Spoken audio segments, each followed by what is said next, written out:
Okay, audio check. 1, 2, 3.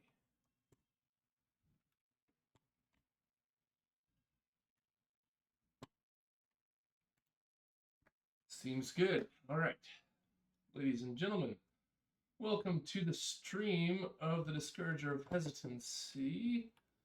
I thought I updated the stream title. Why is that not updated? I clicked done. Interesting.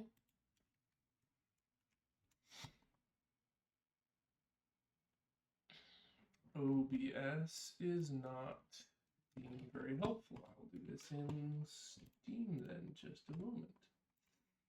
That stream title is wrong.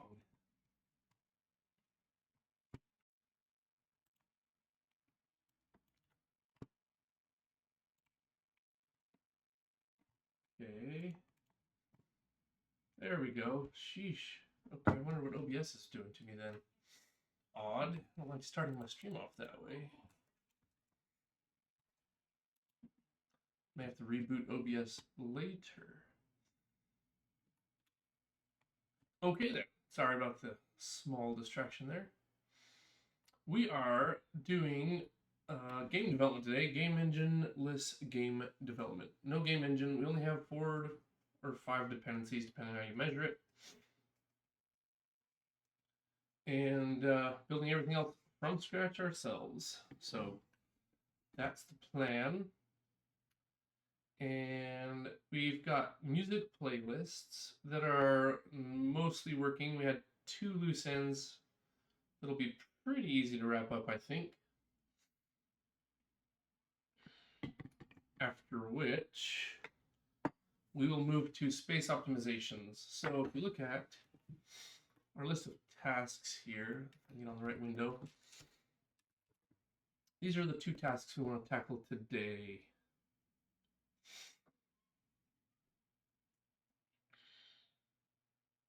So that'll be nice.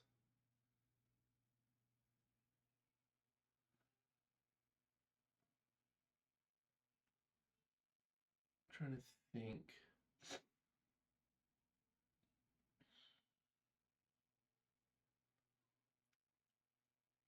So let's just grab this and put it over on our to-do list. We've been saving this as a treat to myself for a while. Oh, pardon me. 26.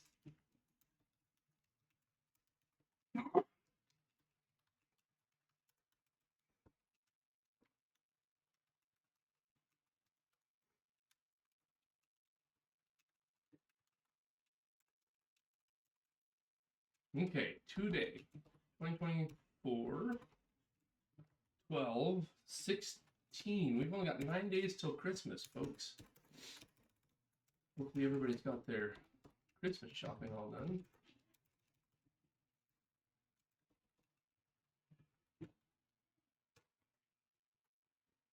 Because we are getting close. My shopping's done. I need to start the wrapping, actually. And then I've got one more round of caramel to make. That's like a 3 to 4 hour time commitment. And then I've got to dip the first batch of caramel. That's probably another hour time commitment. And then I've got to wrap the second batch of caramel into Panucci caramel logs. I think I've got the Panucci done finally. I think I even know the secrets, all the secrets of the Panucci. And then I'll be ready for Christmas. So we're getting there.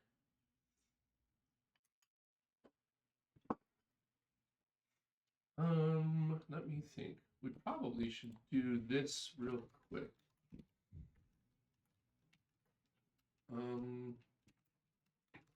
know we'll be in playlist.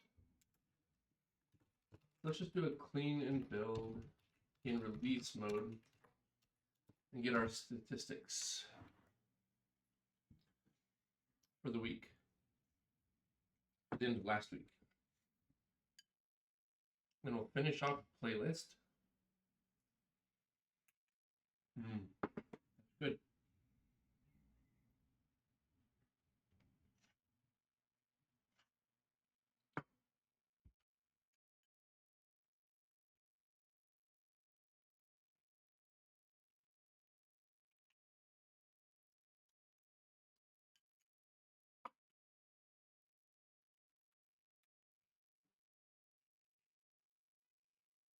with our yerba mate today. We're having a little bit of tres leches. Okay, very good.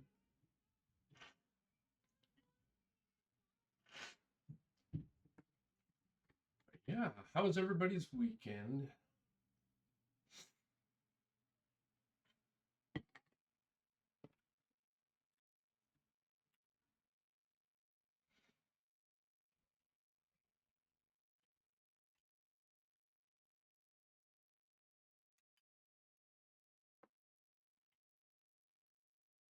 This is the file that takes a long time. It's 2.5 million lines of binary data. We're going to compress that today. We're going to shrink it.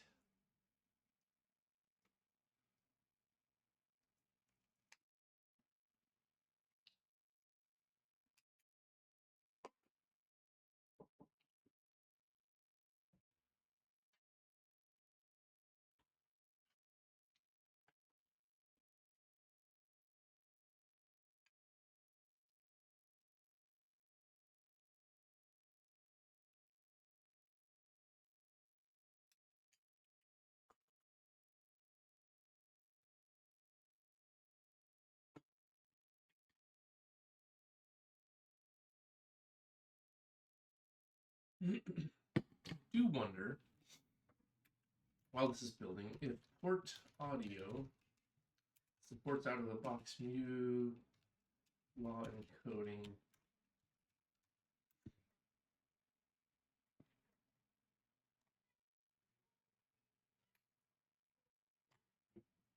Torch audio for PyTorch does.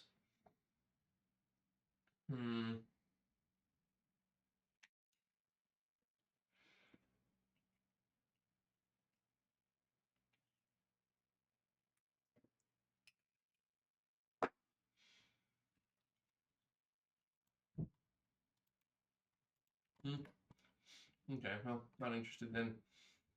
Let's finish this build up. It'll take a couple of minutes. But I think we'll get it under 1 million lines of code.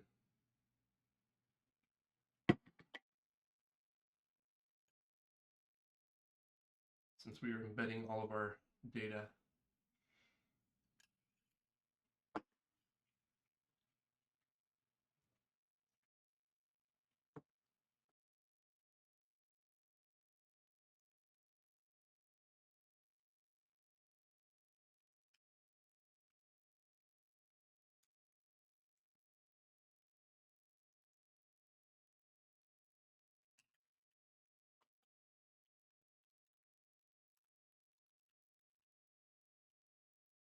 For our playlist, we have a join append. Here we are.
And we can probably do this better.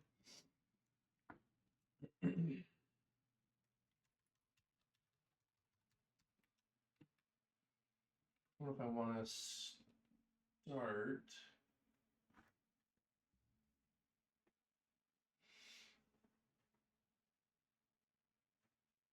on that right now until this build is done? Ooh, it went on. It's moved on. It's moving. That won't be long. Just once a week, we want to fire it up in release mode. It shouldn't blow up. It should run reasonably close to the same speed we were before.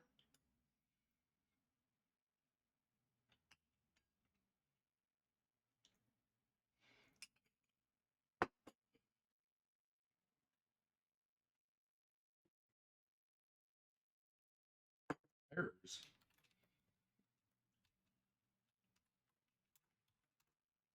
Oops.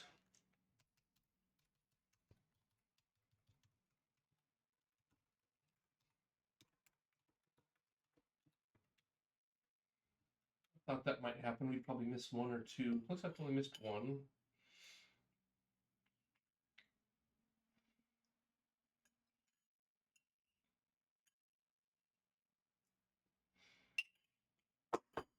Okay.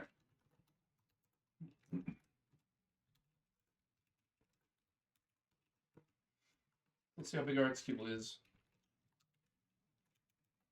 in release mode.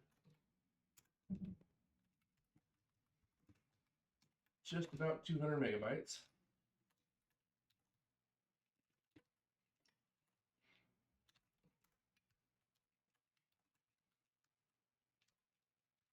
Let's see, what was it last week?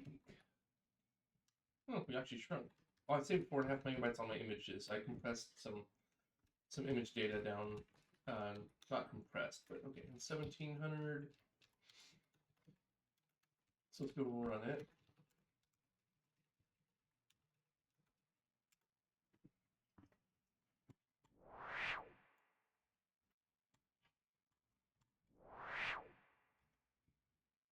We should be right up around 1600 frames per second.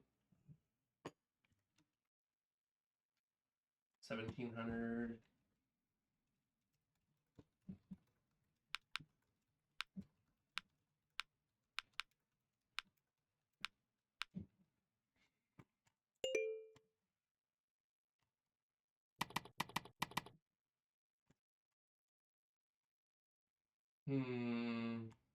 A, C, H, L or A, L or N. So it's A, L, and N are out.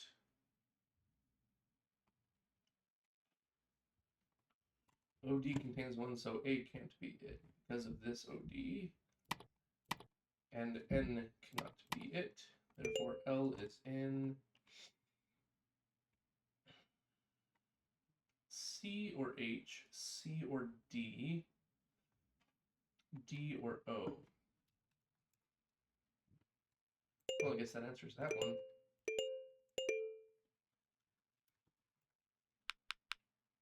We're still running up around 15, 16-ish. F or G, J or K. F, G, J, K. Those are our options. So I'm going to go with lock. Okay. Yeah, 1500. Adding lots of draw things obviously slows it down. 13, 14. That's not too bad.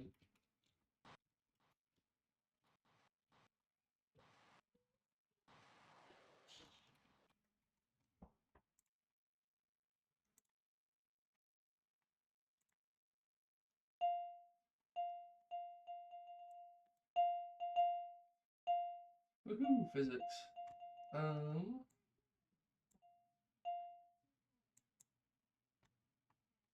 Yeah, let's just call it 1500. It's up sometimes around 17, it's down around 15.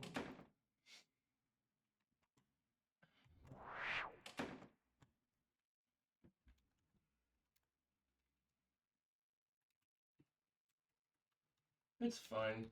Like, if you're looking at the milliseconds per frame, it actually is probably a better metric because the difference between 1700 and 1500 frames per second, not much. So if we go divide 1 by 1500, that's that many. So it's 0.6 milliseconds as opposed to 1 every 1700, which is 0.58 milliseconds, right? So we're talking about only a few, 2, 3, 4, 5 hundredths of milliseconds. It's not a big deal.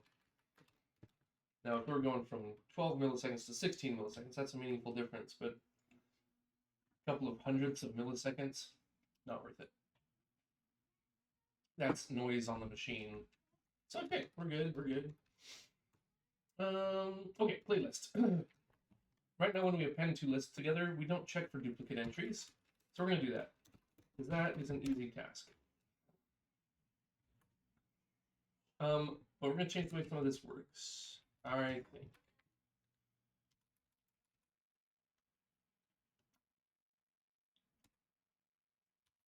Are we?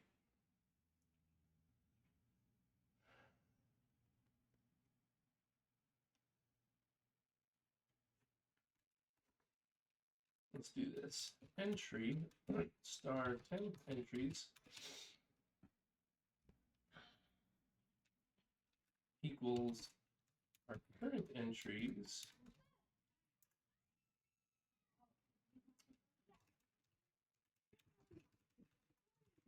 our entry count.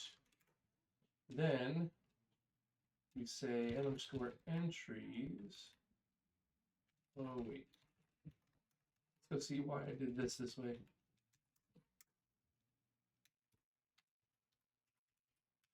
Oh, they're not constant. Oh, it's okay. So good. Entries equals a new entry equal to this capacity we've computed. And m underscore entry count equals 0. Then we int index equals 0, index less than old entry count.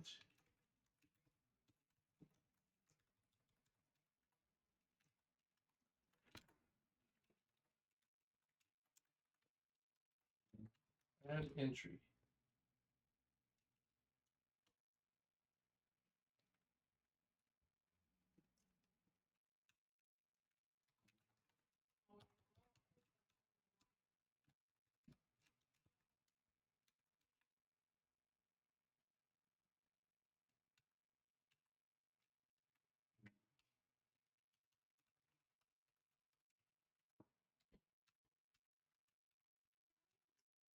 Then if m underscore temp, or not m underscore, if temp entries is not equal to null, delete the temporary entries, and we're done.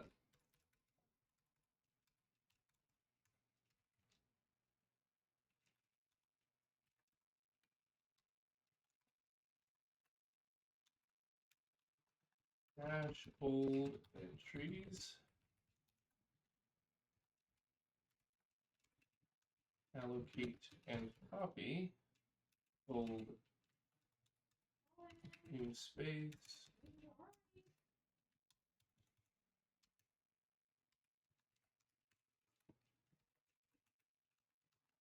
copy old entries to new space.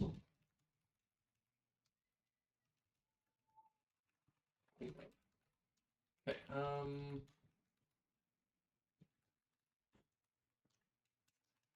change the name of this to old entries.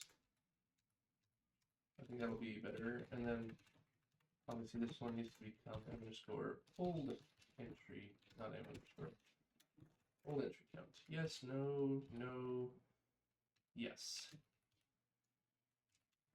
So I think that's better, that's clearer. Then, only if we had to allocate new space. If we did not have to allocate new space, then here's what we got.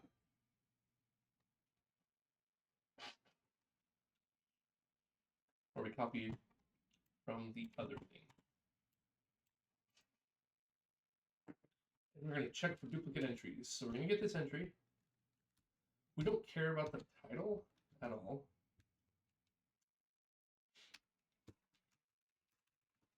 Or index, let's see here.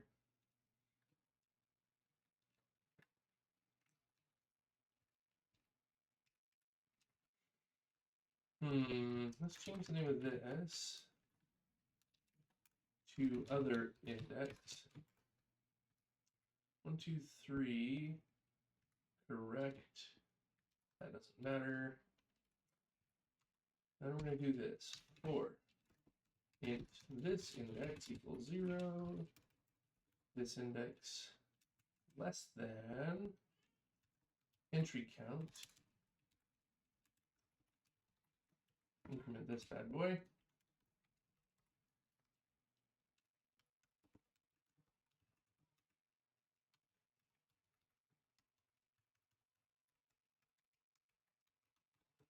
Check for duplicates. If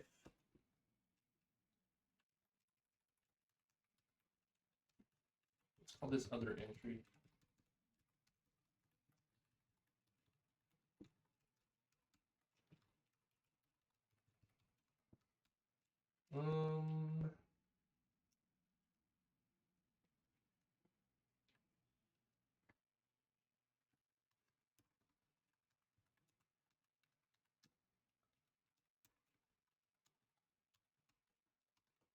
If this entry point to m underscore asset is equal to other entry m underscore asset,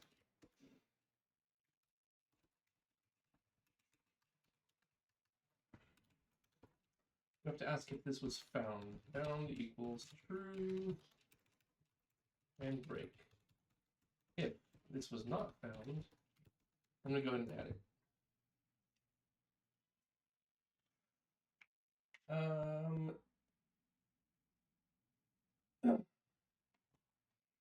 think that's it.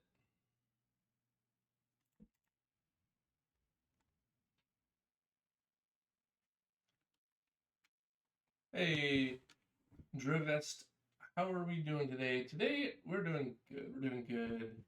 The weekend was pretty good. Let's see, what happened on the weekend? I got some after hours work done on the video game, some tidy up and clean up on various art pieces. Nothing code related. I'm gonna sneeze though. Pardon me. Then yeah, I had to prepare a talk for church. About once a year or so, they ask people to give a talk, so I gave one about Christmas, since you know it's Christmas time. That always takes up a bit of time though. I've been working on another project on the side. I've been looking at a piece of property to buy and maybe put my office in there. So that's been taking up a good amount of my time. I'm Googling different things about real estate and legal and financial information, trying to get contractors in to look at it. So that was another thing on Saturday. Just, yeah, super busy. Every time I turn around, there's more stuff to work on. And how was your weekend, Travis?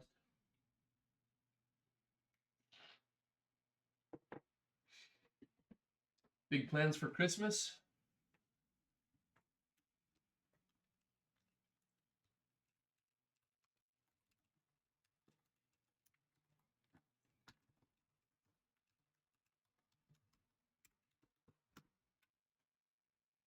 Now I've got to do a clean build here.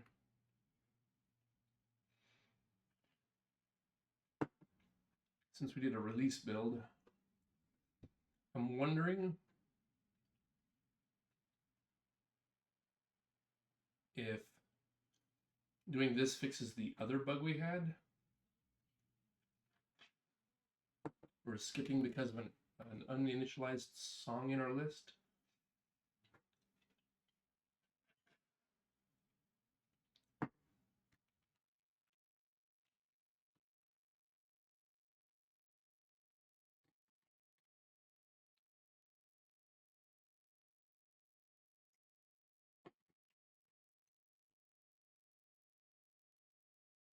Or if it's it shouldn't be a problem with the shuffle.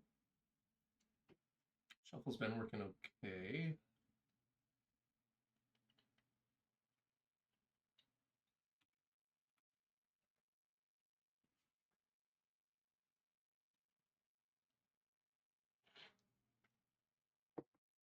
Yeah, not sure. Oh, let's see here. Oh, looks like Casey Muratori will be on the Primogen stream. That's usually semi-interesting. Mostly because of Casey, not necessarily because of Primogen. He has some good opinions, but he's not my top favorite. Definitely has some good opinions here and there, though. New RNG and hash functions. Oh, interesting.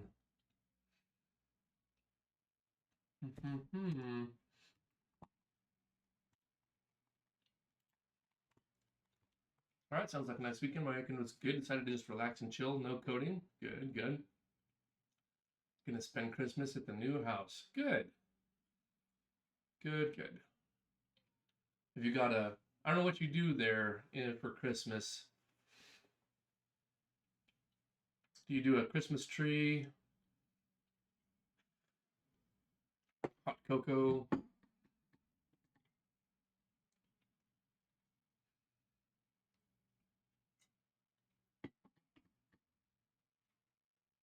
I've only ever done a United States style Christmas, although we tend to be more old school and traditional about it.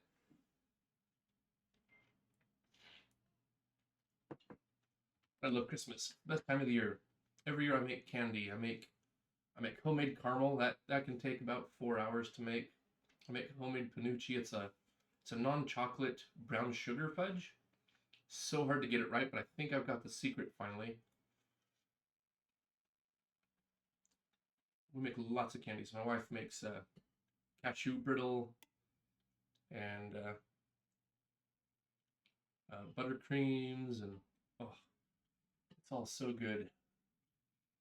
Nothing quite as good as homemade candies. Do a tree, put up Christmas lights.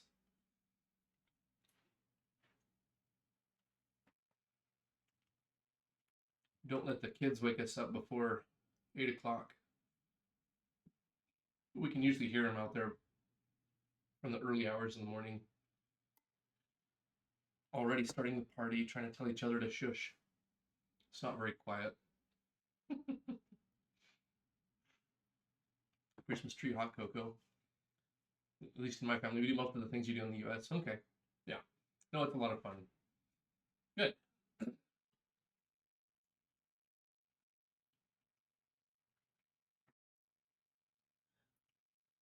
I like the traditions. I like the family, the traditions, there's something comforting and I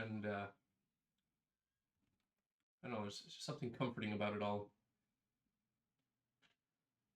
Do you get snow for Christmas usually, or? We have not gotten much snow, but I'm kind of in a valley. It stays a little bit warmer.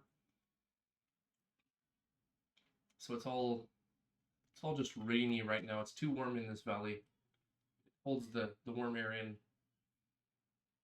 Outside the valley, they get snow a lot more than we do.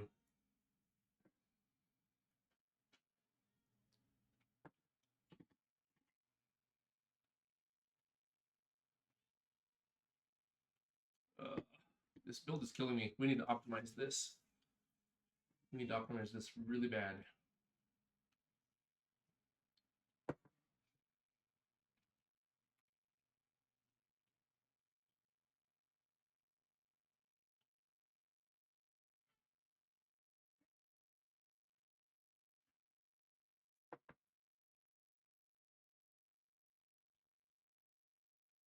Over the weekend, I was reviewing some how to count in Irish.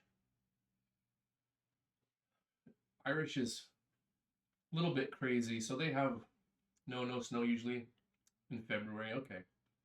Okay.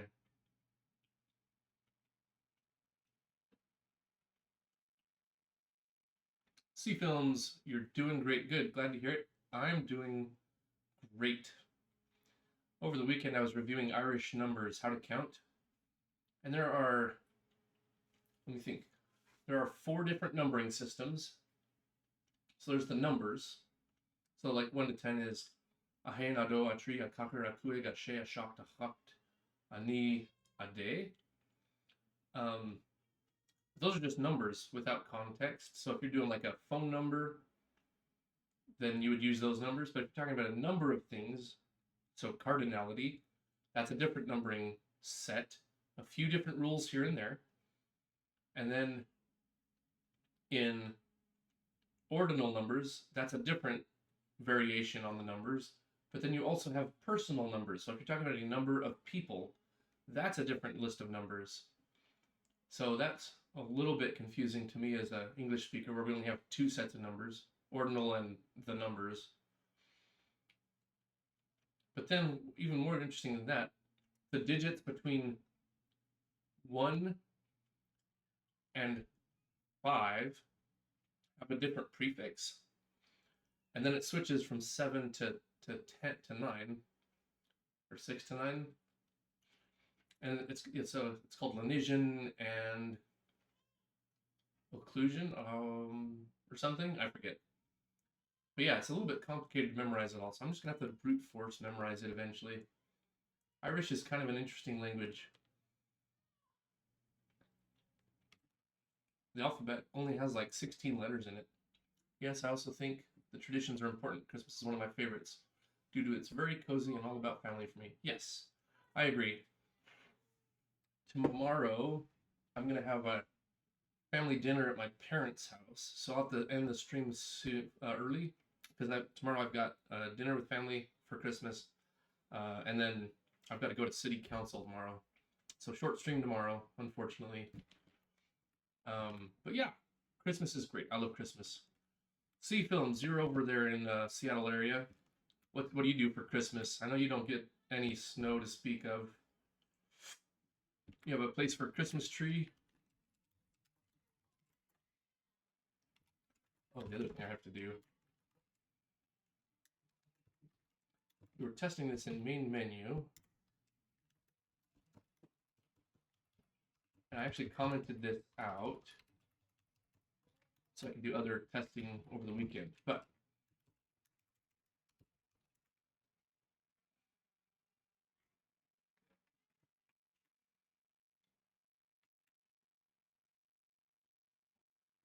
so we should only get 2 songs out of this. Hey, Pat, what's up? What's up? Doing good over here. How are you doing? Hey, Pat, you're back with the subscription. Appreciate it. Thank you. I've decided my new plan is the first stream of a month I'll mention Amazon Prime subs, but try not to talk to them about them otherwise. But thanks. Always nice to have you back in the chat. What about you, Pat? What do you got going on for Christmas? Big plans? Family?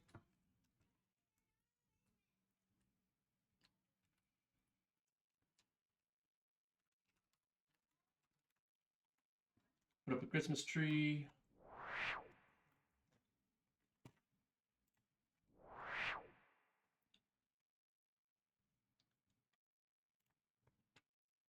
Oh, I'm running the release build. My bad. Need the debug. Nothing, to be honest, just hanging with the mom and probably little brother, his wife and baby. Cool, cool.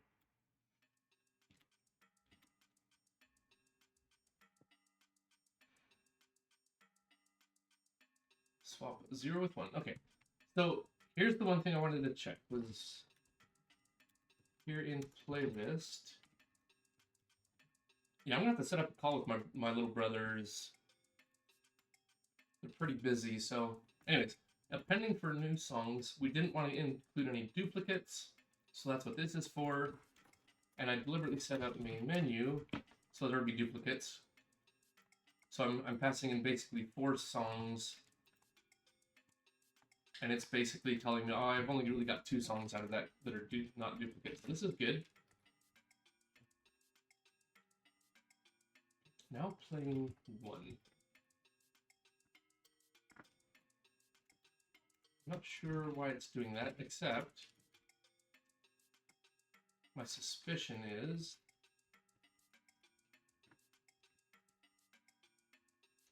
when we advance, we're getting this. We're getting an error condition.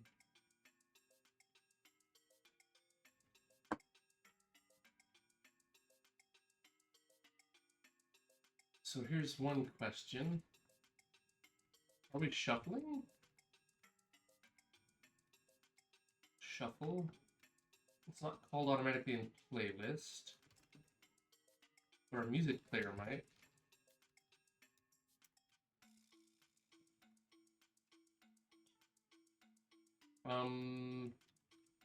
Shuffle.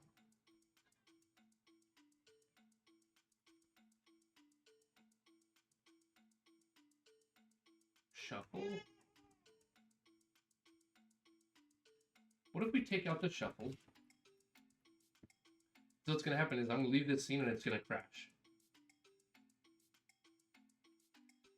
So let's go here. If we say quit.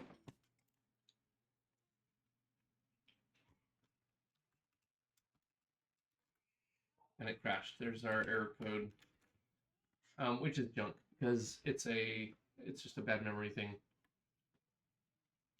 We have a fake Christmas tree that's put up. Nice, nice. Better a fake tree than no tree at all.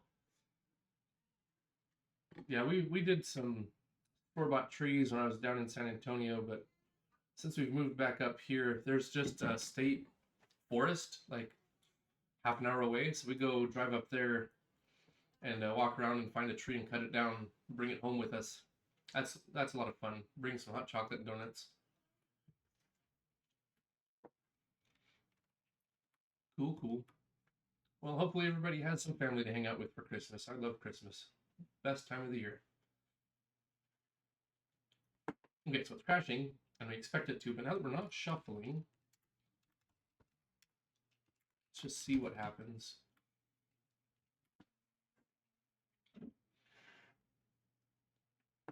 Maybe the shuffle is broken.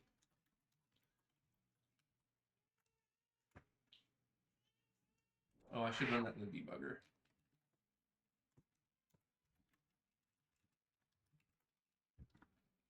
But it'll tell me the same thing that I already know if it does it.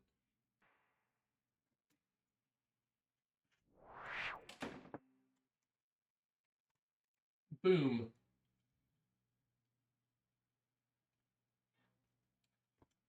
There it is when we're cleaning up the playlist, because if we go up like 7, we print m_entries.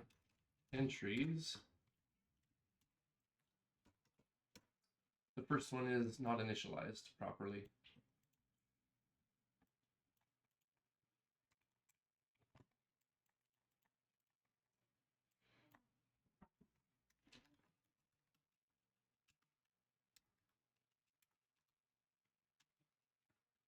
Entries is not null, delete the entries, but entries should be null in both instantiations. Here's a new.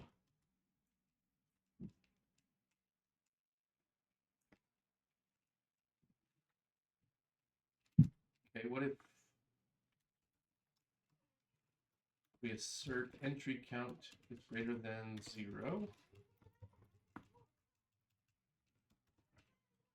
What if we do that?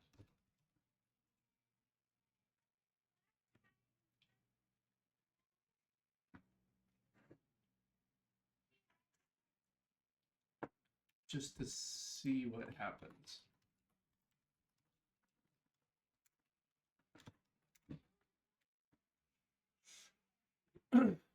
I'm working on reducing some duplicate code. Good, good, good. I'm not like hyper religious about removing duplicate code.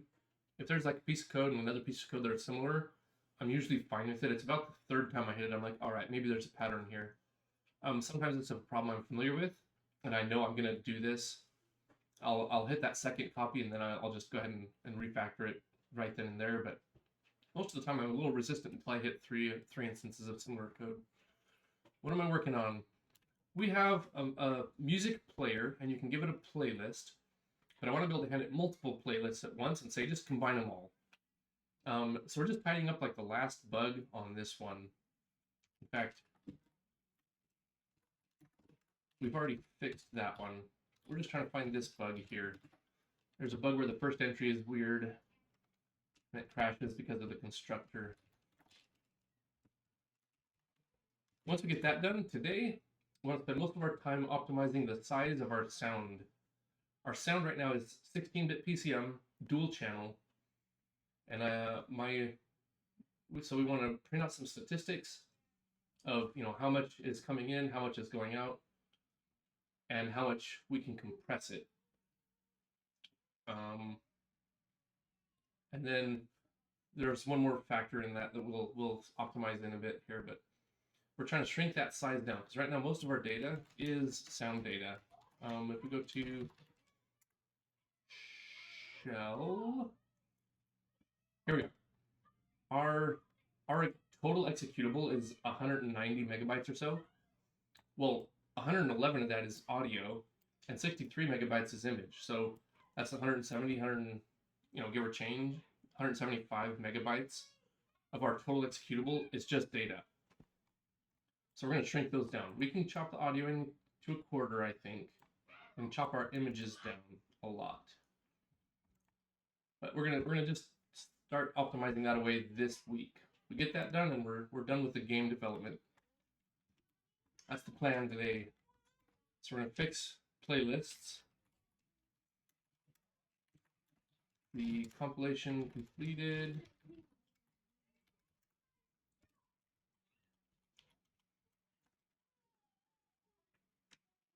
I've got an assert in there to say you can't tell me to allocate a 0-element array. If it crashes on that, then we'll know we have something weird going on. It did not fail there. So when we leave the scene, it's going to deallocate, fail, backtrace right there in playlist. And the reason it fails is exactly because of what we said. We go up 7 layers.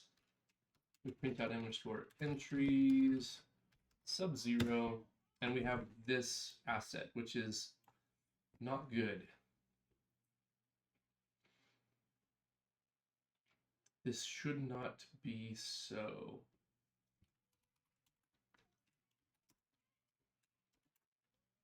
Not 10, 0, 1. See, this one's correctly allocated. The title.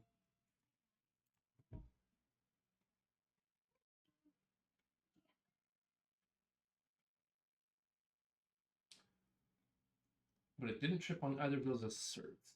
So we just gotta figure this out here. In main menu, we say set playlists. We say use 4 of them, and the next 4 things come in.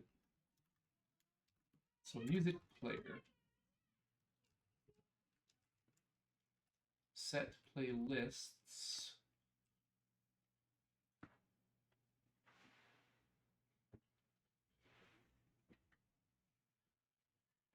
We go through and count all the entries for all the playlists. Clean up the old playlist if we have to.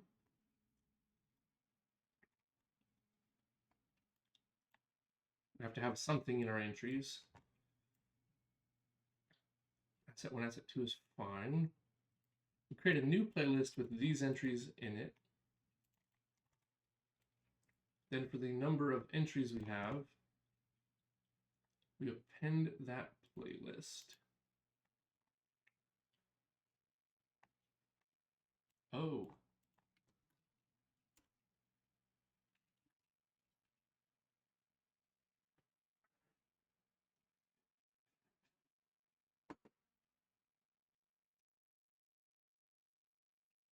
BA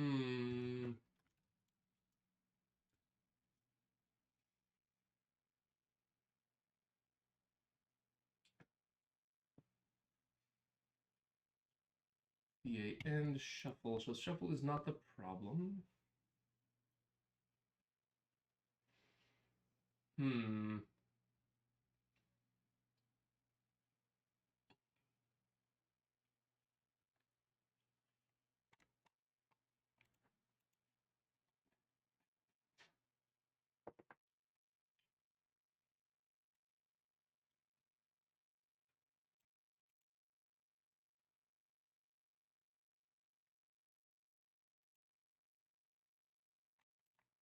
It's not the shuffle. For some reason, I get that 0th one uninitialized before we even try the shuffle.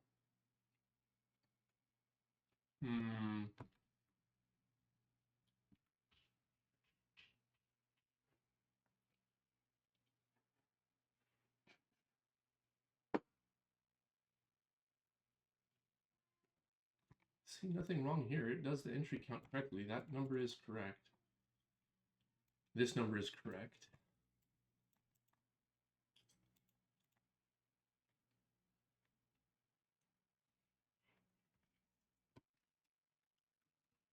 Set playlists. We do own this one. We're not borrowing it from somewhere else as a static thing.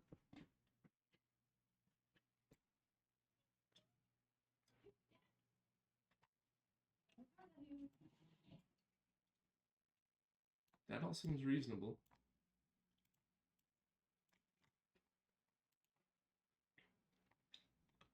So what is crashing?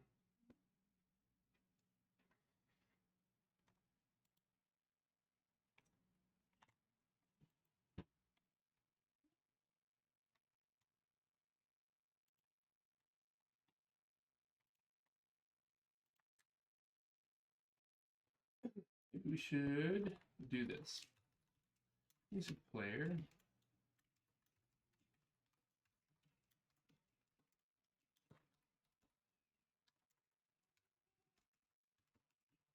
Clear.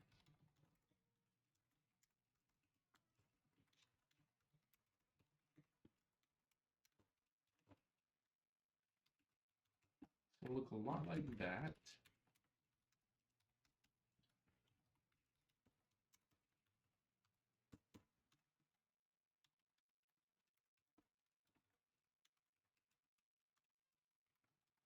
Do that. Okay. So when we initialize, null pointer not owned. And here we just call clear. Clear.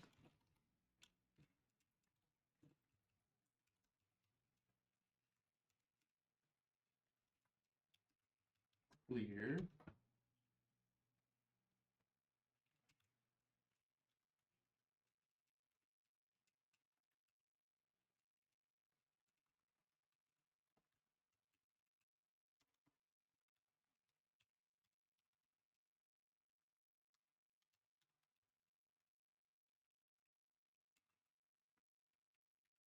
Clear.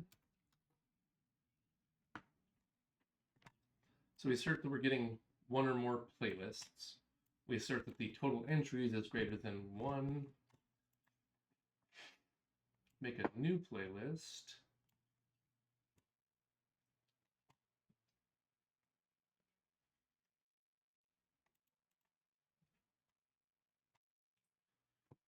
I don't see any problem with this at this level.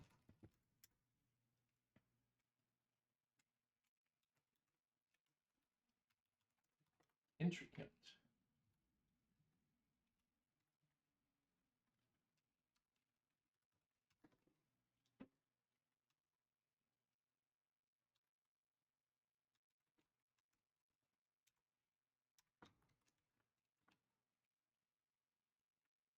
All right.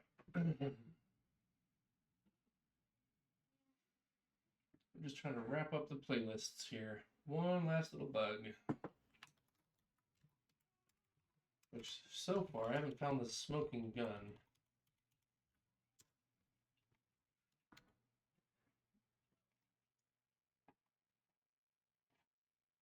Oh! Playlist line 11.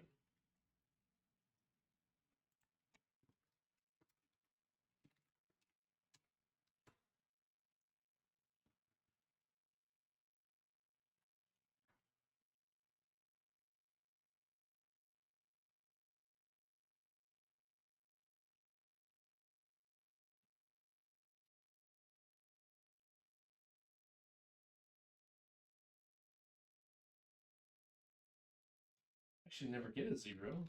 Where's that coming from?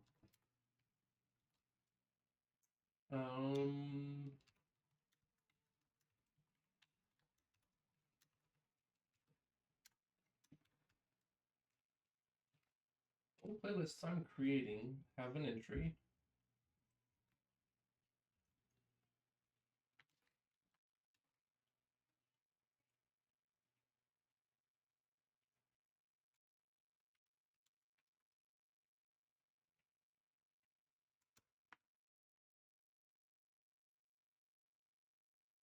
Oh.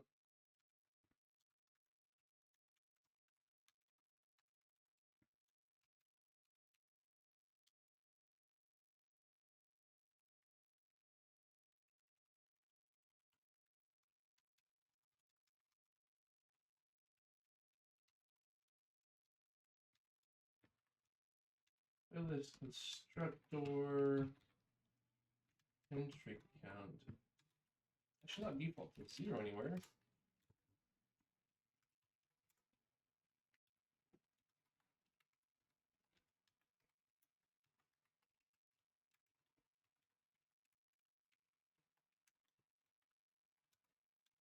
Good heavens. Okay, let's try that.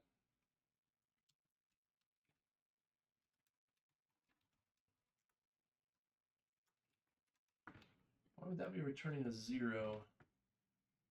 Something somewhere is calling instantiate playlist with 0 entries, which is why I can't delete it properly. Writing to it, but that should be crashed at a different point. But what do I know?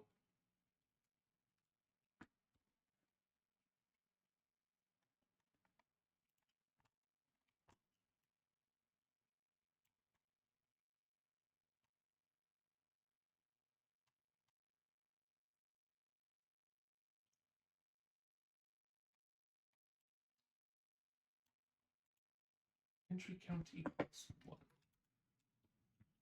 Oh, a certain less than 0? No, it should be greater than 0. That's my bad.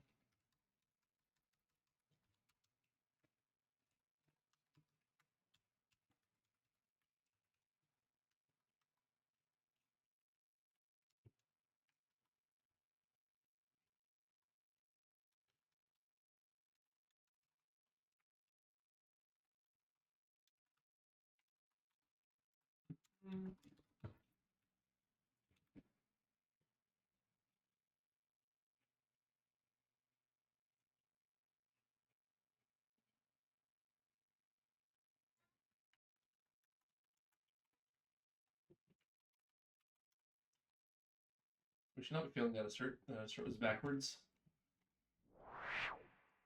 Okay. It's playing 1, not 0. It means it skipped 0. I'm going to try to leave. It failed at the same point. That is so strange.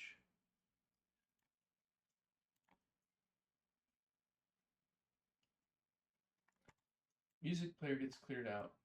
Playlist 5.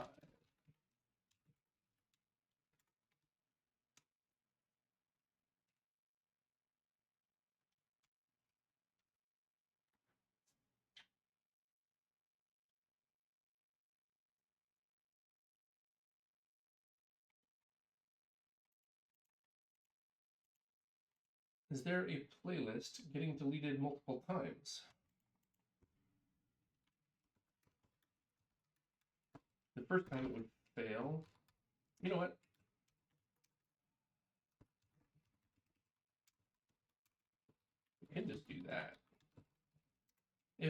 the destructor is being called multiple times, so it shouldn't be. This should still catch it and not fail.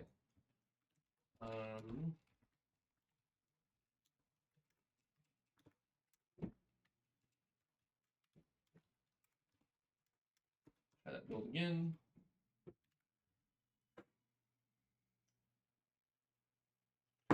If a constructor is being called and it's deleting that memory, but still has the address to that memory, when you try to delete it again, it'll say, I can't delete that memory and fail out. But if that's our problem, then that means our destructor is being called twice.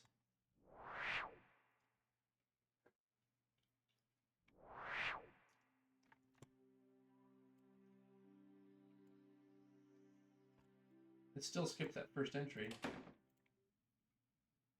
And it's still failing. Ugh. At the same point.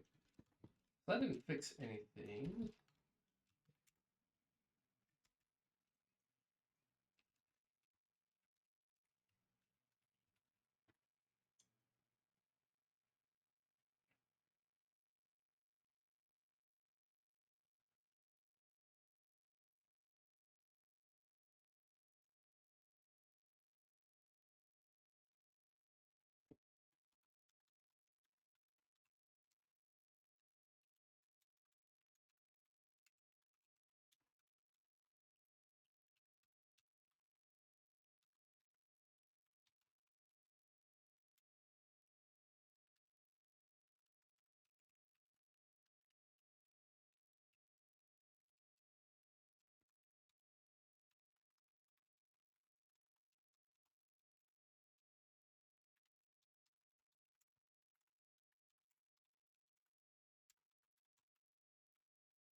We're just trying to find out why playlist is doing weird things here.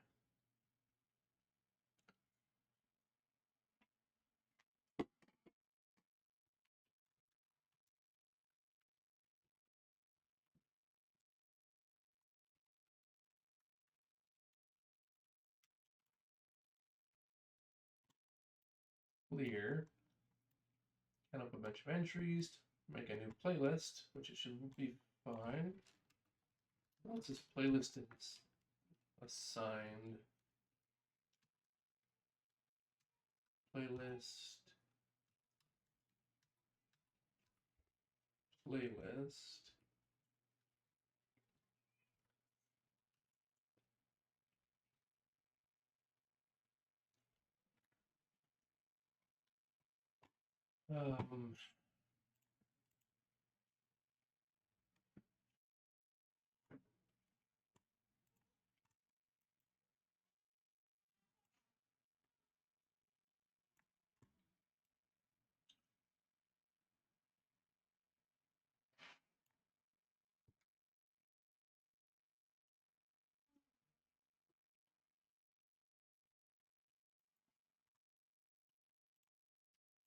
NVAN.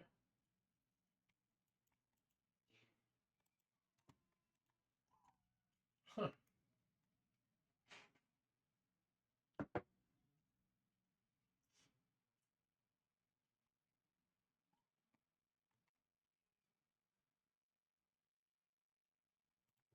Shuffle is not the problem.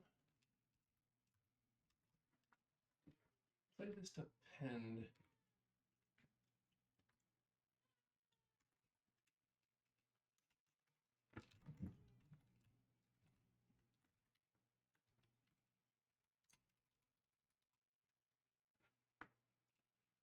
All right, let's just do this. Log push through.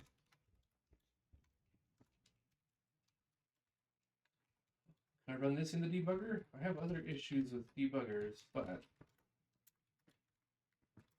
if I can run this in the debugger, that's better. Playlist 115.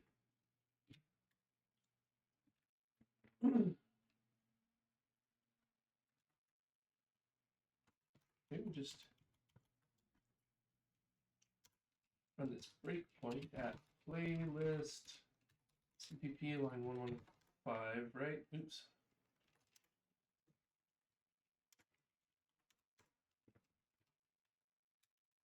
directory, we're looking at sources, run. And in theory, we should be able to walk through this thing. Next, print entry count, print len,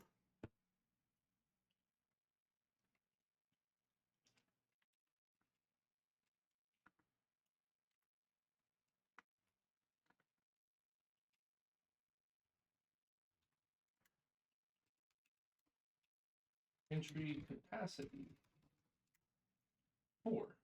So we have no entries. We're incoming with 1. We have room for 4.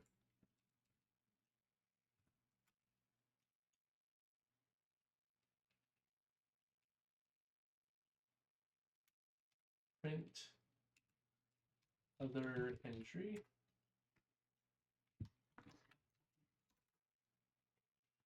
Okay.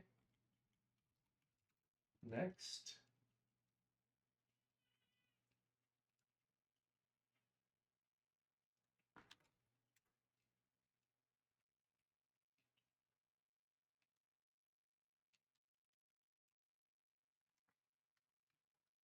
So we've already allocated, we don't have to do that nonsense. So it comes into here.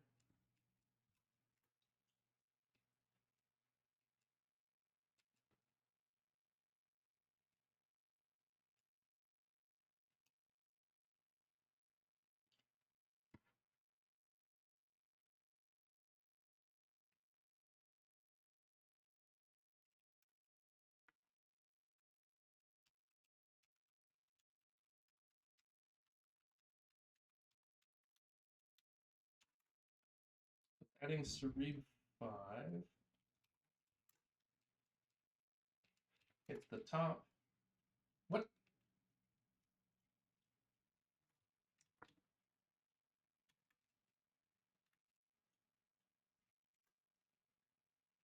Oh, that's not the correct flow at all.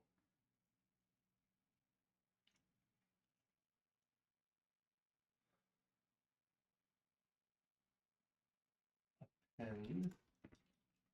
Do we call back into append? We do. The length is less than the capacity. We walk in here, print other entry, which is the rhythm one. Print underscore entries sub 0, which was cerebrate 5, which is fine.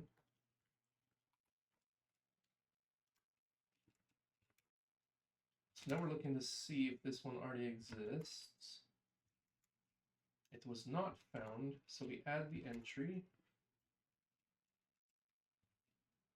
And then we're out of there. Print. Where's my print? Entry 0, cerebrate 5, and 1 should be rhythm. Agreed. Next.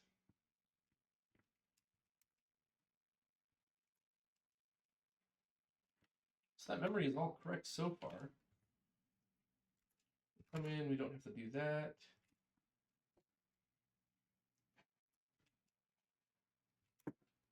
Print. Other, oops.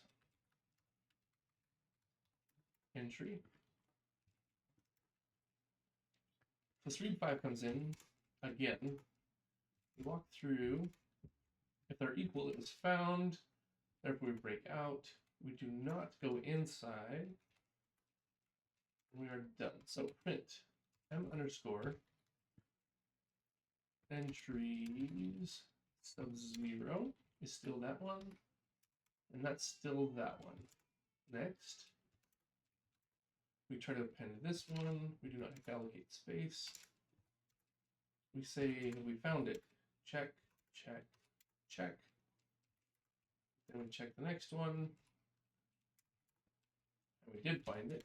That's exactly what I would expect. If we didn't find it, we added it, but we don't.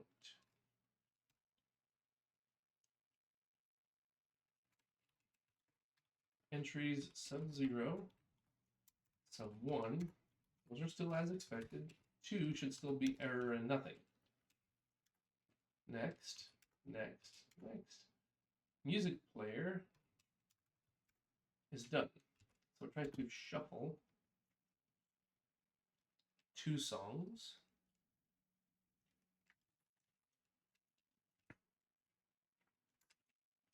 Print m_playlist entries sub-0 sub-1.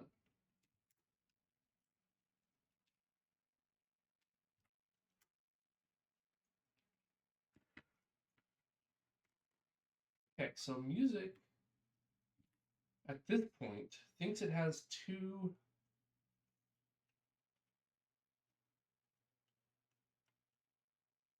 songs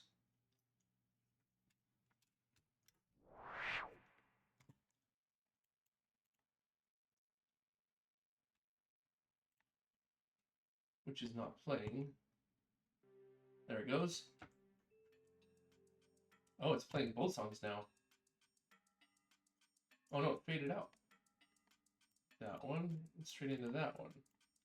Why are those 1 and 2?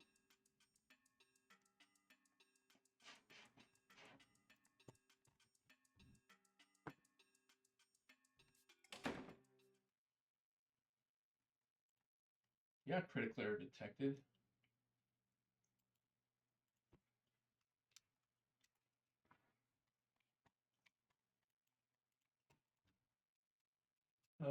Move up 7 layers. Entries. Sub-0. Sub-1. Sub-2? Yeah.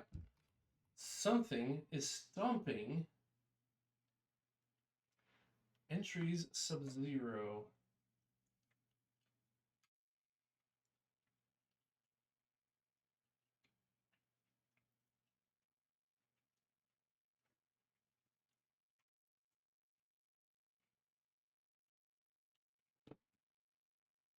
What is stomping it?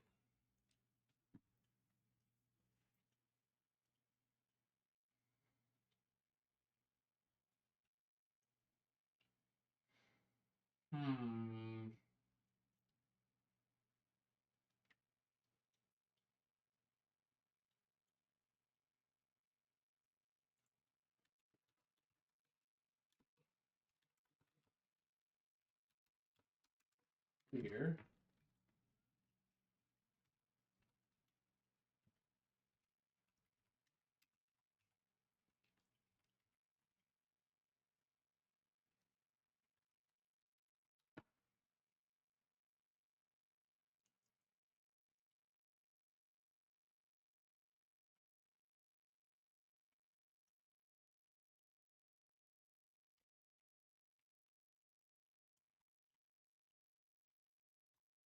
Fade stop.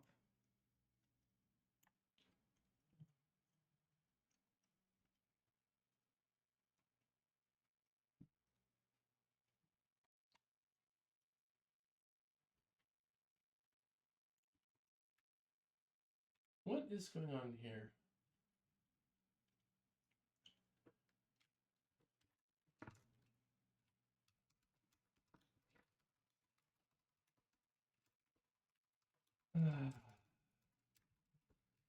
Music player.destructor.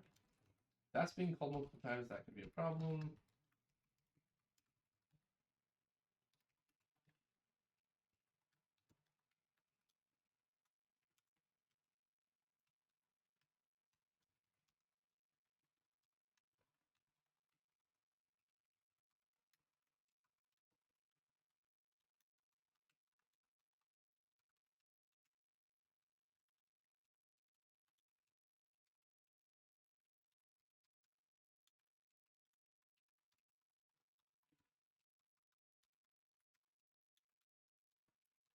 Turn up this pointer playlist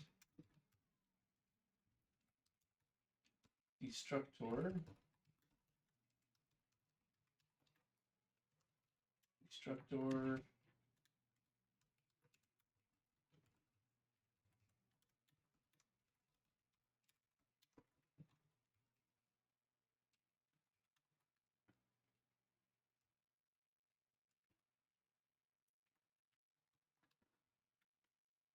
Uh,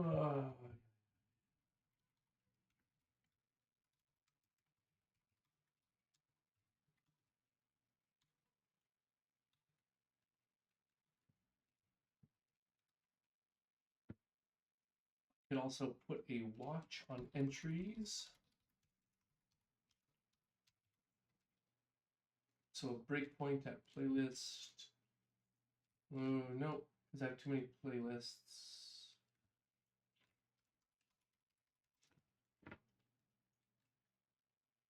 Nope, we can put breakpoint there. Playlist line 13.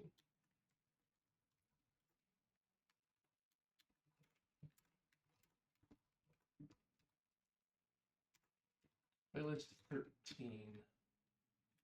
We'll put a breakpoint there. When we come to the right one, we'll put a watch on that first element. Just to see if we can watch what happens to it.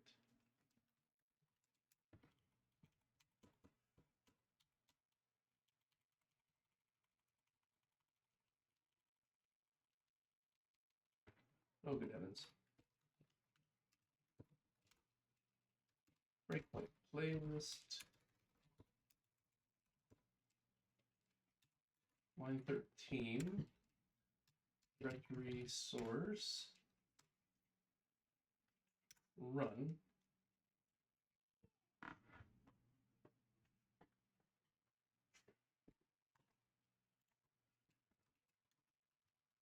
Entry capacity. Okay.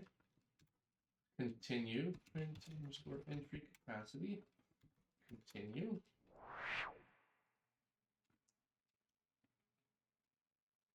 This one. Print underscore entry capacity should be 4. Therefore, we will watch underscore entries sub 0 and continue. Old value, new value, that's probably from the constructor itself.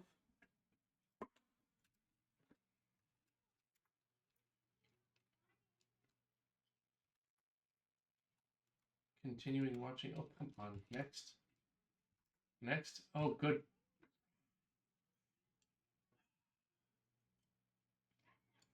Why does the debugger not just work the way it should?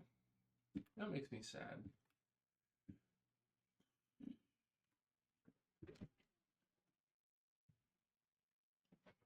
Piece of crap. Right.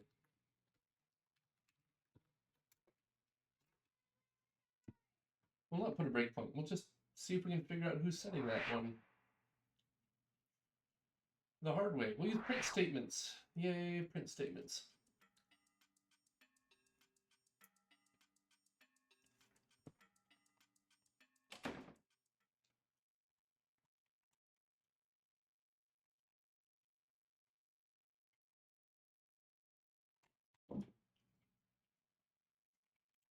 Destroying scene 1, that's the main menu.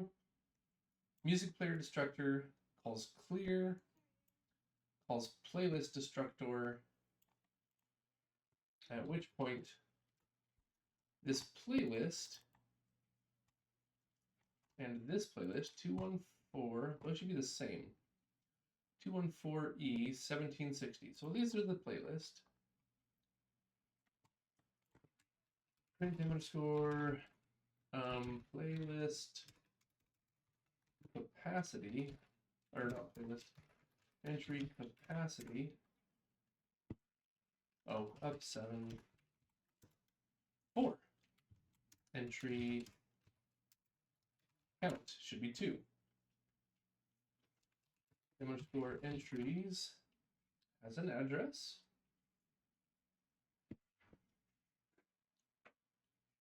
So this isn't like a nested multiple call to the destructor at all.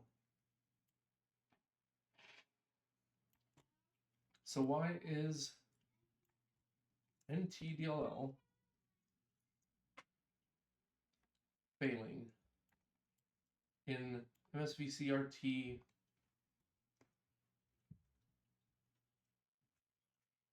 at line 38?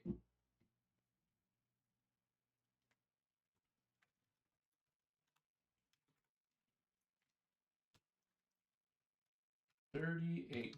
Delete.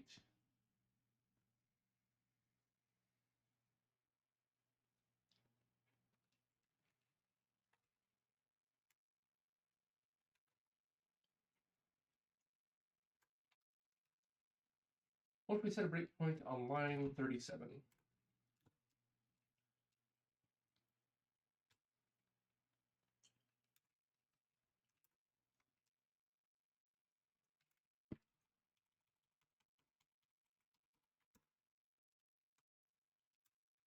Breakpoint playlist, CPP, line 37.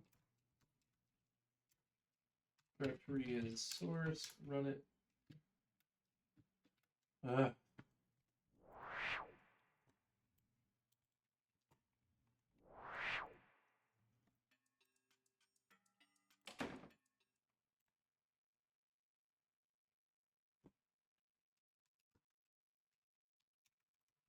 Entries sub 0 is fine. Entry sub 1 is fine. They're both fine. They're both here.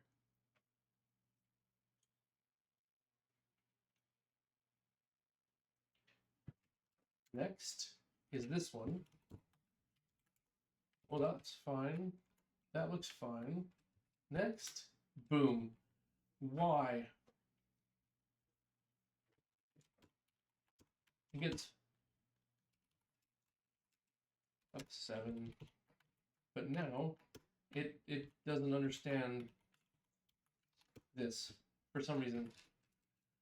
Okay, let's see your playlist on HPP. Entry,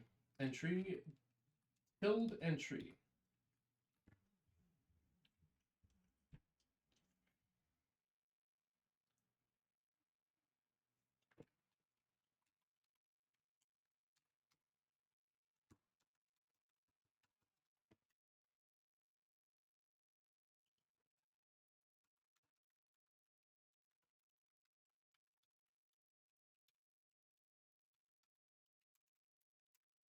Entry destructor. We'll print out the pointer to this thing.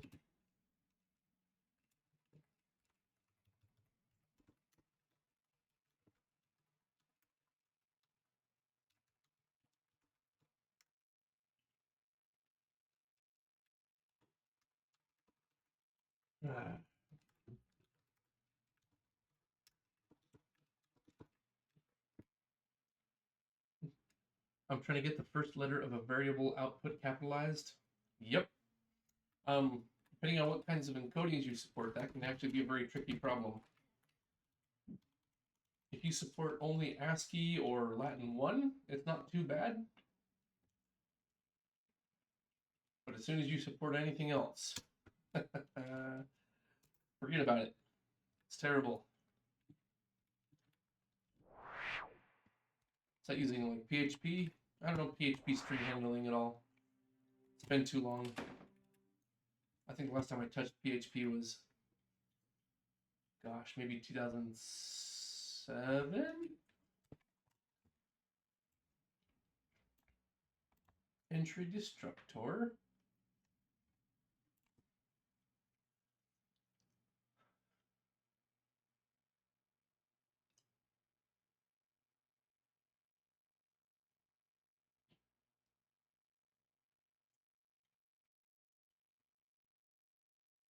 What is this thing even doing? Like, this should be a fairly straightforward thing, I would think. Entries.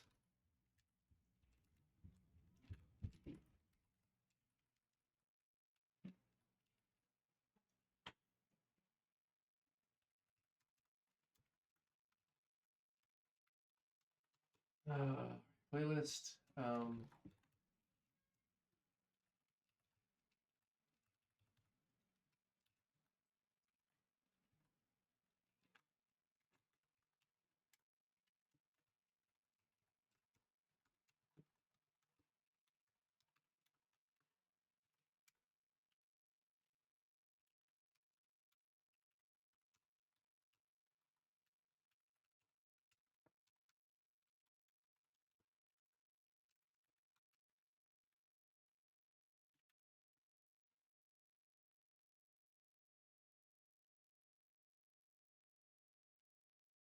Well, it's the first letter of the string.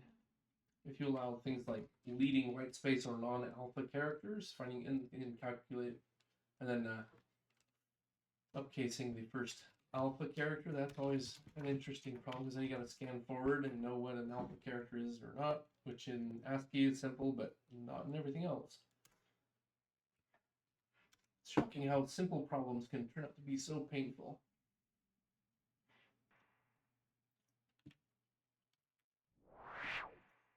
Sometimes.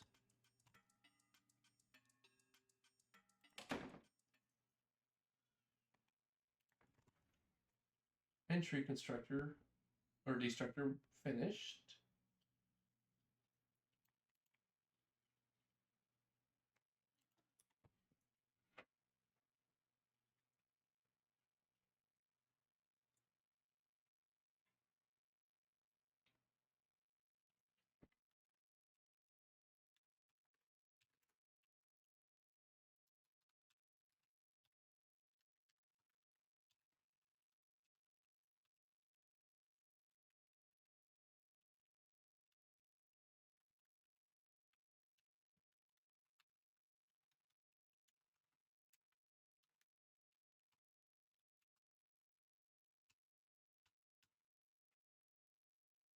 Okay.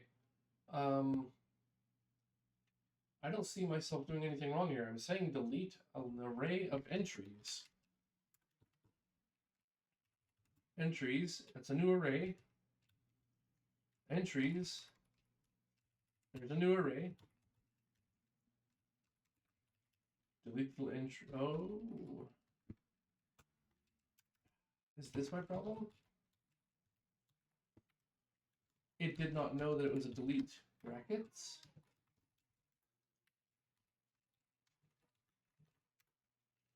If only it would give me some sort of indicator that that was a problem. I'm usually pretty good about doing that, but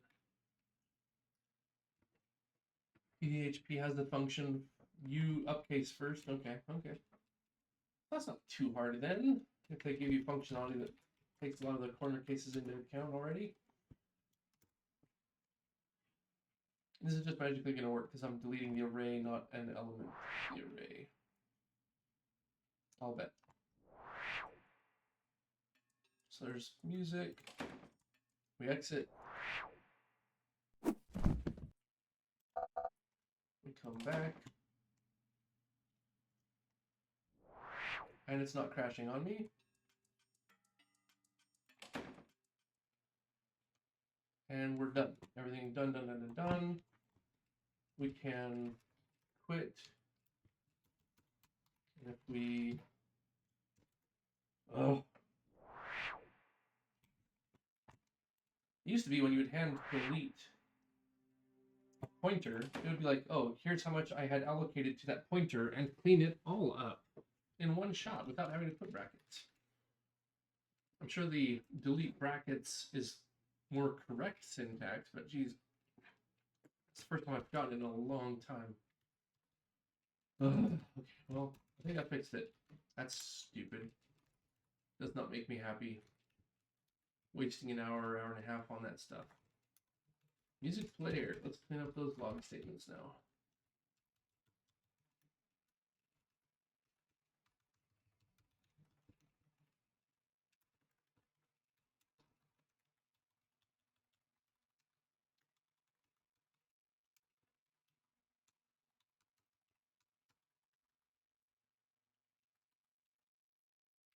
I think that's it. Music player.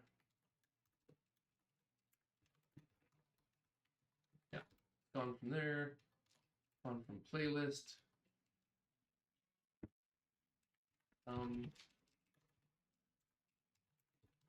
Set playlists. Shuffling and make sure it builds one more time. I'm calling that done. Now, optimizations. Hour and a half to fix both of our bugs, but that's not too bad. Could have been faster if I'd realized what was going on, but now that I've seen it, we're good. Okay. Playlist. now checks for and skips duplicate entries when appending playlist was crashing on leaving the main menu.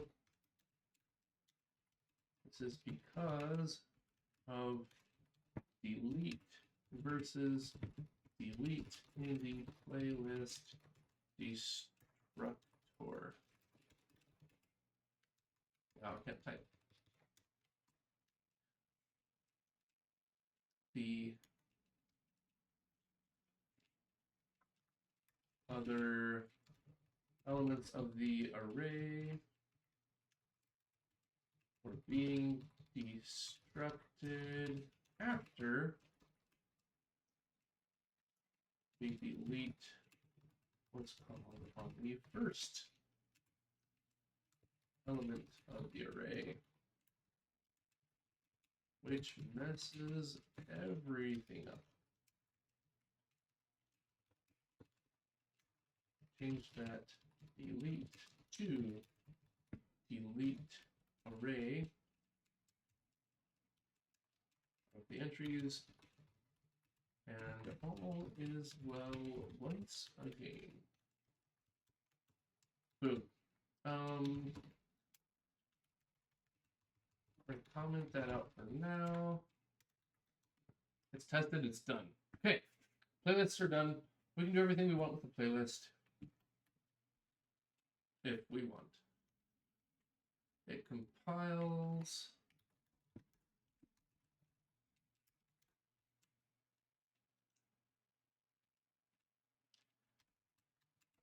If the only debug mode said, hey, you're deleting an element of an array, if you want to delete the whole array, you should do this. And it's almost like, oh, segfault, we have no idea what to do. No, you do know what to do. You freed that memory. Okay. Maybe it's a GCC stupidity, but I don't think it should have taken me that long. I think that there should have been more useful error messages there. Fixed playlist destructor. Playlist append now skips dupes. All right, optimization time. This is the fun. This we've been saving for the very, very end.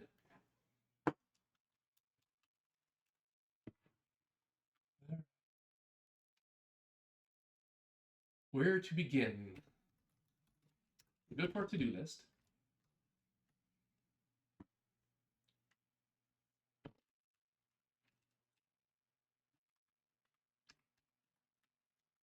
Let's duplicate this. We're not going to work on PNGs today. We'll just work on WAV files today.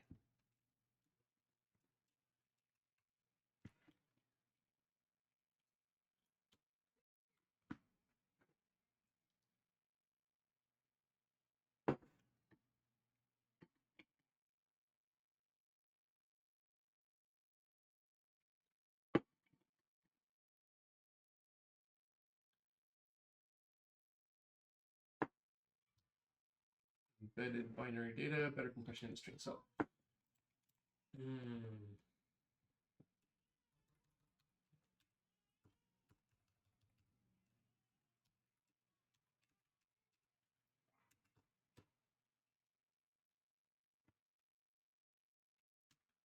let's start with those.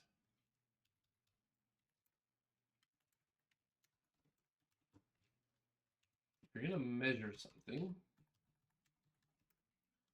then the other thing is this one.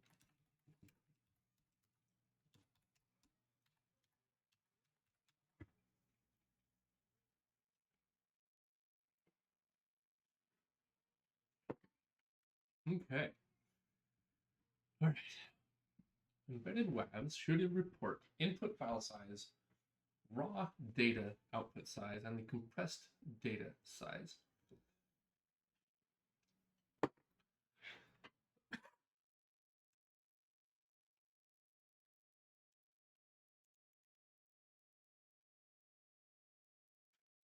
We also want to debug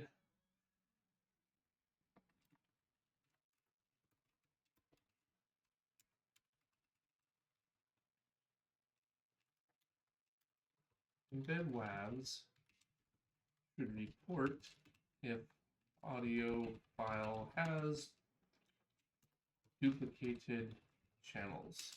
No variance.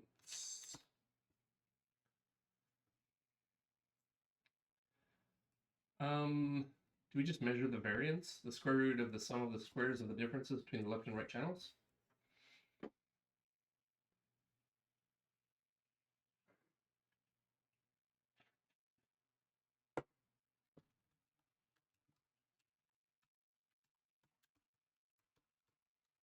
Optimize audio.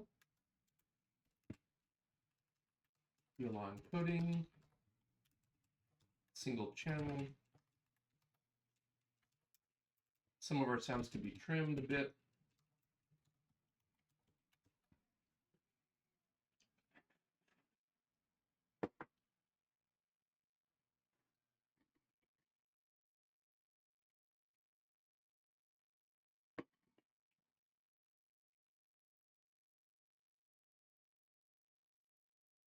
Anything else?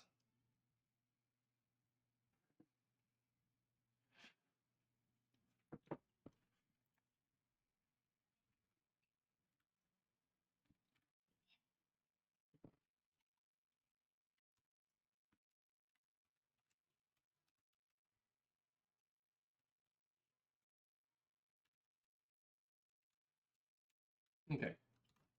So what we really need then is tools, embed PNG, WAVs.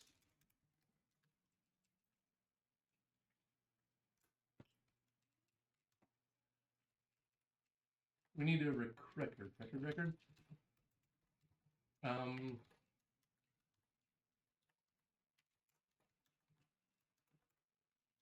Good heavens, can I type? What is wrong with me? Shell. We are going up here and stealing this data and putting it in the journal.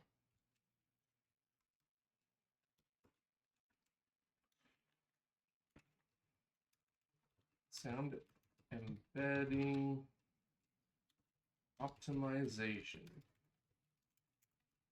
Boom.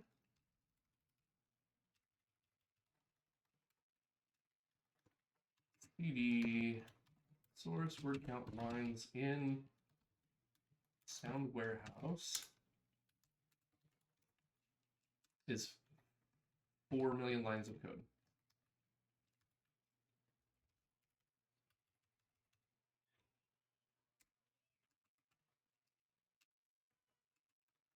Lines. All right, so we are going to see how much we can save space-wise.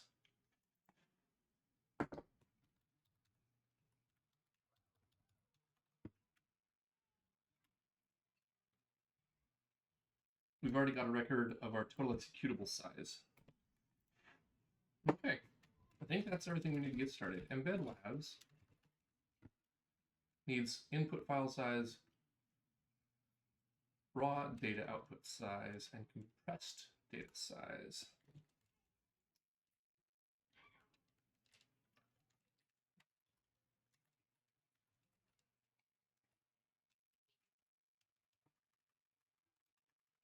Read sounds file.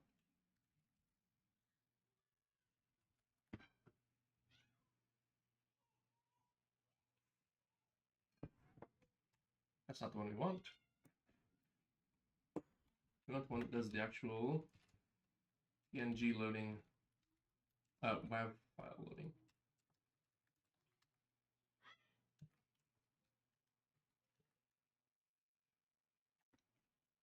Well, we get the data size out. We know how many bytes, how many raw bytes our file has in it.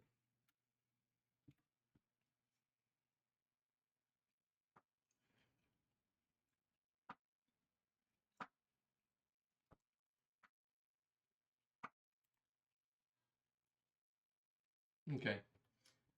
here's where we're working. I'm going to take a quick restroom break.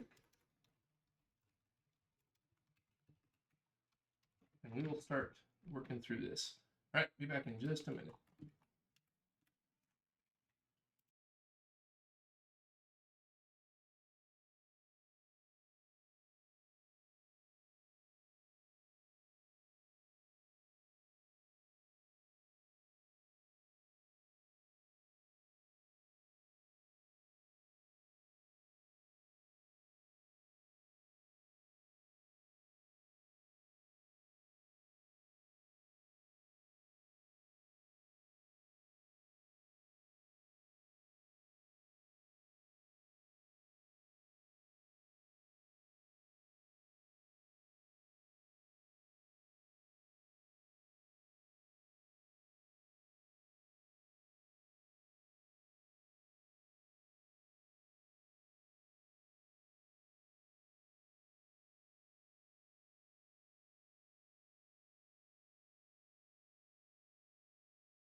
We're back. So we're reading chunks. We know the number of samples. We know a bunch of stuff, right? Binary. So we have the data size. This is the file size that we read in the WAV file. Then this is the sound size. So after we strip off all the headers and everything, this is the actual bytes we write out.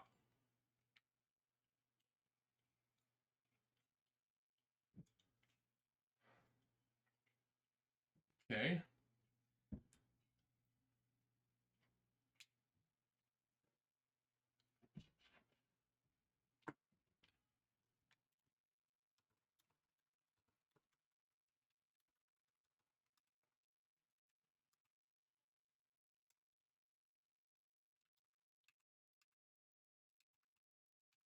That many samples, that many hertz, that many seconds, that many bytes. That's the sound size. Byte file to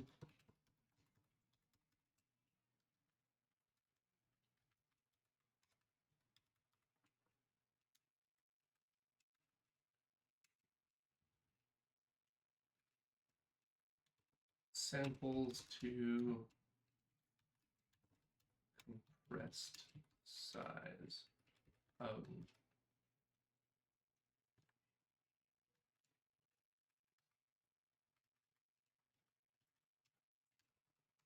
compressed.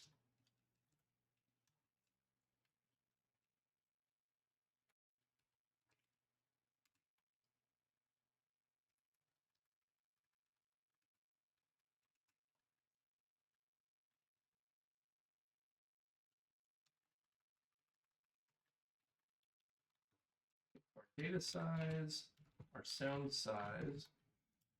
We actually want to do a little bit of processing here.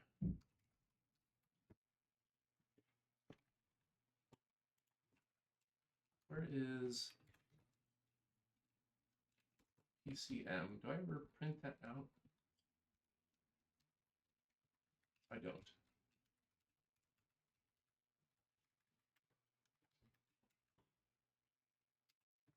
16-bit PCM at that many hertz. Okay.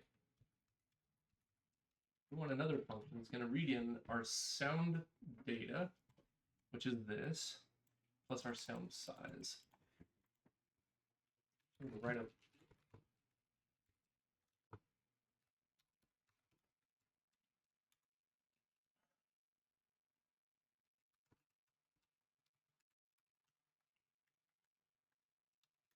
process data.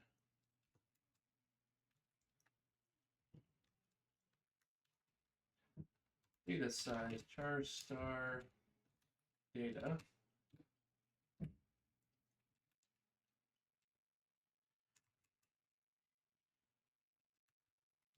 Compressed size, char star compressed. For now, we're going to cheat. Actually, this is a pointer to a pointer.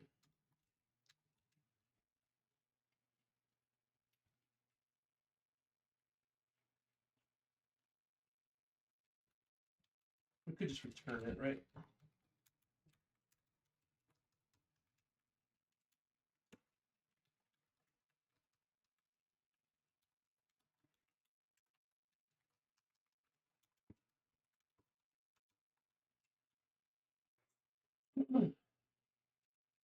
We're going to start with compressed size equals data size. Just as a starting point, we're going to say that the char star result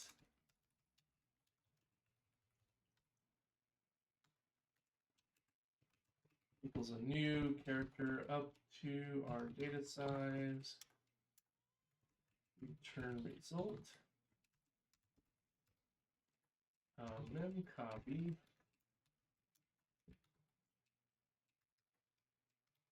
into result from data at data size. Is that right, mem copy? I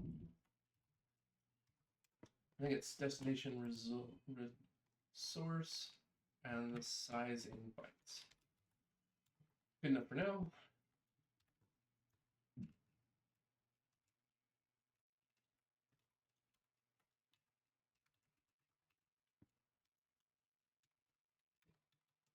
Compressed equals process this thing and the sound size.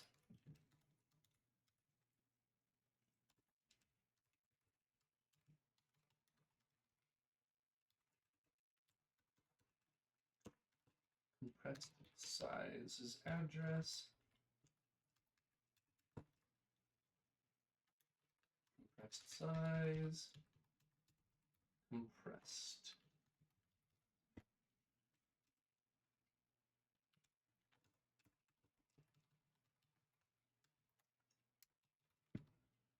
Delete compressed data.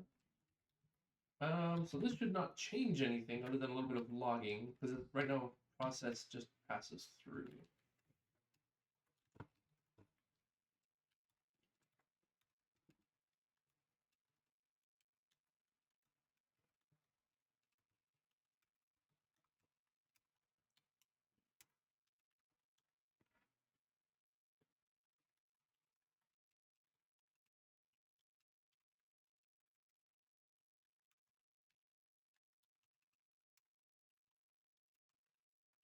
Tools bin dot slash EmbedWAVs.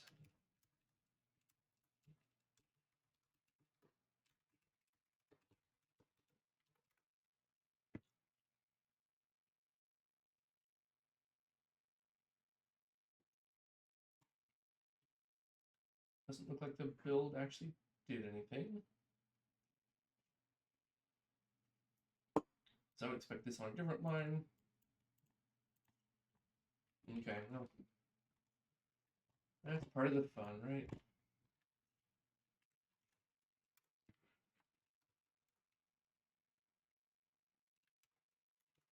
It would help if I outputted the right thing. There we go.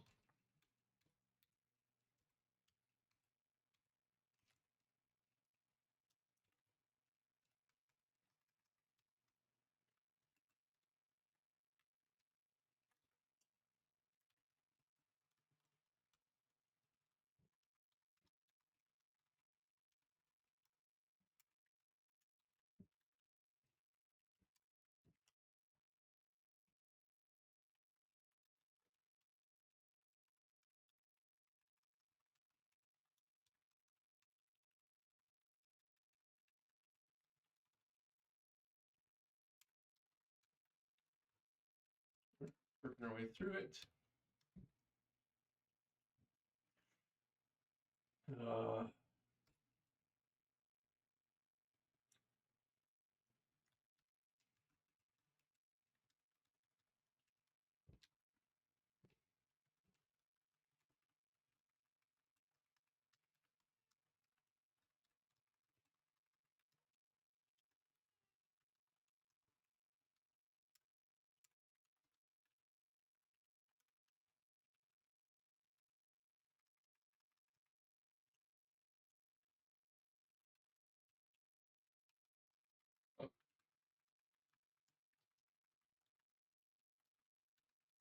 I usually put the pointer first, then the sides. I'm not sure why I did it this time this way. That's a little bizarre.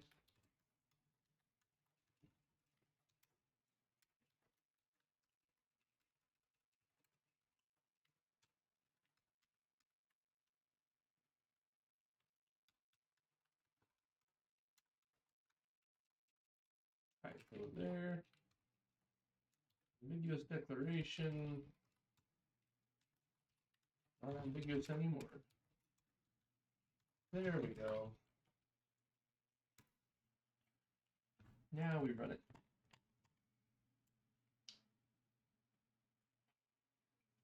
All right, this many byte file yields this many bytes of sample data. And we're not compressing, so I expect the same number, and that's fine. I haven't broken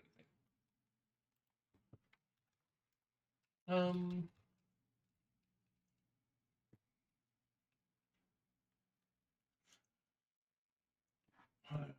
could capture some information.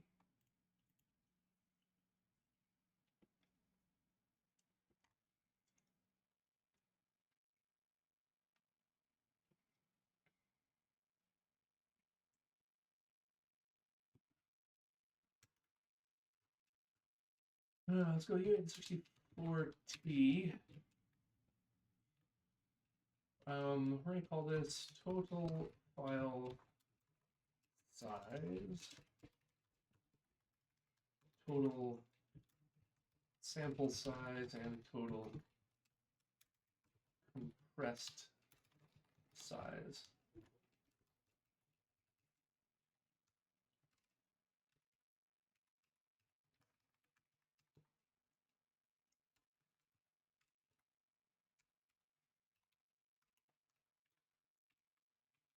Total file size equals data size, right? Right there.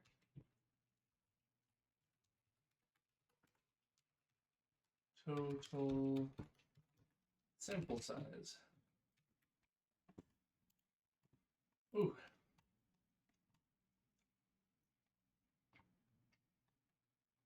Ooh, I should respond to that email eventually.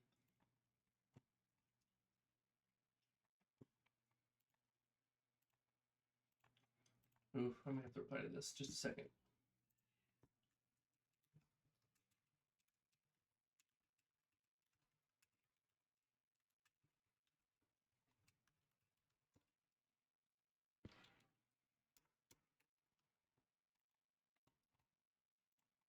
Yeah, that's gonna be sad. Okay, but back to it. Okay, total sample size plus equals, what did I call it? Sound size. And total compressed size plus equals compressed size. Easy.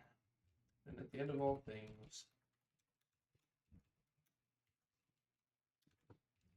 we can also do total file count.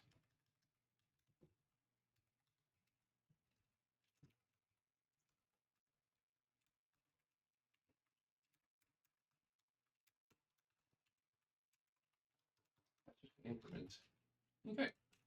We just basically want to log all 4 of these things out here real quick.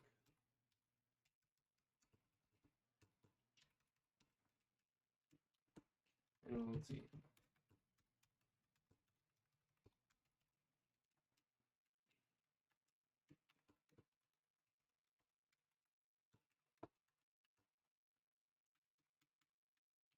Okay.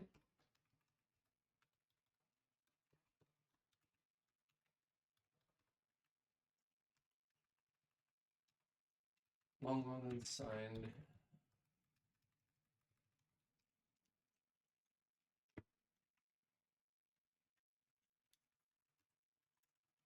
File data.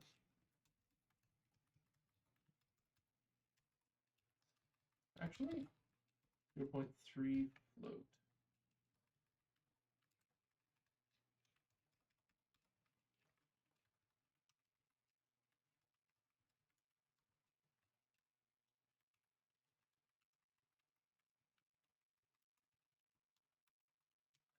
Rest data.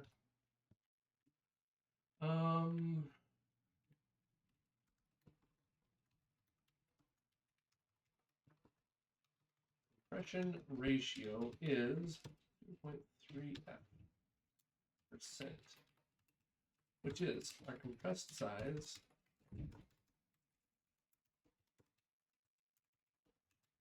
times 100 divided by our total sample size.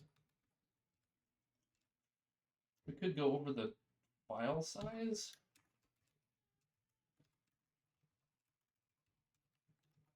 I'm not sure that's worth it. Okay, line things up a bit. And then do a little more math on this so we get numbers that mean something to me.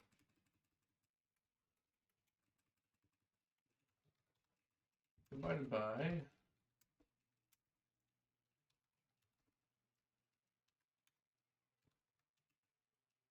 double, what's here? Static const double megabyte equals 1024 1024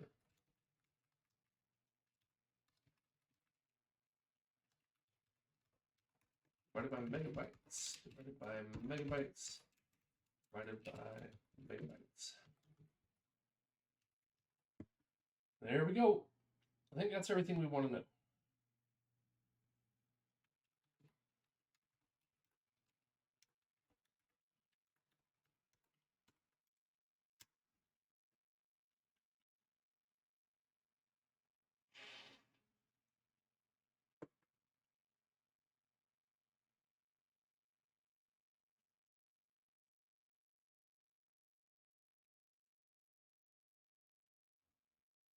Okay, our compression ratio is not great. 100% of our original file goes in and 100% comes out. So our file data is only a tiny amount bigger than our sound data. That's expected. The WAV header format is not very big, so that's fine. A couple hundred kilobytes, and we're not compressing. So there we go. Okay, next thing we want to check. So that's journal. Input size, raw size, and test size. Let's get this last piece of variance printing out here.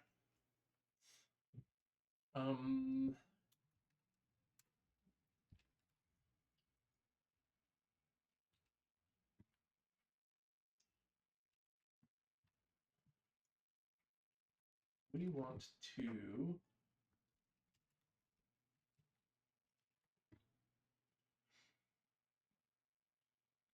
two samples as a signed integer.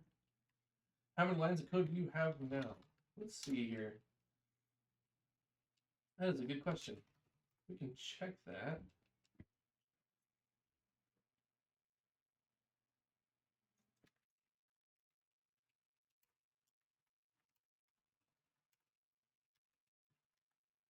Dash. That tool only runs if Git is clean. So if we go up, we go cd code metrics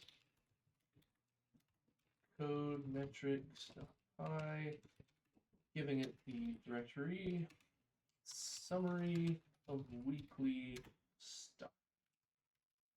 So we are up to just over 30,000 lines of code.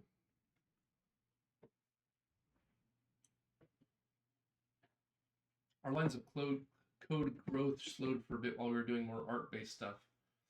But I think 30,000 is a respectable amount for a game. Now this removes from its count the things like generated code and tools code. This is just game engine code, game specific code, not the embedded binary data.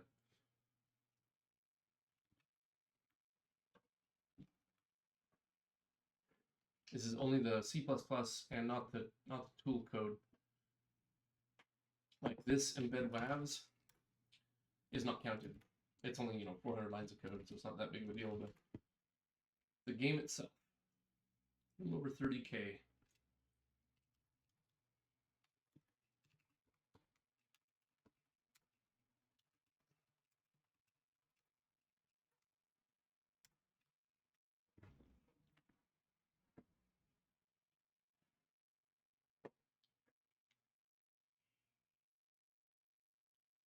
Okay, so for each sample int, sample index, sample number less than our data size divided by 2, which is our channel count. I think we had a required number of channels.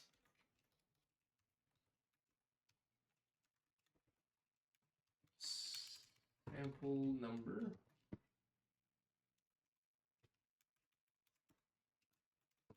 we're going to get a left sample, so uint 16t, no, int 16t left equals data.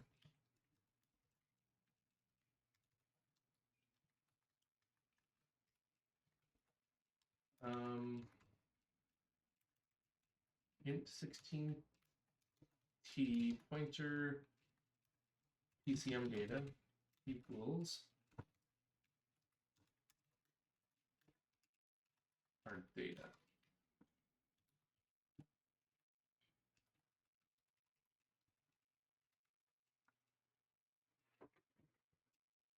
So our PCM sample count equals our data size divided by our sample size of 16-bit PCM. But we want it in bytes. Well, no, not in bits. 16-bit 8 is 2 bytes.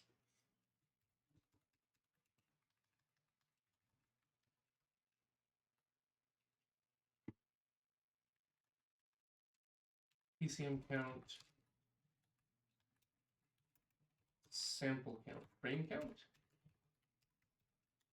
That's probably better. Frame count equals PCM sample count divided by required number of channels. Okay, so for frame number, that's probably the better way to do it. Frame number is less than our frame count. Plus frame. Let's be consistent by using index elsewhere.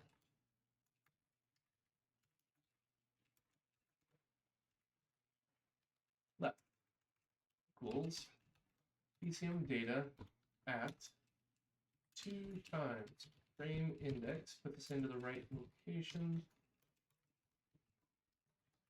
And the right one is the next one over. Then we ask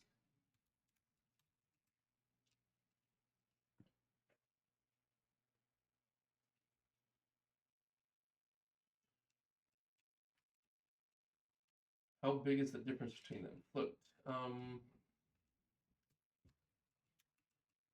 equals float left minus float r.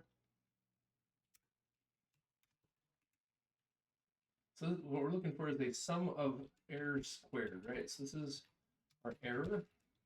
Our error squared equals error times error. Then the float sum of errors squared. Sum of errors squared plus equals our error squared. At the end of all that, our variance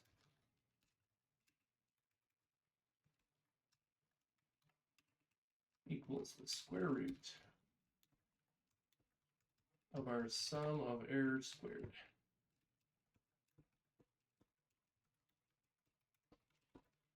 We kind of expect most of these to be 0. Let's see here. Left, right variance.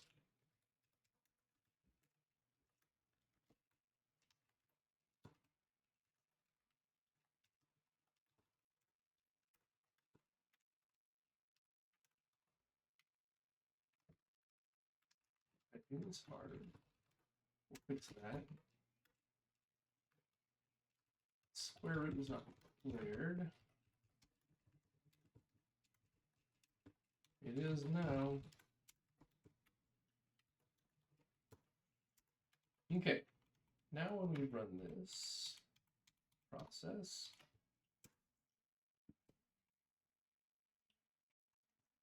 we can look at our variance, which is actually bigger than I would have expected for some of these. Click has no variance. Error 1.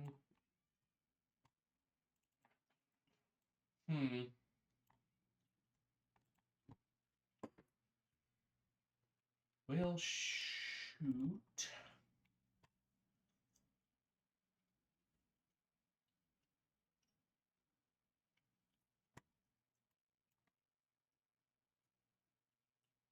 this one has such a low one, I wouldn't be too worried about it, but this is our big one.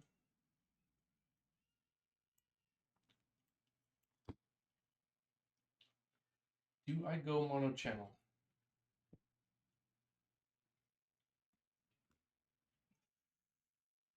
Oh.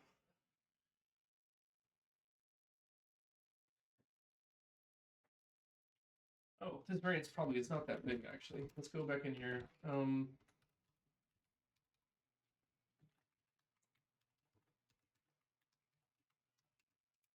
L divided by 65,535 divided by 2.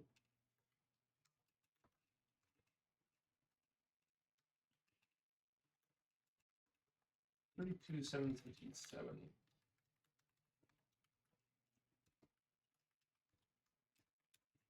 If we normalize it, I know the order of operations states, but we'll just make it easier to read.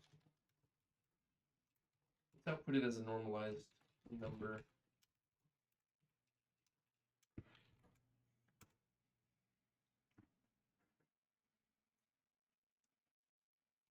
Yeah, these left-right variances are tiny. I'm not too worried about it, but some of them are actually quite large. Srib 5 is pretty bad. I don't know if it's worth it to keep dual channel data. I mean, if over the full run of a small sound,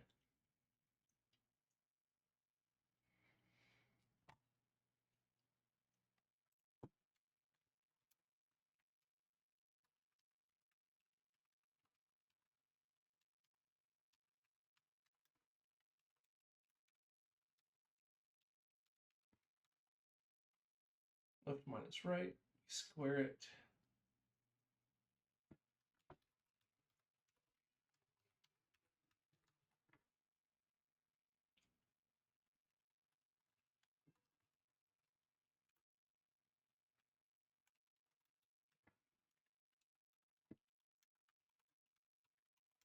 Not sure that last math was right. Some of these are coming out at 0, near 0. Yeah, that's better.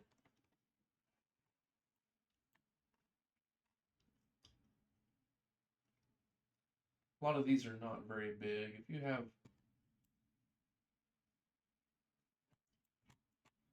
honestly, most of these sounds don't have high left-right variability.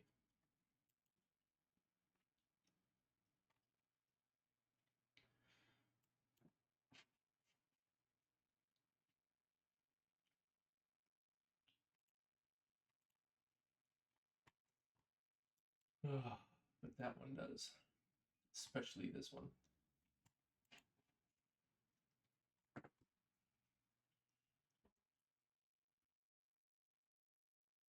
wonder why.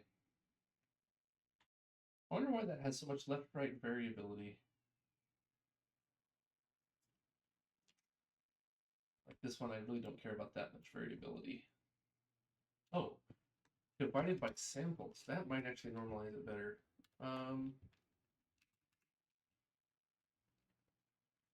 Divided by brain count. That probably normalizes things quite a bit, actually. Being more useful. I'm trying to remember my old statistics without actually looking it up, which probably means I'm using the wrong term. Okay, yeah. So when you divide by the number of samples, like our variance is not noticeable. This is actually fine. Okay, that's more like what I would expect. We can go out 6 decimals, just while we're sitting here. We can go double. Everywhere we can go flip here. We can go double.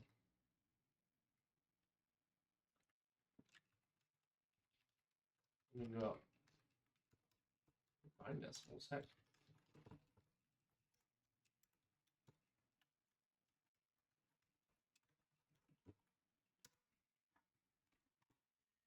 Again, Sreb is always the biggest one, and its variation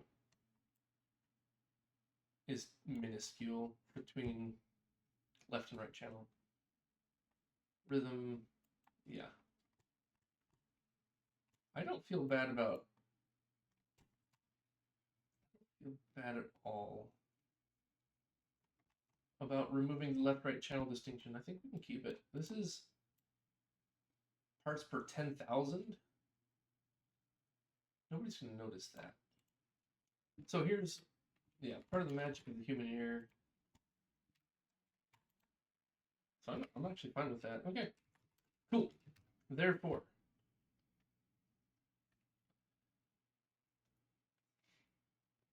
step 1. Now we're doing a mem copy. But I don't think we're doing that anymore.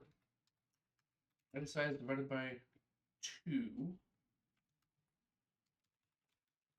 Required number of channels.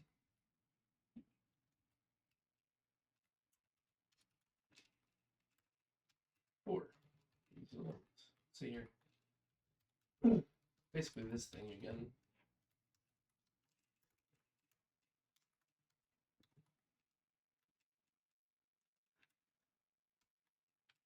We'll take the left sample, and that is all we're putting into result.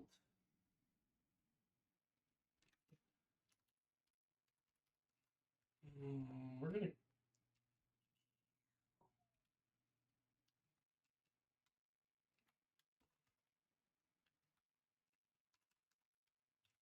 we'll call it PCM result for now. PCM result. We're gonna change things a bit, but this will be an int 16t, so signed thing. That's going to equal the result. So our PCM result at our frame index equals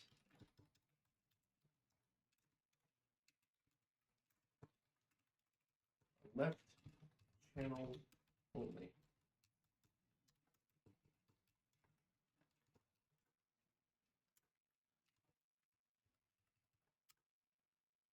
Oh yeah, I didn't do this thing. I didn't cast it. You cast some things and C doesn't complain. You cast other things and it complains. Okay. Ooh, crash. Boom. Why? Write output file. Compressed size of our compressed data.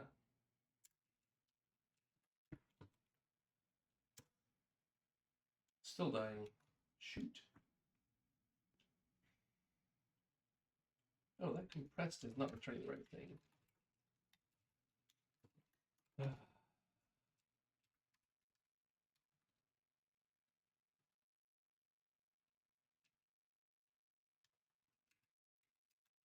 Required number of channels.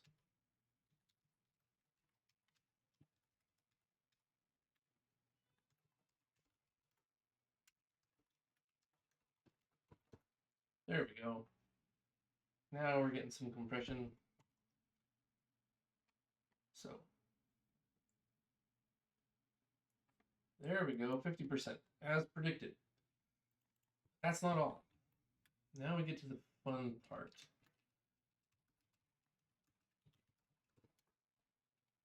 Let's see here, mu law algorithm. Let me throw this down in the thing.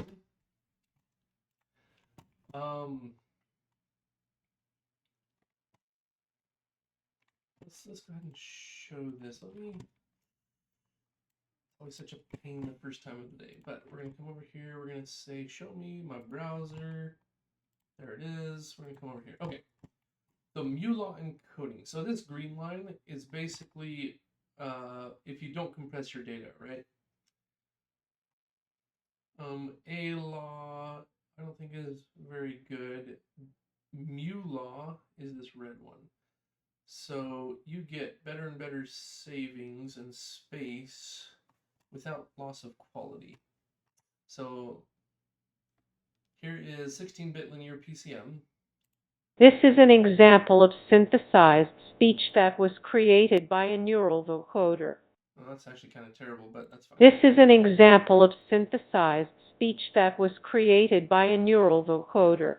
So an 8-bit MuLaw actually encodes a lot of the same amount of data just fine without, because the human response to input is almost always logarithmic. Oh yeah, Dravest, you have a wonderful night's sleep, and we will see you in the morning. So an example of human input only registering logarithmic variation, right? Not logarithmic, exponential. Anyways, the inverse is logarithmic. It doesn't matter. The point is, if you hold two candy bars, you'll only be able to tell them apart by weight if their difference in weight is significant, some percentage of the total weight. All right. So although you can detect the a 2-ounce difference in the weight of two candy bars, if you held two weights that are 2 ounces apart, you could not tell the difference, right? The two weights would have to be a percentage of the total weight for you to notice the difference, if that makes sense. So what you notice is not a difference between two things. What you notice is the amount of difference between two things, not the you measure, your brain measures the relative difference, not the total difference. So your ear is the same way. The response in your ear, it won't be able to tell the difference between 32, the PCM sample 32,000 and 32,001. So you can actually chop a lot of that data out and say, if we assign these 8 bits a logarithmic curve and map these these 16-bit values into this 8-bit value logarithmically, you can actually get almost the right amount of data into the ear without doing anything. C programming language. Is this the KNR? It is. I have a. Wait a second. Oh, I don't have that book. Never mind. But anyways, so that's kind of the idea between the MuLaw, right? It's trying to map inputs that have way more data than the human ear can hear to something that's a lot closer.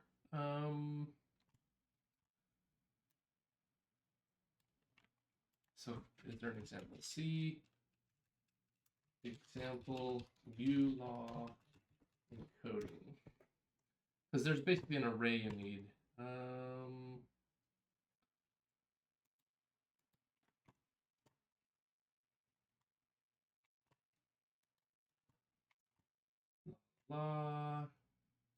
Logarithmic data compression, exactly what we're talking about.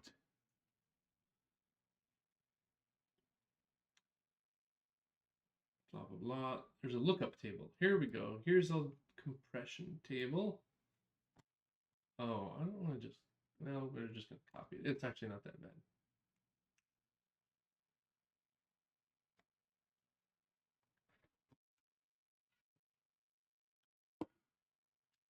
You just grab that and go. Let's hide the browser.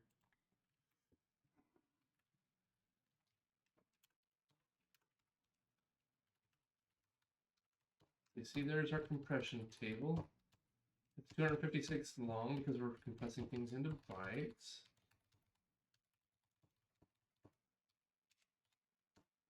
Table lookups are always fast, so that's fine.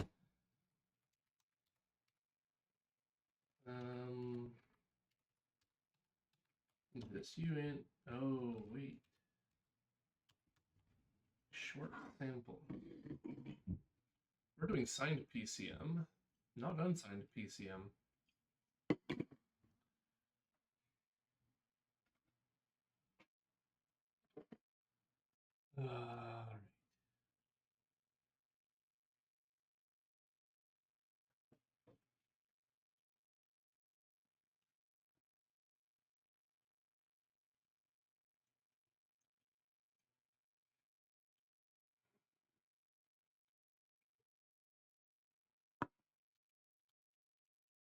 Okay, I already have some issues with this code, but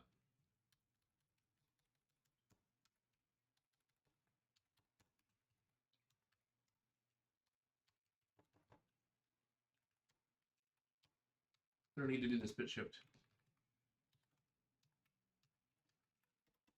You just do that. If sign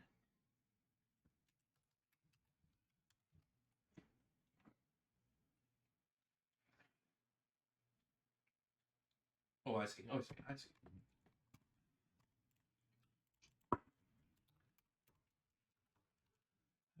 Uint 8t, uint 16, or not uint, int 16t.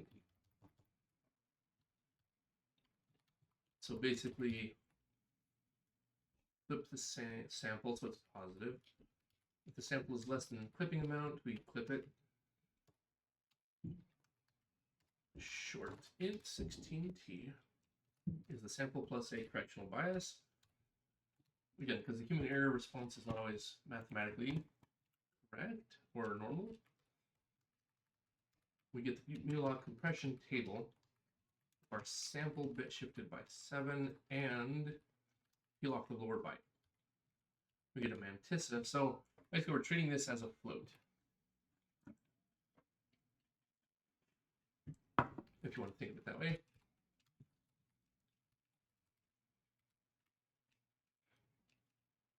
Okay. So we compress that. So we basically are taking this sample, chopping it down,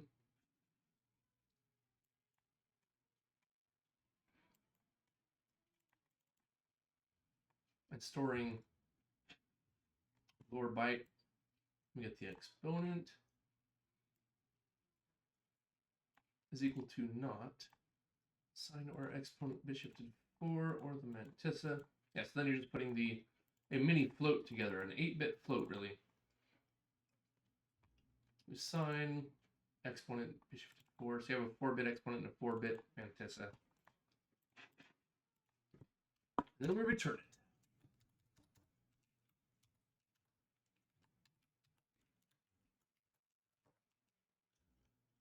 Uint 8t compressed byte. I'm not too sad about that. Okay.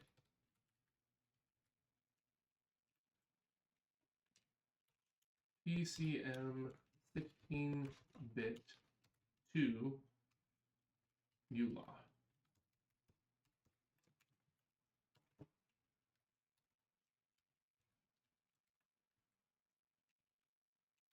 Okay, when we process our data, this thing is also divided by our requested sample size here.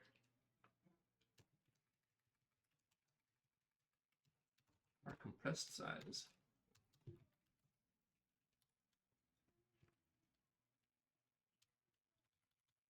We get our PCM data.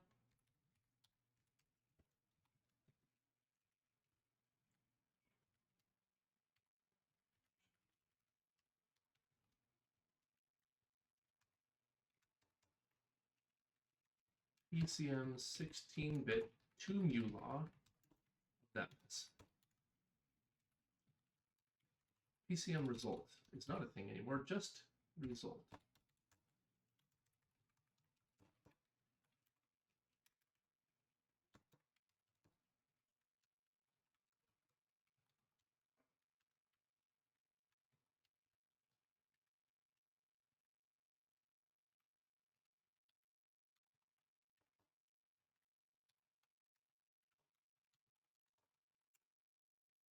Okay, let's see how that goes. Whoa, yeah, it doesn't like all that.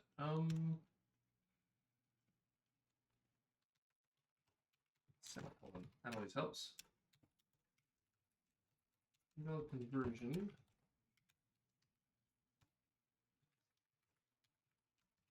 Uint 32t.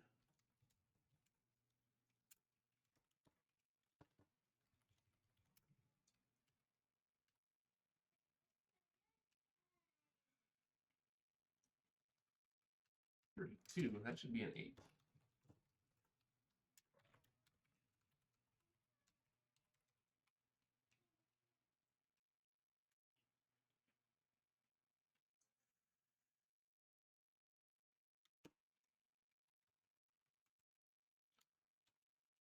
I like doing that, but it kind of doesn't matter.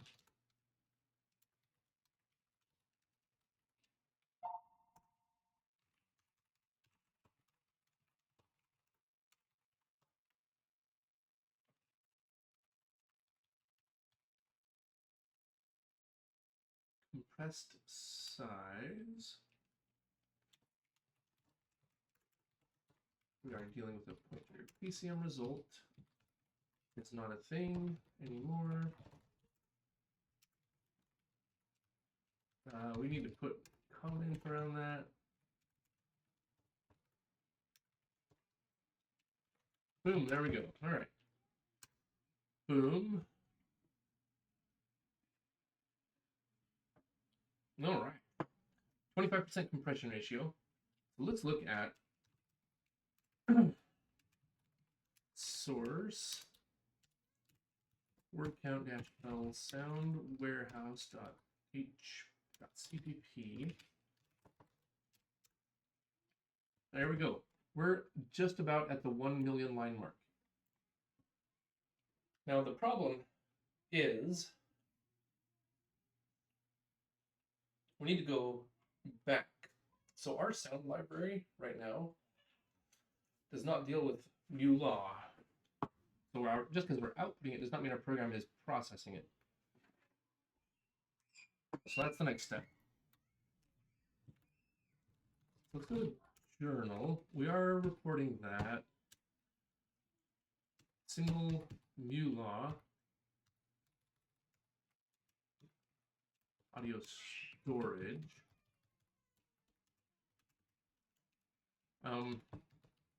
handle optimized audio in sound.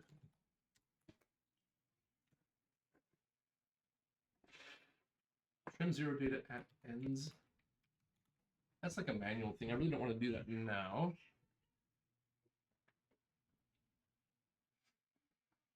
Anything else I need to do?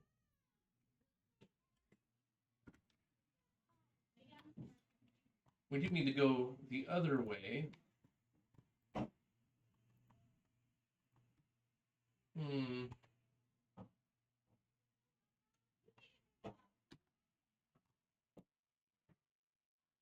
New law encoding, blah, blah, blah.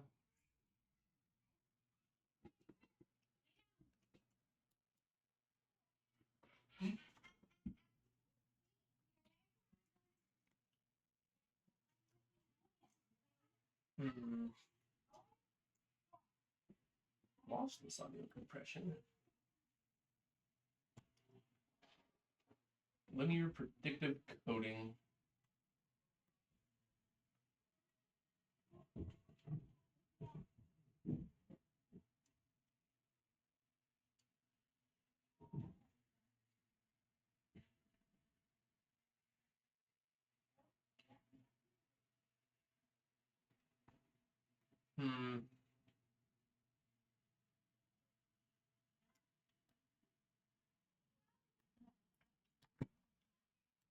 I want the code that goes the other way now.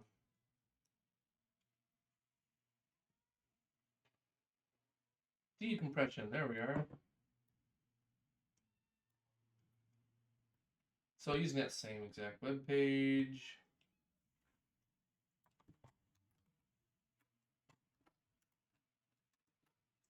We're going to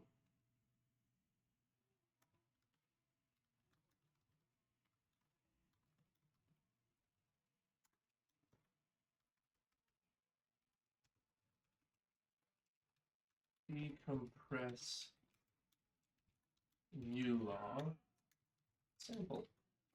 It's going to take a uint 8 t new law sample.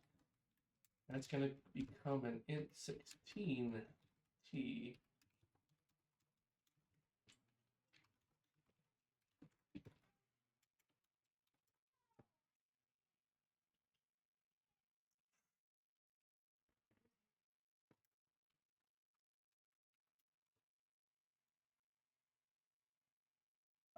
We can just go straight to float.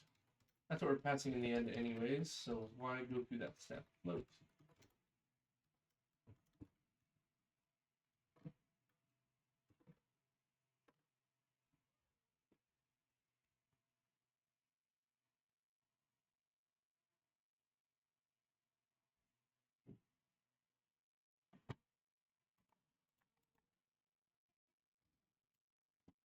mu-law decompression table.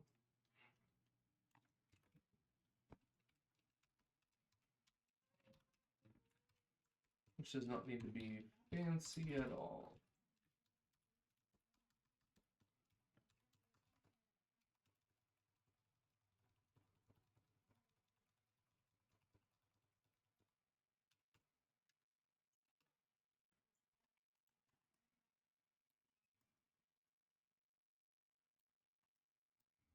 Decompression.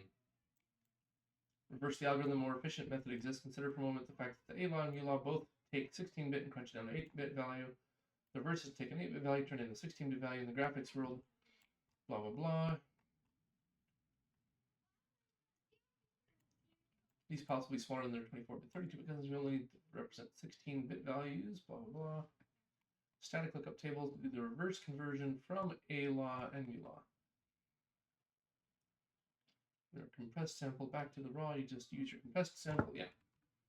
So all that work we did, now it's just a lookup into this table. We don't have to decompress nothing.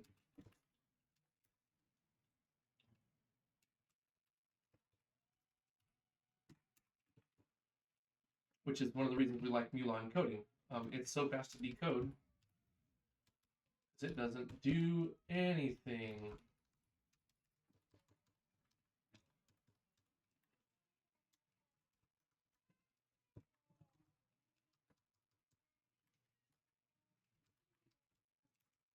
Int 30, int 16.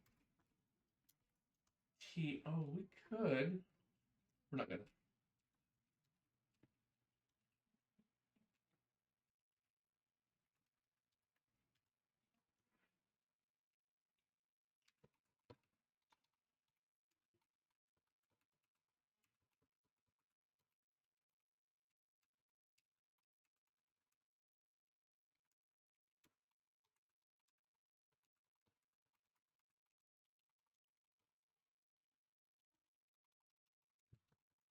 We could even pre-compute these ones, so we never do a divide, but I'm not that worried about this lookup. Our performance so far is not at all being stressed. But we could do it. We could pre-optimize this. There's no reason not to. In other words, somebody already did the math. Since we only have 256 possible values in the mu-law output, we don't really have to compute 256 entries in the decompression table. Because if we do the algorithm backwards, like we're just finding these values over and over again. So why not just decompute them? Having a lookup table is always going to be faster than almost anything else you could possibly do in any piece of code, right? A lookup table is just so efficient. An address offset, get it, go. So maybe what we do is we format this table.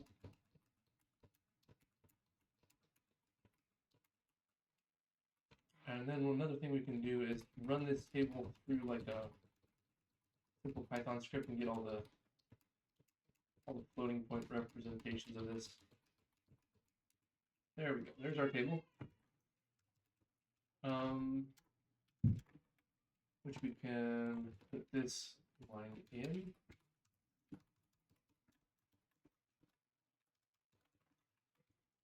mu-law decompress.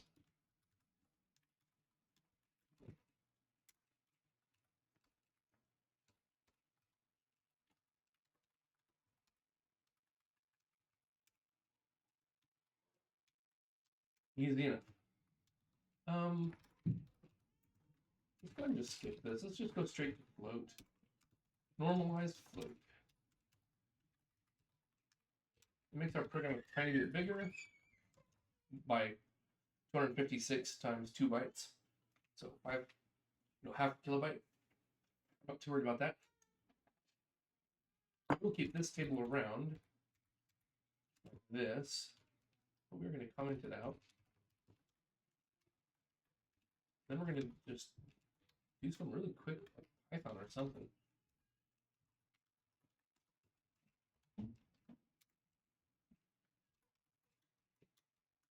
Get the scratch buffer. Let's make this presentable. Oh.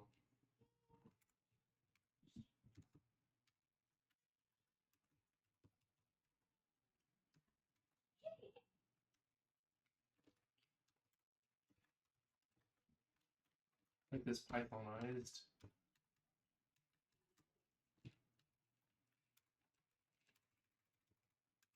Equals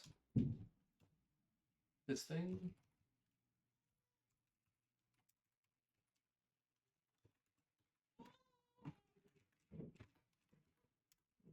Let's put it in.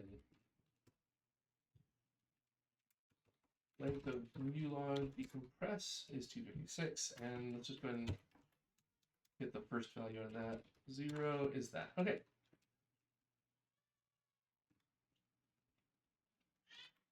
One, two, three, four, 5, 6, 7, 8. So we're going 8 columns wide.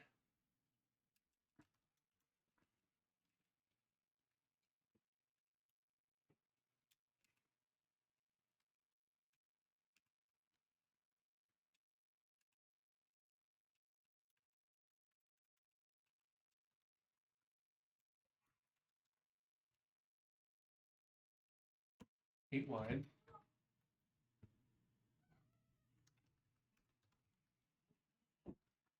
Eight times 16. 8 times 8 is 64. 128, 256, 512. Oh no. Only 16, right? So row in range 16. 8 times 8, 64.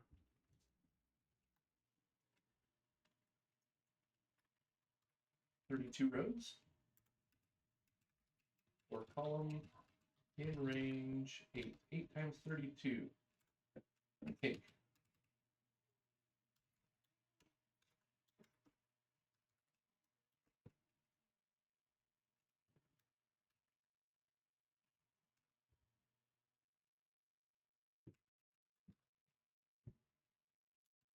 New law decompress. Row times 8 plus column divided by 32, 676, 766, 7, no, 767.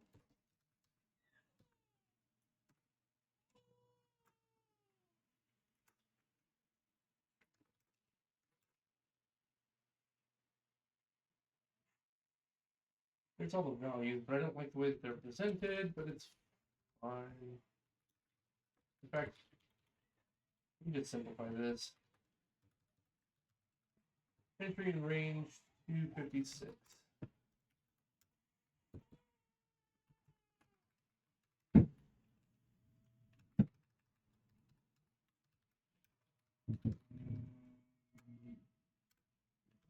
Okay, there it is. There's our table.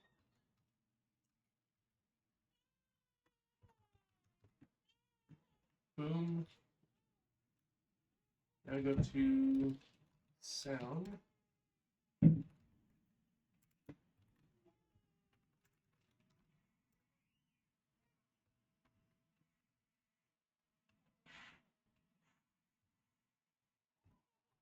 We'll clean this all up in a minute. This is a float.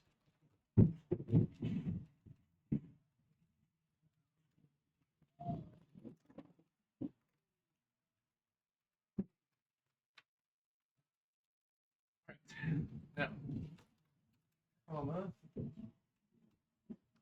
2, 3, 4, 5, 6, 2, 3, 4, 5, 6, 7, 8.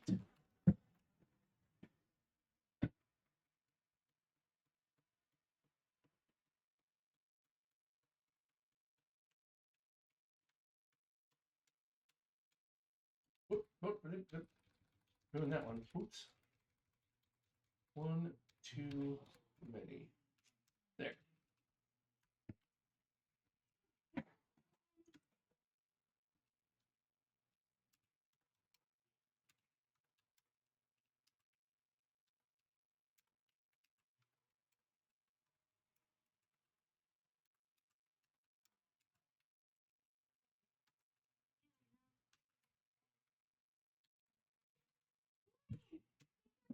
Boom. This is the only weird one. This doesn't need a comma, and we're done. So now, in theory, where we fill up this data from our sample.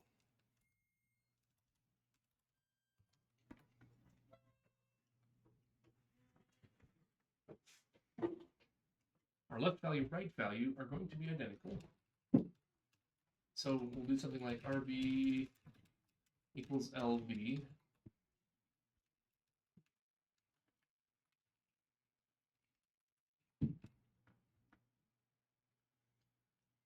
Where you get L.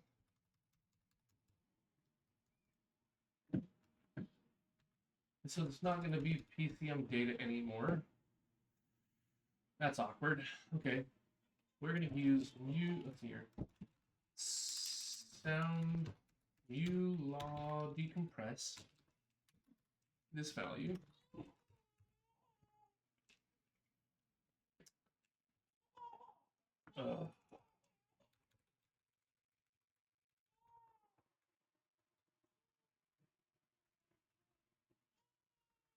Left, left. We need two values.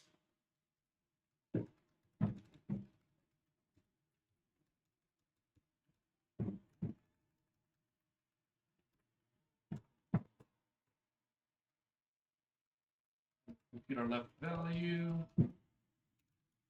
Thusly, right equals left, and we're done. Is that it?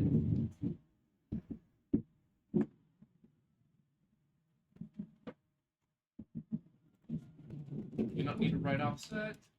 You don't need a left offset.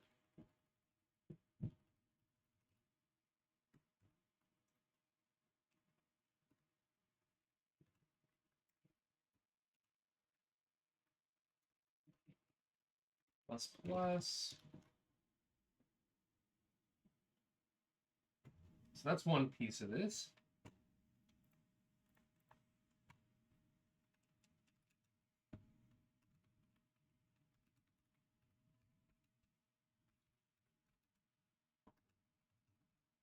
The other piece of this, we do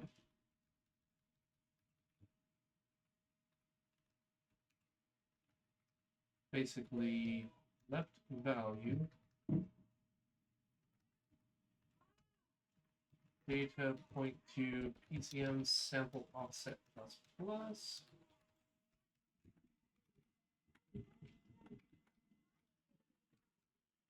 Left value, right value equals the left value. And what else? Yeah, I think that's it.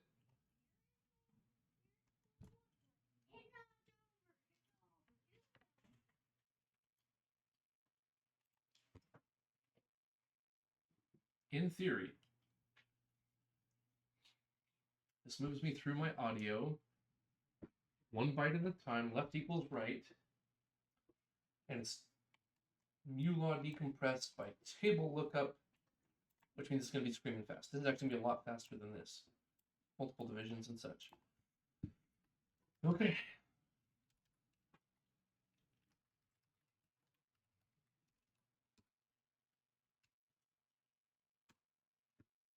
So left value only gets sampled if we are within the bounds, really.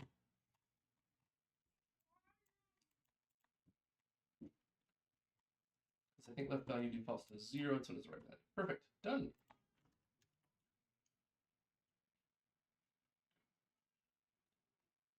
I think that's it.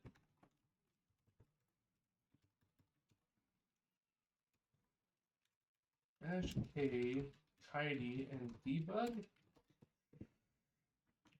But our sound warehouse file is now 1 million lines of binary data. So this actually, oh, did I clean?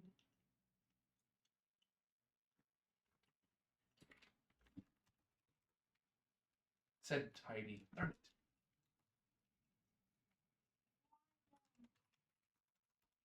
Okay, okay.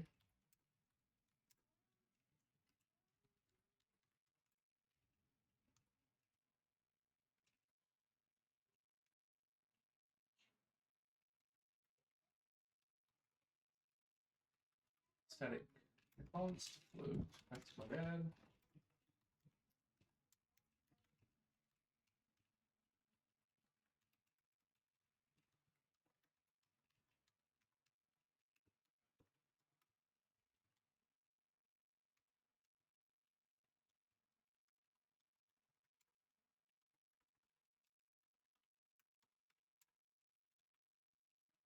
is building the sound warehouse. What is in my dip file then?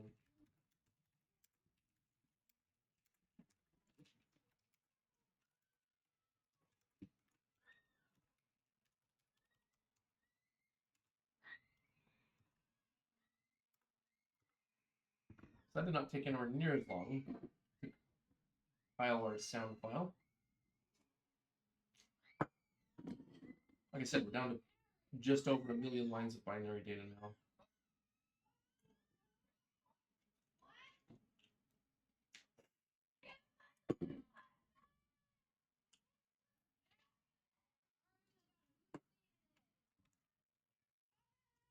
Okay.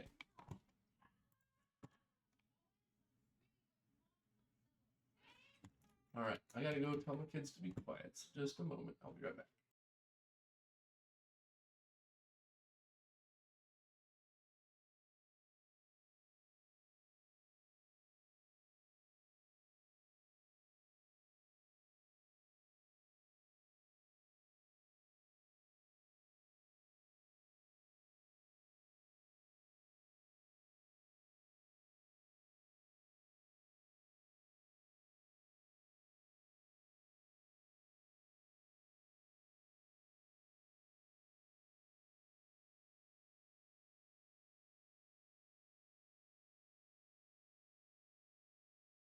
Okay, we're back. So that didn't work, but it's okay because it was actually pretty close.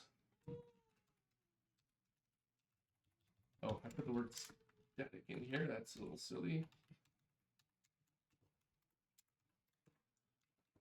All right, we're close.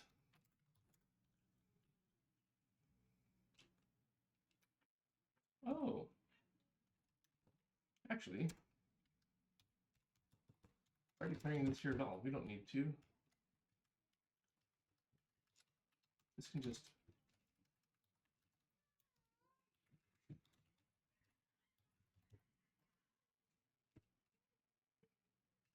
It's not have to be scoped within sound at all.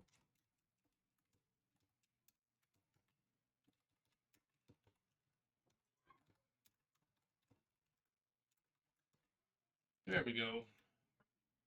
Now we see if we followed the rules right.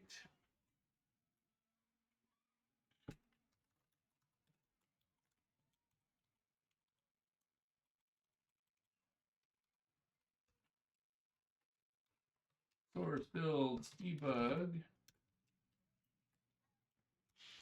Whoa, that's terrible. I think we broke something. My bad. Oof. Oof. Okay, it's bad. It's really bad.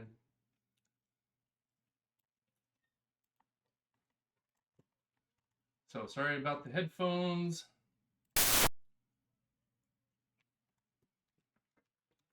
All right, something's broken.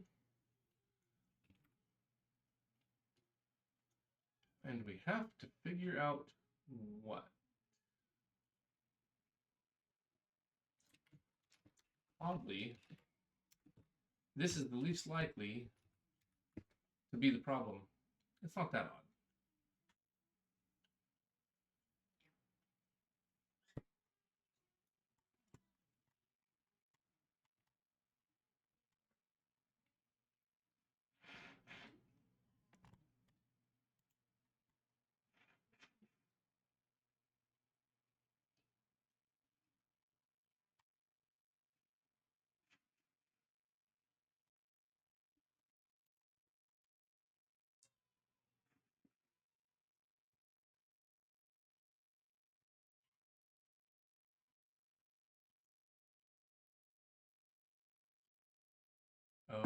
Oh.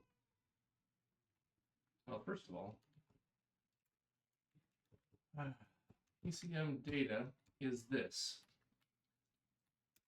Now, this, and it's not PCM.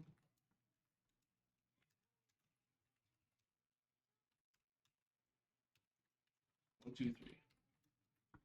PCM becomes mu. Data, mu sample count, mu sample offset.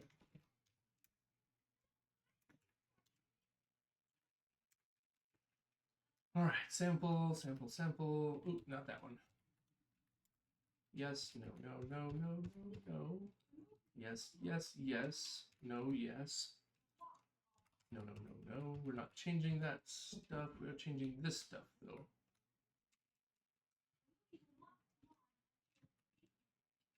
We're going to come back to this. This is a uint 8. Sample count.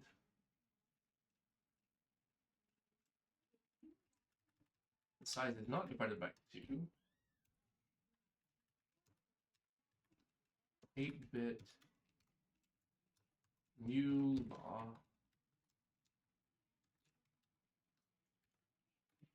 Maybe someday we'll support both PCM and new law, but for now, definitely not.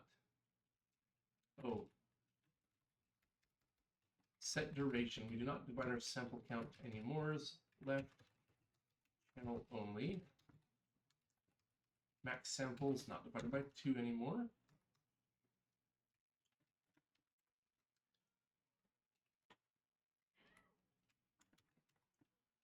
Divided by 2 anywhere else.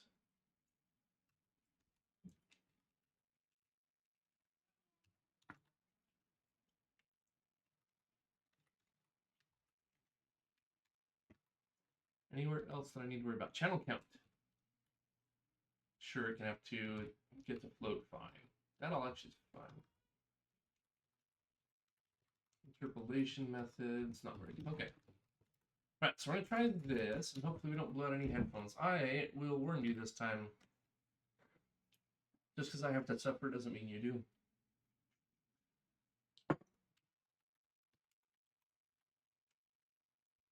Okay, headphones. Check your headphones. I'll give a thumbs up if you can put your headphones back on. 3, 2, 1.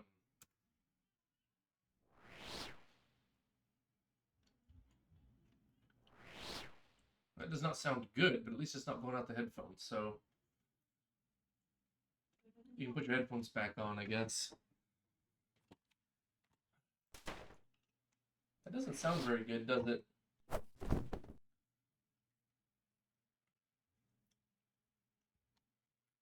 Because Mule encoding should not lose that much.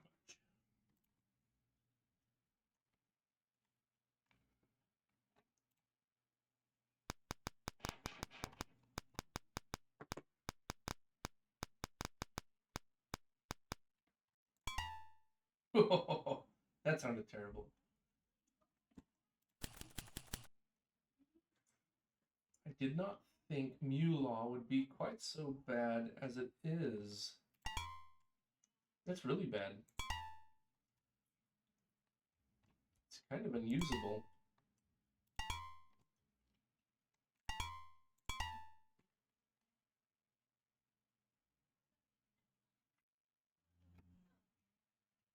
Mula.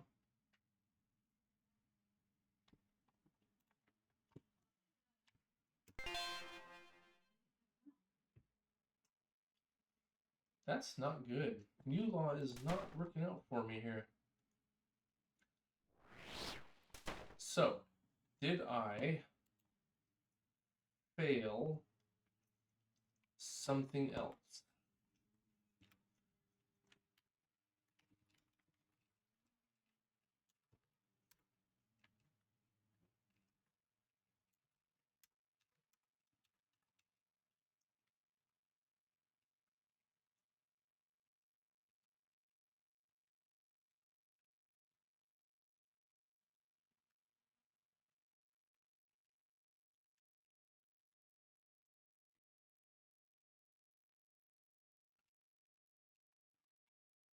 Samples per cycle. Sample rate divided by frequency.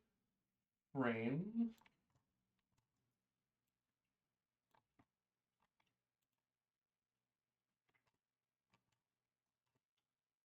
Samples per cycle. That's fine. That's not left-right determinated. Slowed down amount. Yes, yes, yes. Blah, blah, blah. Waveform. If that's a problem there.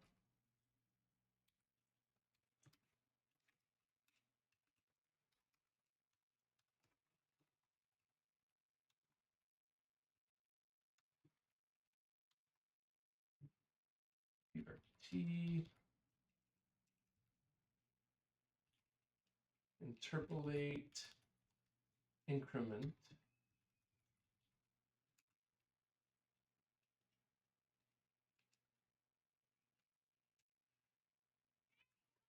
otherwise we skip through happily, so maybe that was a small contributor to the error.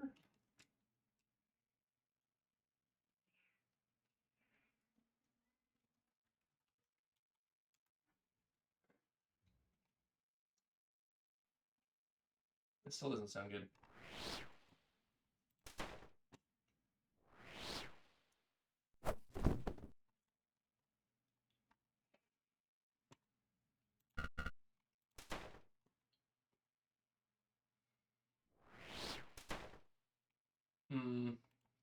I don't remember. And this is, granted, this was a very, very long time ago that I played with Mula encoding.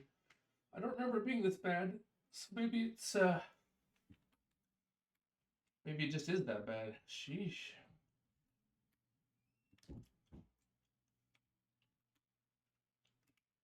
Is it, if it's not my stepping through,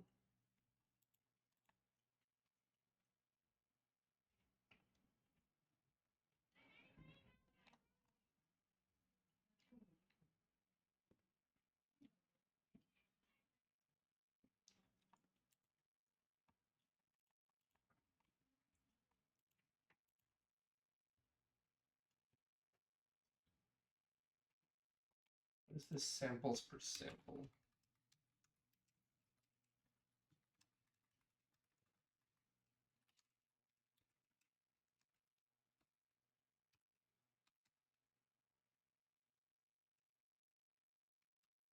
Oh yeah.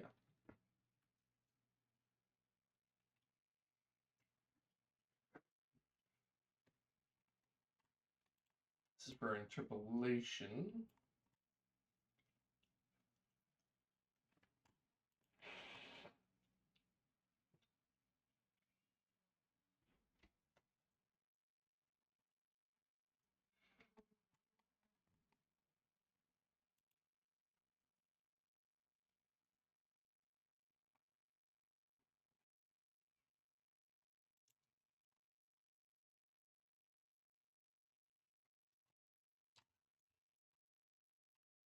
Oh, oh.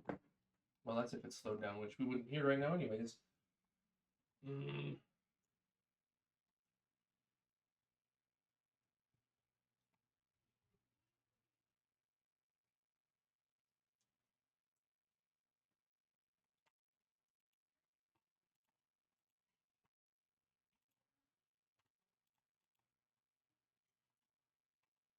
By the time we've gotten here, we've done all the left, right we can.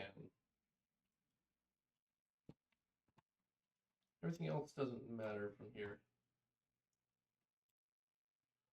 Otherwise, it means just fill zero, fill the rest of it.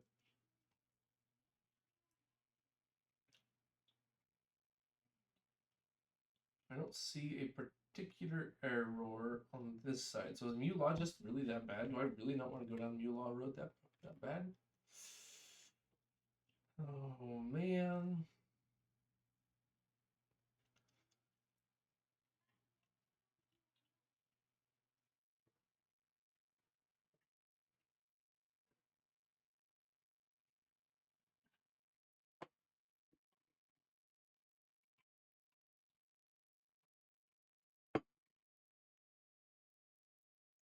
Hmm.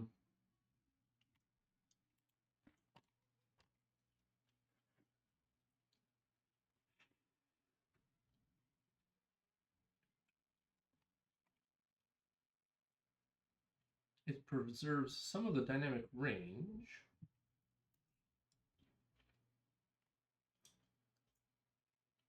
Yeah, blah, blah, blah.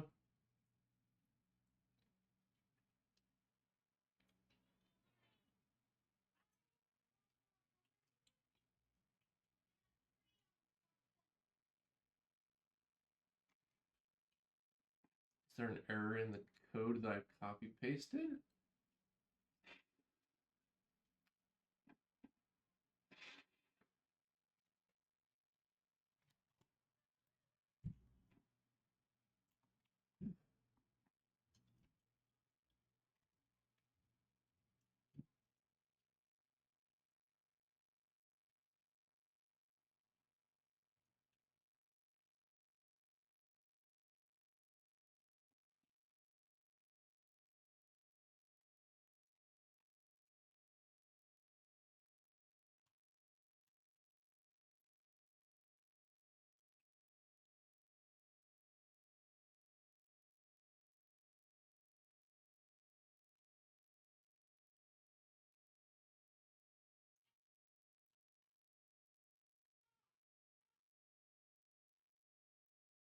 conjunction with digitization.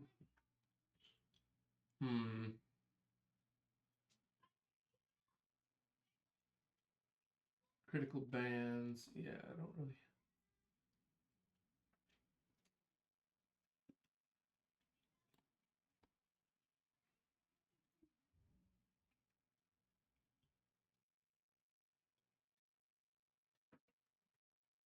So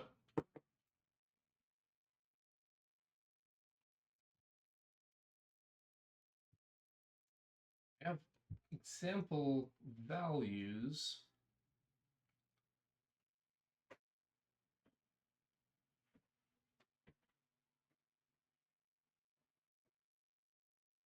for 3366, 32145, and 32178.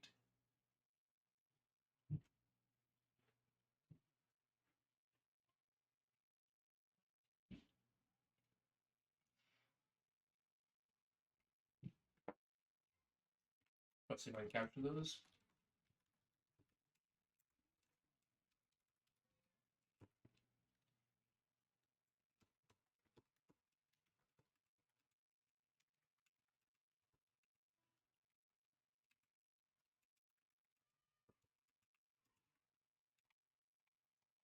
Equals some other value.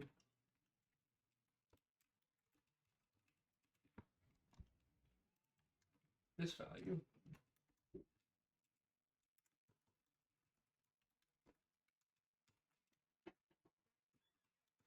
I'm sorry, but I have a big problem. Okay. And I don't know what to do to fix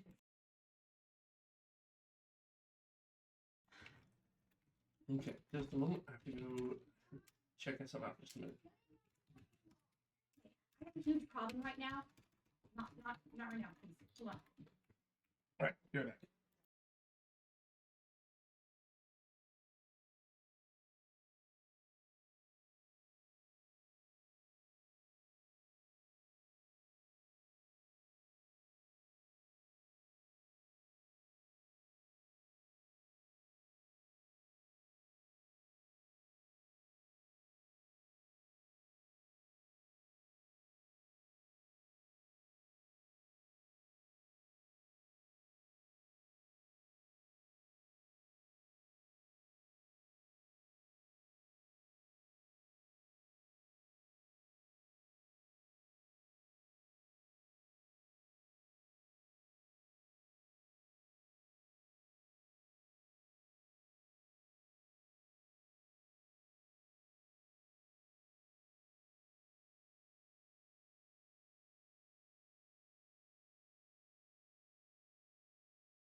Okay, well, not sure the emergency is over yet, so we'll see.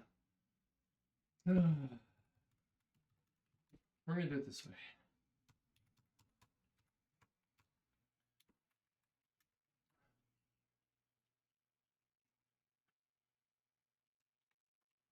Because we have expected values we can throw in.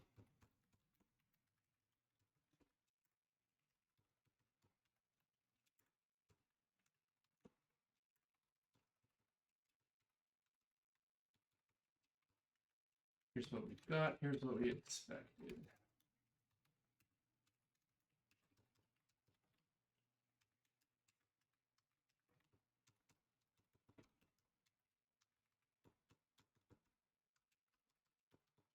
Okay, sample, compressed byte, expected for 33 is 5.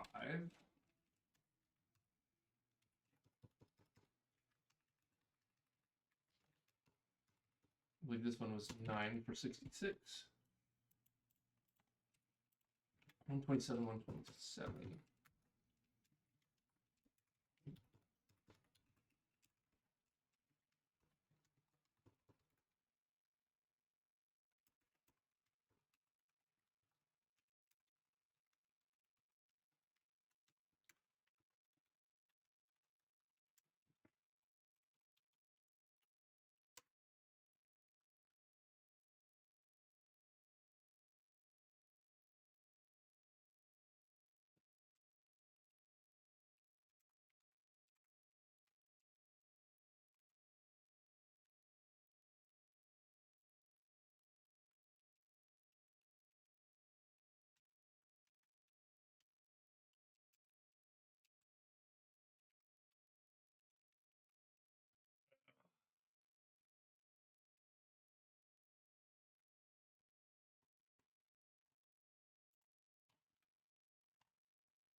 Hmm.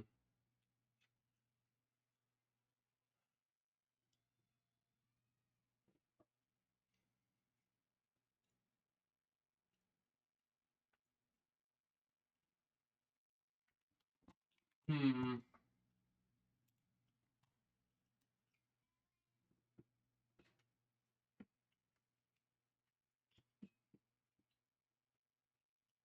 The A law is a little different.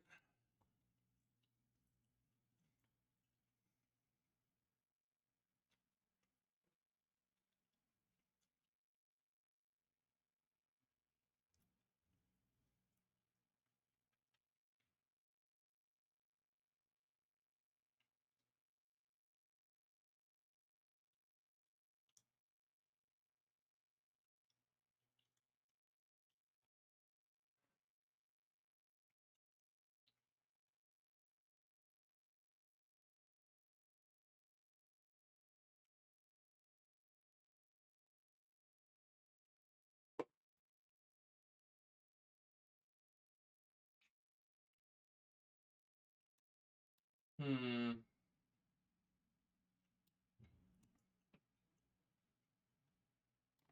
I mean, we can try A law.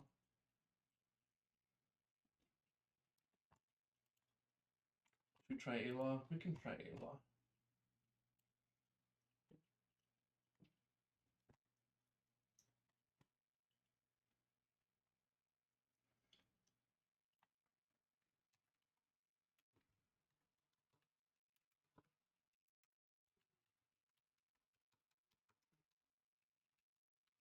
It also comes with a table.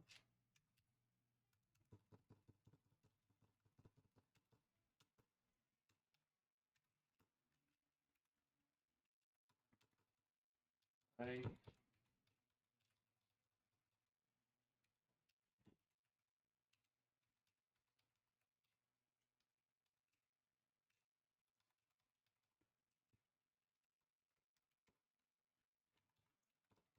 Uint t uint or just int 16t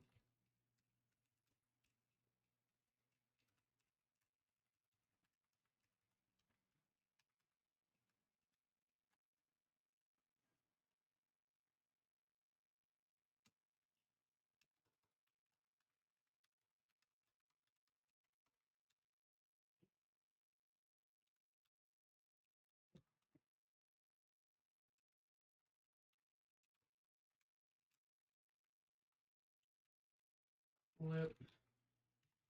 If the sample goes like that.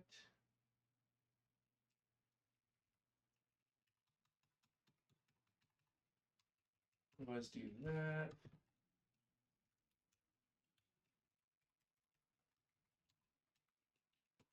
PCM 16-bit 2 ALAW.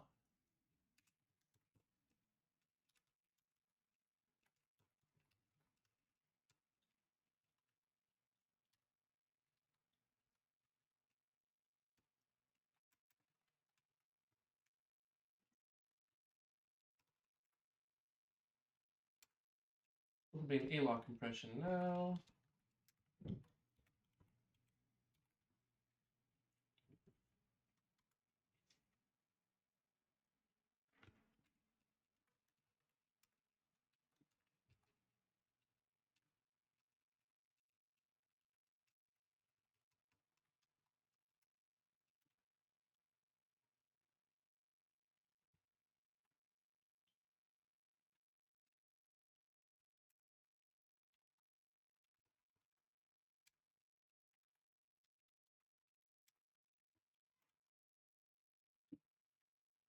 Now the ALOG table is going to be a little different.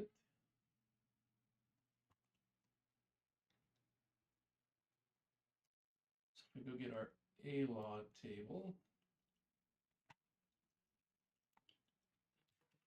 same song and dance into sound.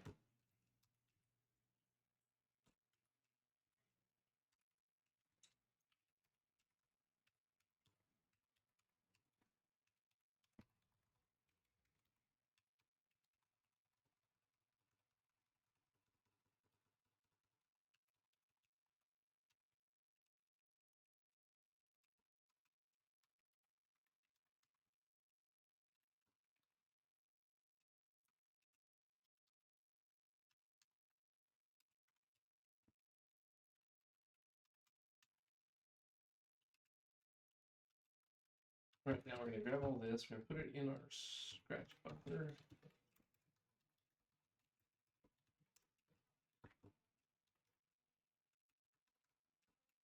Comment this one out.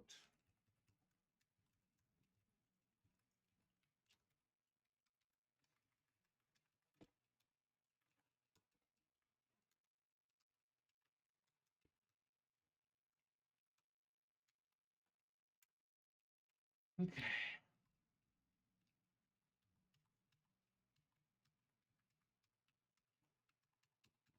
Turn it into Python.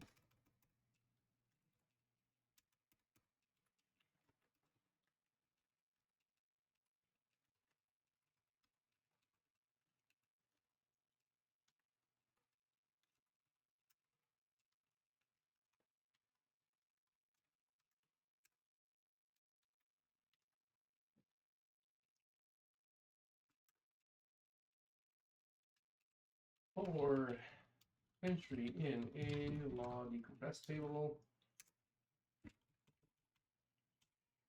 print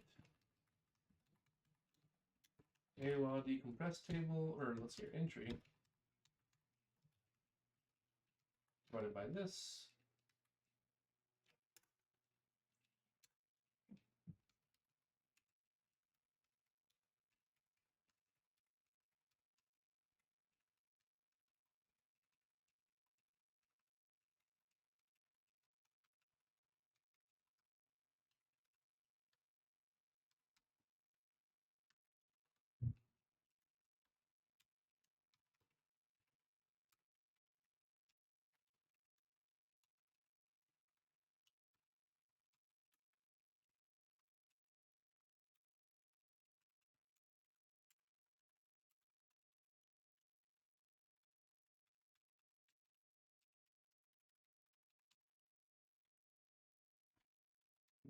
That wasn't it. So go. There we go.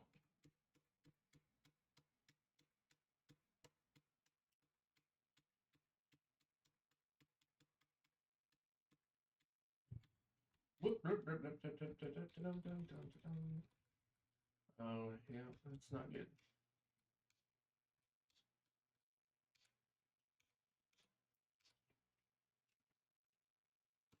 There we go. Okay, then we realign these. Okay, we now have a law decompressed, so mu law.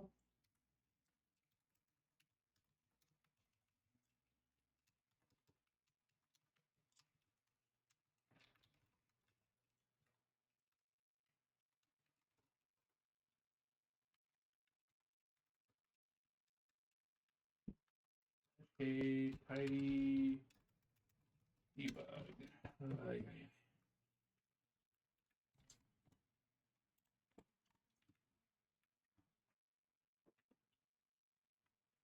I wonder if I'm doing something wrong that's causing mu law to misbehave for me.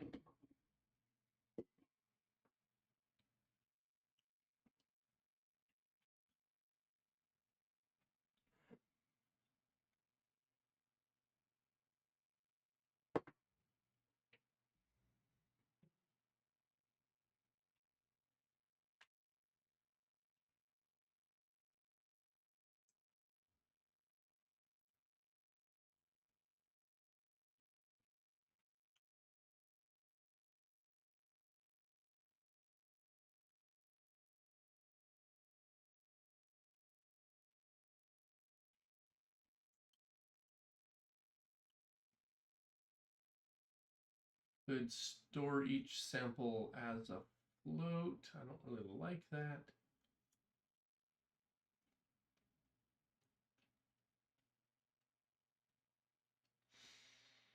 I'm just curious if a law is going to sound any better than mu law. I did not think it's going to be that bad though. Like, I must be doing something wrong somewhere.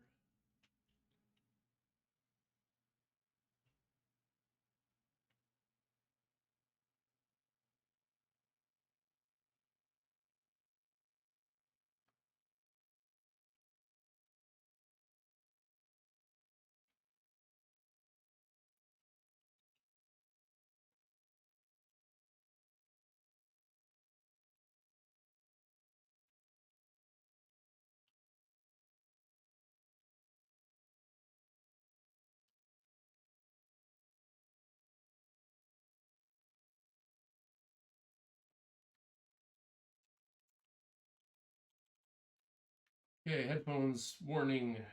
Here we go. That does not sound better at all.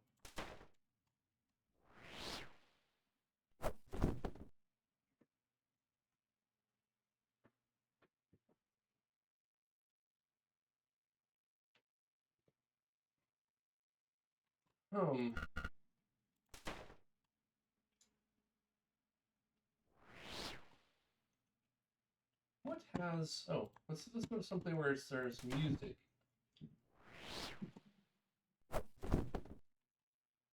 This one does not have music. I guess the golf mode has music.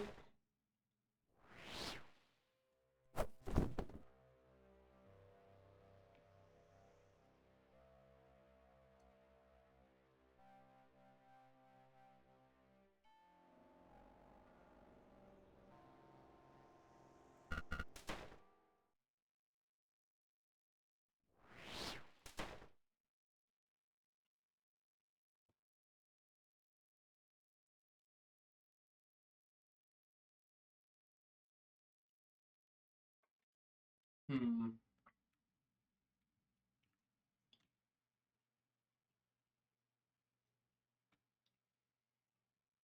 Hmm.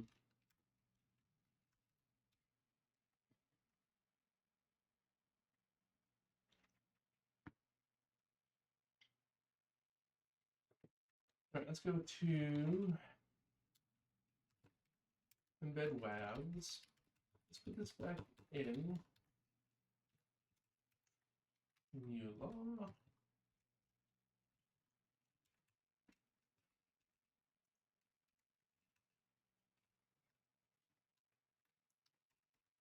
Process data.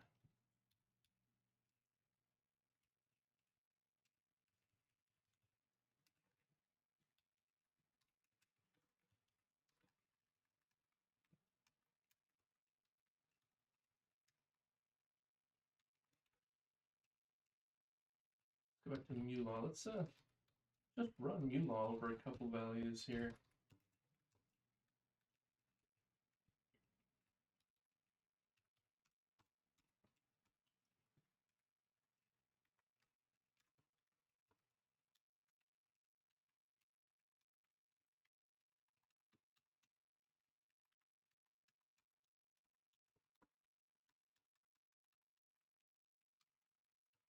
$33.66.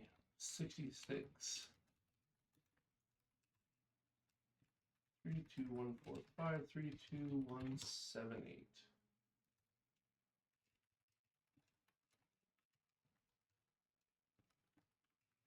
178.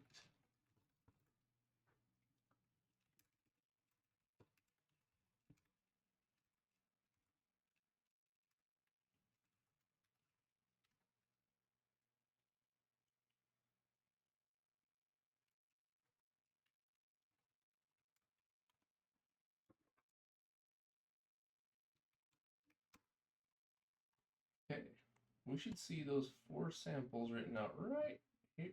What?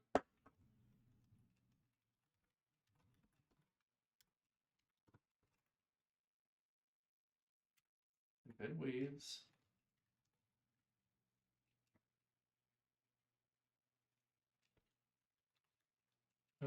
That's not EmbedWAVs. Where are those 4 samples? I should see that here.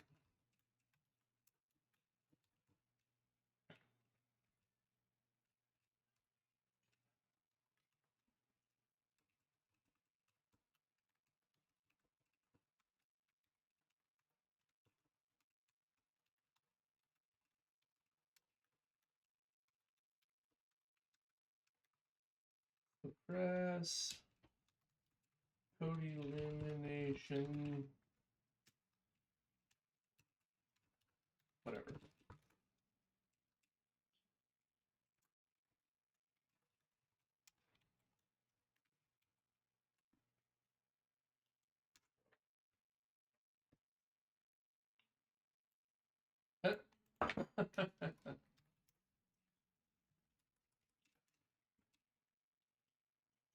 $33.66.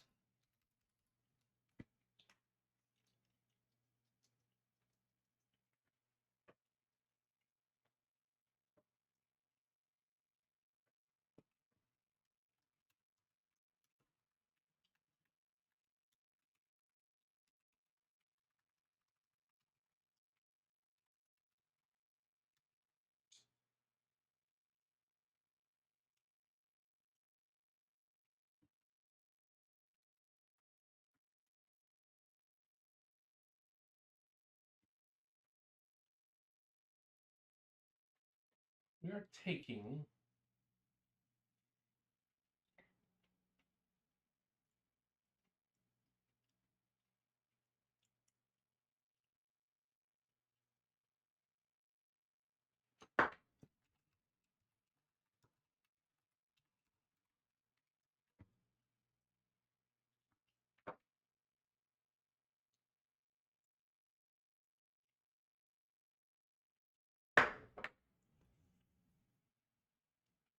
if it's negative, then we take the positive. That's what this should do.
What? Why are we getting negative values?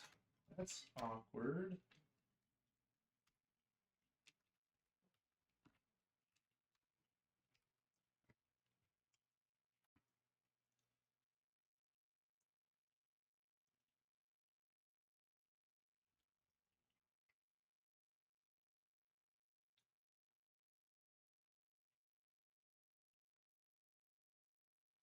Well, that's why they're doing that.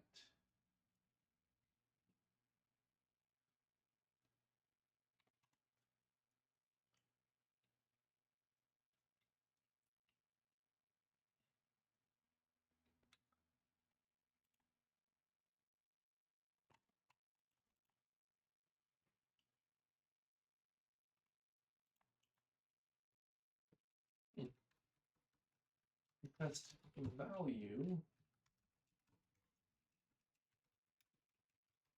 Compressed byte equals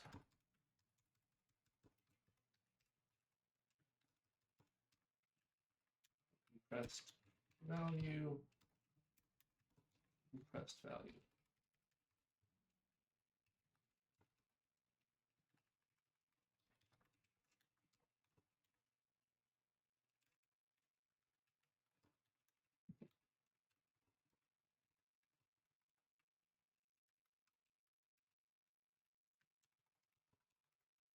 Now that is part of the problem right there. It's not behaving the way it should.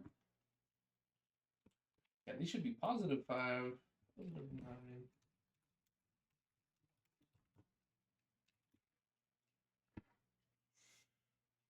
Those should be positive.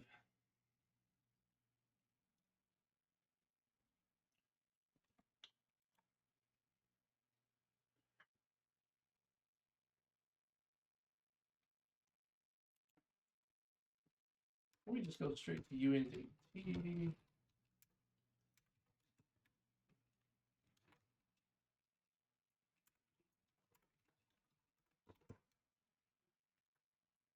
Those are not right.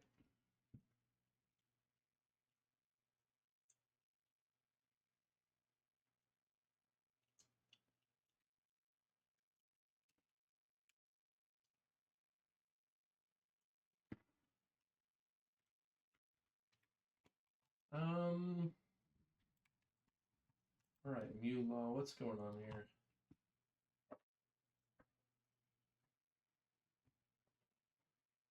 See what they're doing with the sign now. Take the absolute value. Flip bias, fine. Exponent, fine. Mantissa, fine. I understand all of that. It's the reassembly back into a compressed byte, which doesn't make sense to me.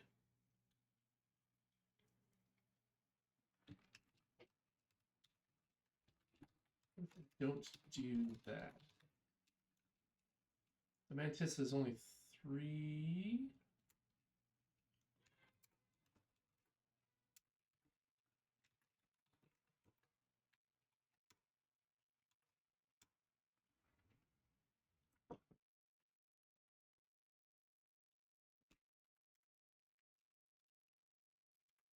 And 27 is the expected amount. 4 and 8, not 5.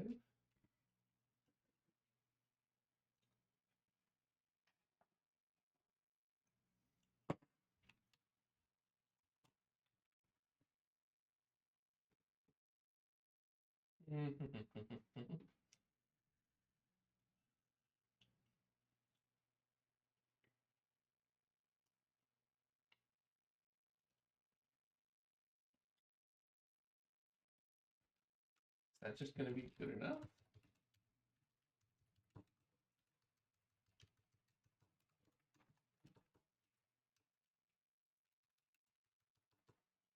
Suppress all of that.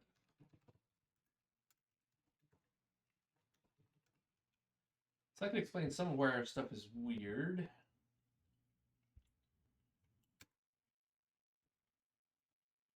Our mu law encoding wasn't good in the first place. That would obviously explain some of it. Sound. I think we're still doing a law decompress. Mu law decompress. Thank you.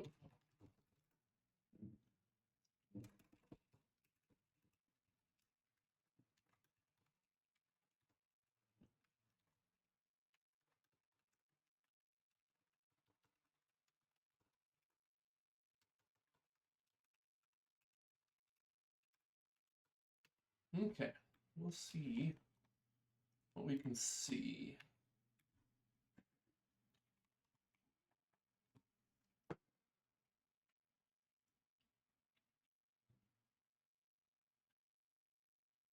Why do you take the integer 0, not?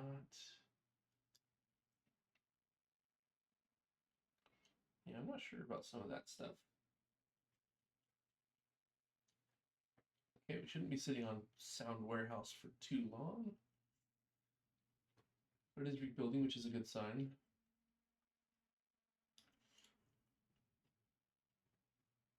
Okay.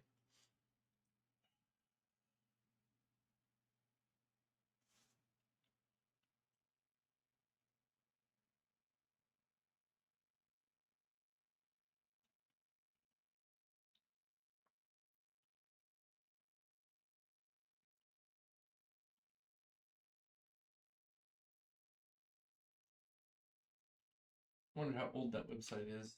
What has changed in the C language since then? That did not behave as predicted at all.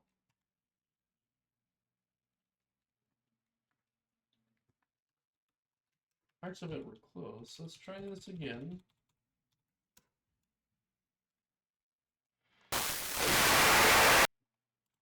Okay, that's terrible. We're back to terrible. That's actually worse. Shoot.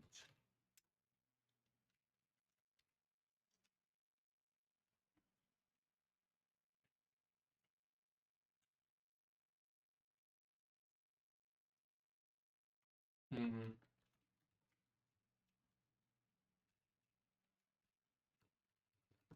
All right, let's put this all back in. Oh, that could be for a very good reason, actually, that it's not right. No.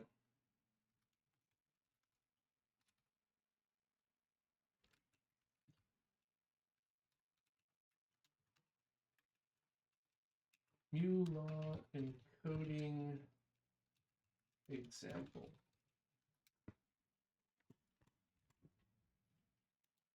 Surely. Oh, TI has some stuff. Let's see here. Useful.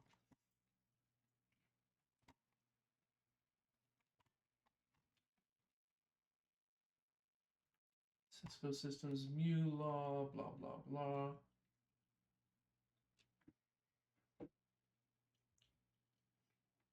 Usage justification comparison with A law.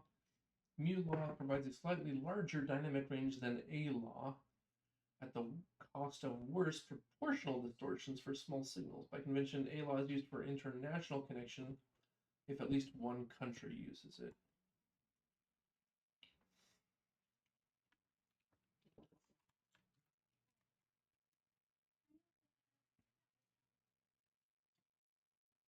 They're gonna, oof.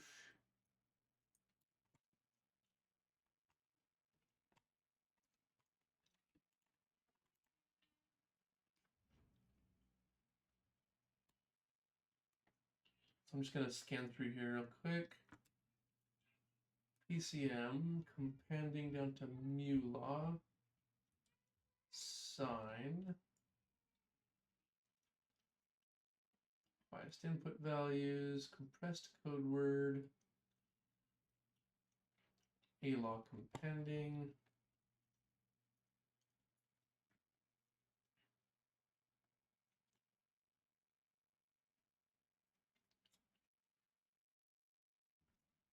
A law expansion, compending examples, mu law compression.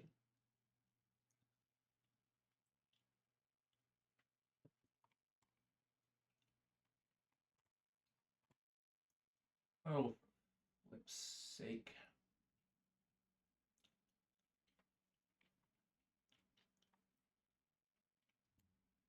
But we do have a bunch of values to test against, so that's good, I guess.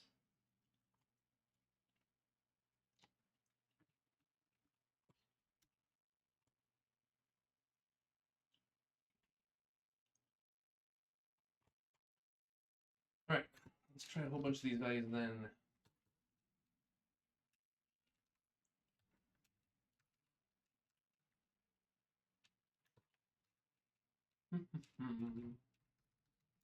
Let's simplify. We're going to do a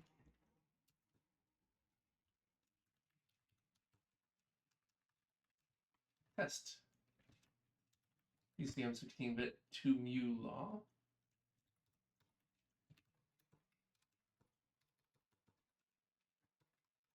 And we want an expected value. U int 8t expected.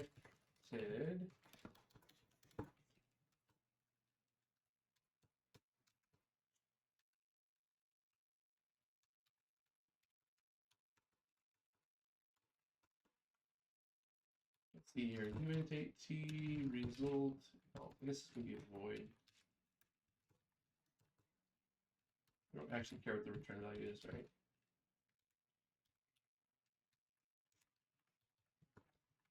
Because we're just testing it.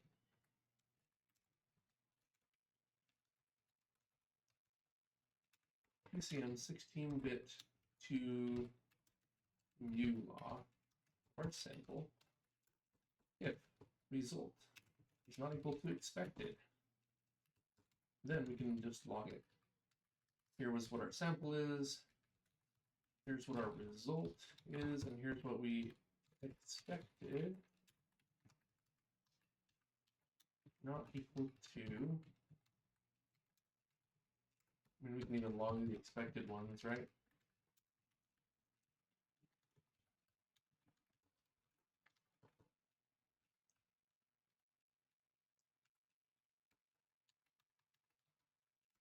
Test.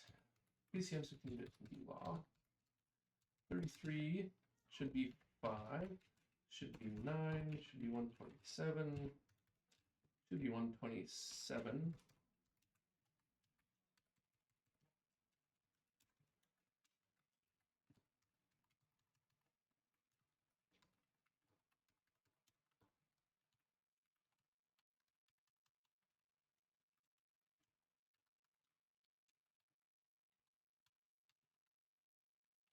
Okay, I've got a bunch of other values from here. So I've got negative 2460.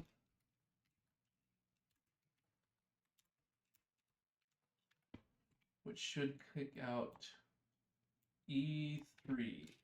UX E3.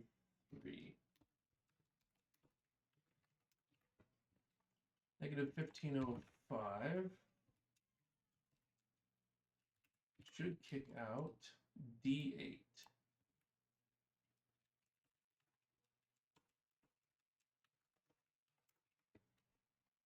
Negative 650 should output 3A.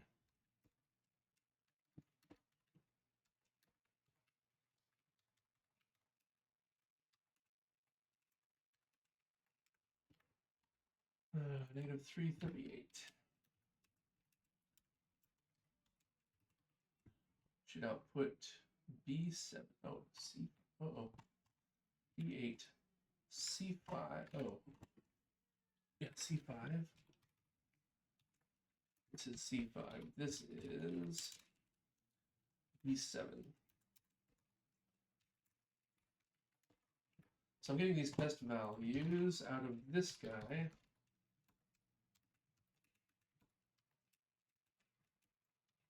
Test values on in Appendix A.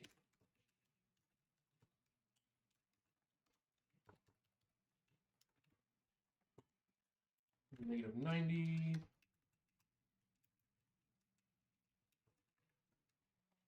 Should output 9E, 0x 9E. Negative 1.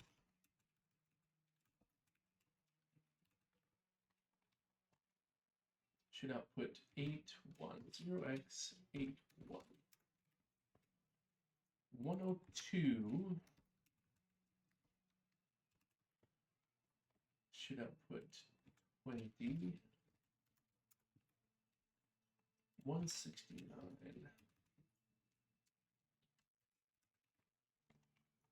should output 29. What is this mu code prime?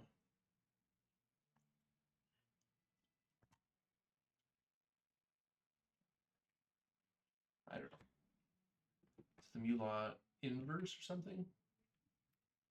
Okay, 169. Oh, 420. They're so clever. Or if they sent it in on purpose. 20. I mean, this document 3C. We'll have to see 499.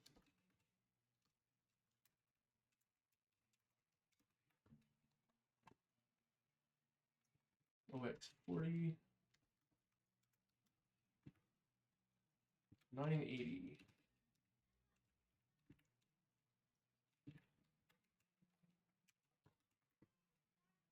Should be 4F. And 7,000 should kick out 7B.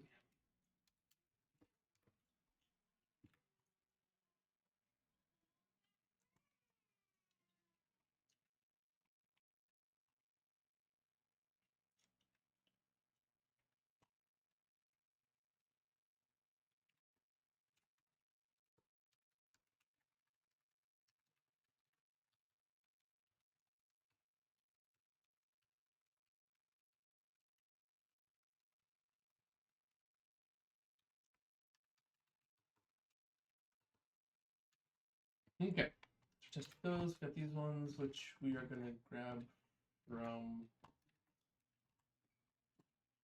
this one for more test values. Okay, let's try that. Make build target equals EmbedWAVs.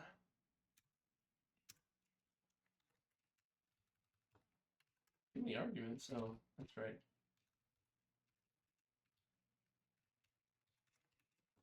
Uint 8 expected.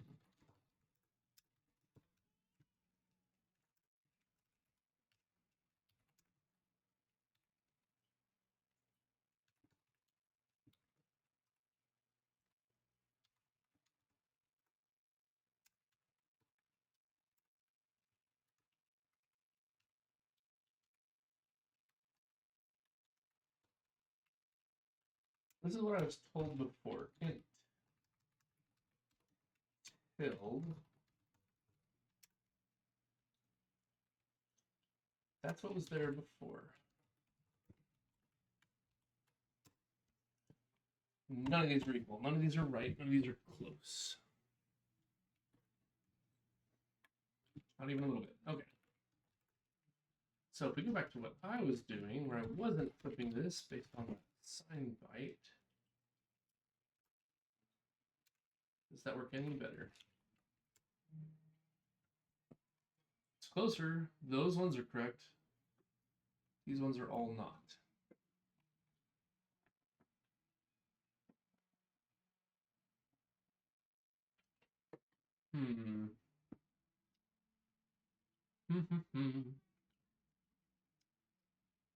I think I just have a bad batch of code here. I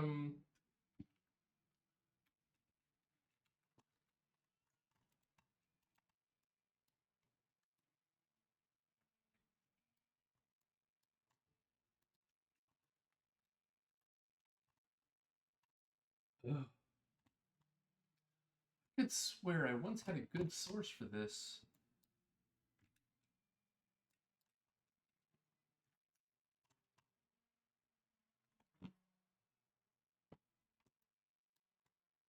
C, EULA encoding.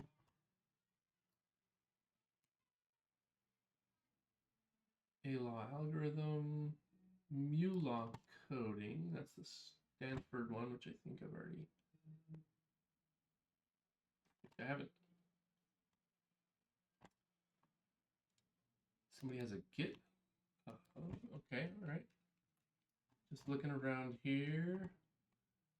Oh, okay.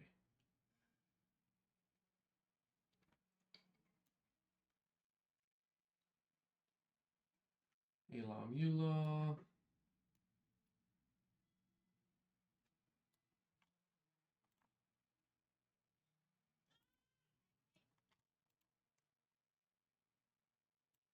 Of course, they made it unreadable. That's useless. That is useless.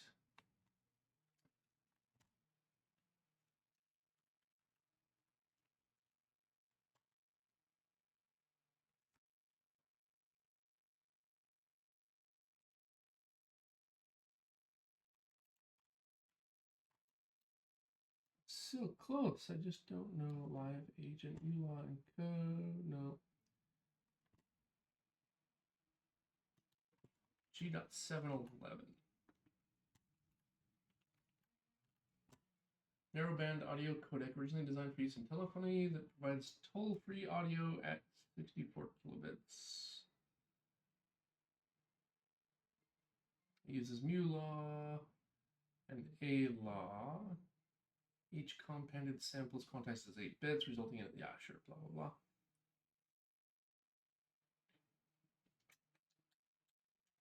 That's not helpful. Okay, well, we know what the answer must be,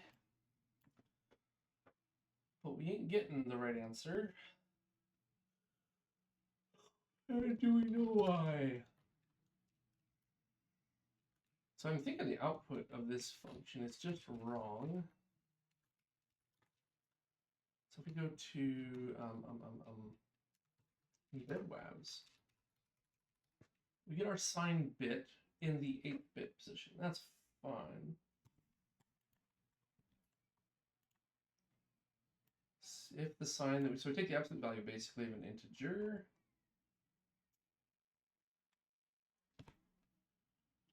We clip, fine. So if our sample is too big, we just chop it off. What even was C clip? Do I remember?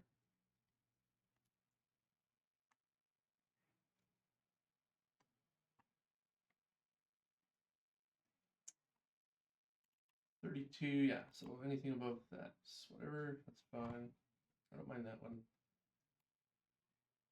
Add a bias to it, which is probably by the amount of C clip below the 32,000 whatever. We look up our exponent, we get our mantissa. So it's really about the reassembly. We get our exponent shifted 4, which is a 3-bit exponent.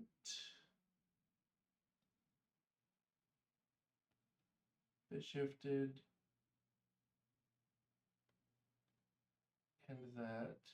So we get our exponent, our mantissa.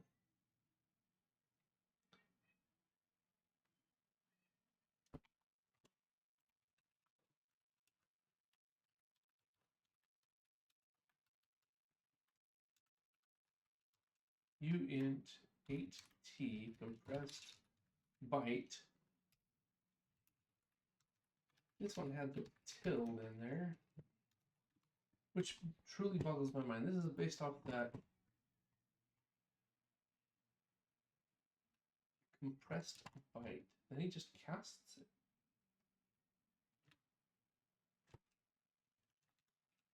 Which I do not understand. I think you just assemble it, right? Surely I don't have to knot this.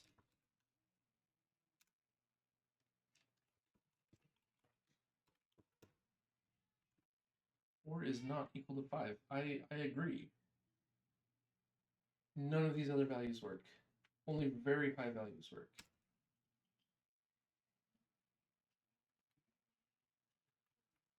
I mean, we could, so let's see here. The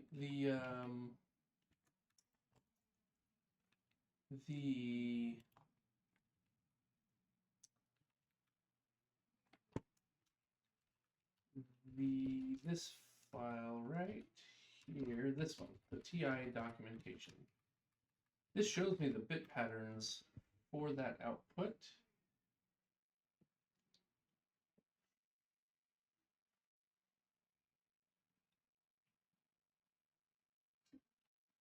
MuLaw prime.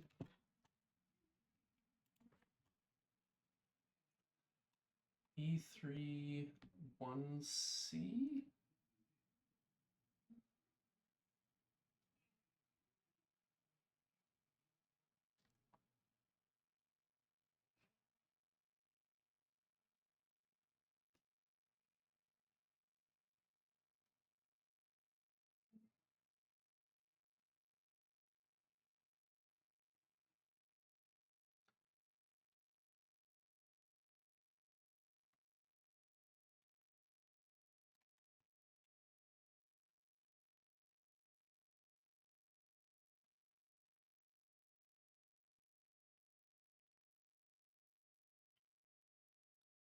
That is 1, 1. That's 8 plus 4 is 12. A 10, B 11, C 12. I'm not sure why they have this prime in here. I don't really want the prime. Why would you? Why would I do a MuLaw invert? MuLaw expansion, blah, blah, blah.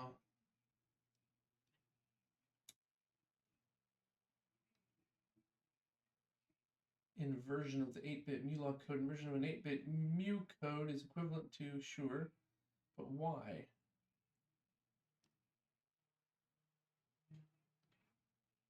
One is unnecessary if a biased.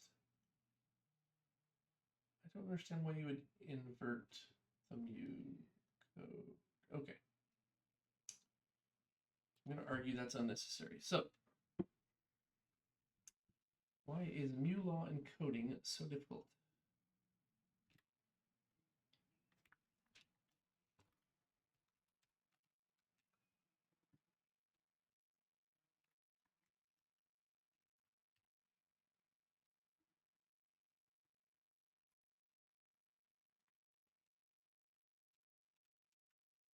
We could log the 3 values, or log the compressed byte. We could log all of it together. Let's see, log note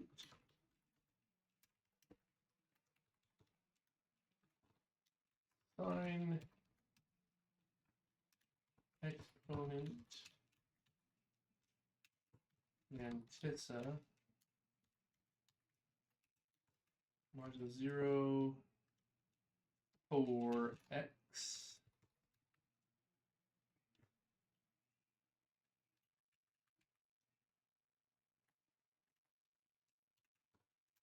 sign exponent mantissa compressed byte.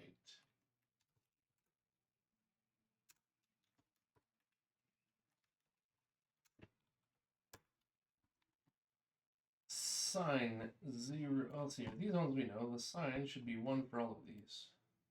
Sign 128. That tracks. Exponent 4, 3, 2, 1, 0, 0, 1, 2, 3, 5. Mantissa of some amounts. C4.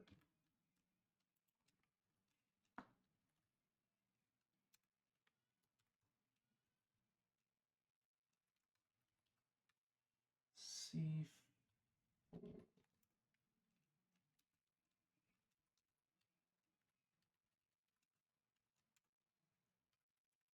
E3. D9, we expect D8, A8,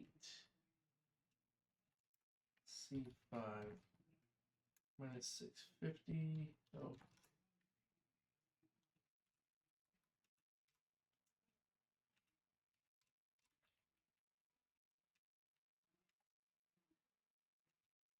D9, A8,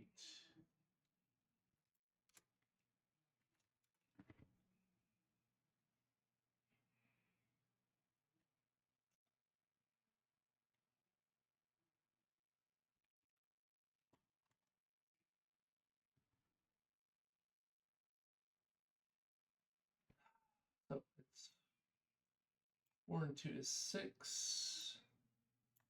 And 3. I would expect for this one here, have a sign bit, an exponent of 2 plus 4 is 6, and a mantissa of 3, I think. For this one, 2460. Not 2460.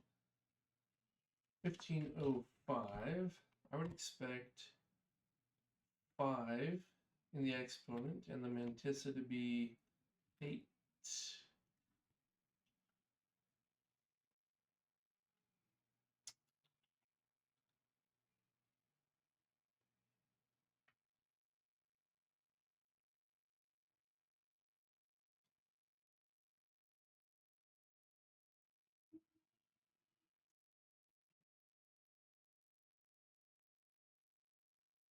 None of this is making any sense. It's not even close. The sign bit is on or off correctly. Yes. Sign, sign, sign, sign, sign, sign. Correct. Exponent.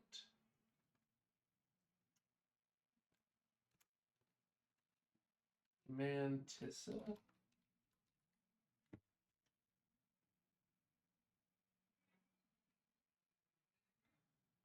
We take our simple, we bit shift it.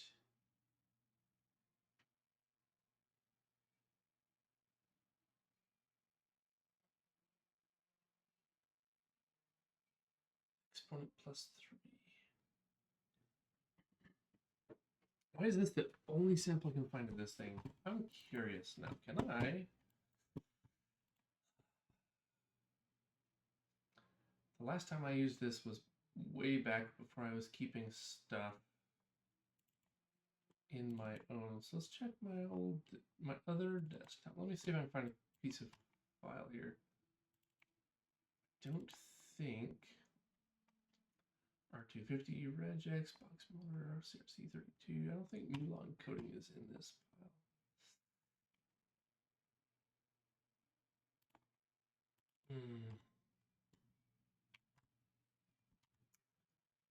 Don't think so.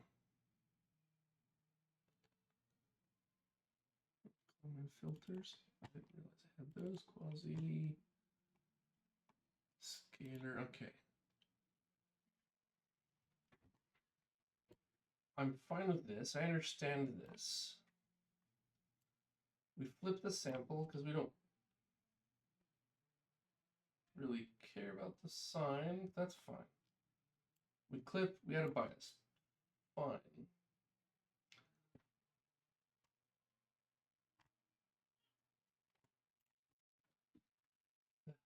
Int 16t, int 16t.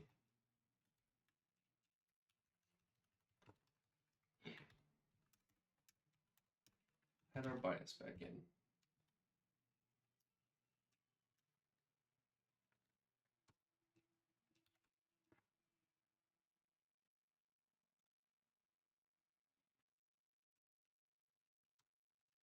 Mu law compressed table.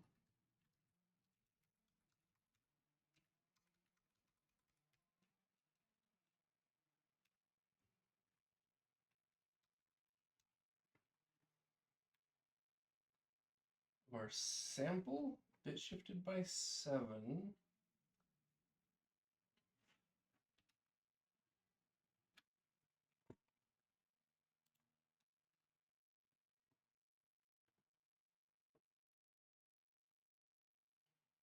Why are we bit shifting 7? We're getting the upper 8 bits, and the sign bit is known to be 0 because we've already taken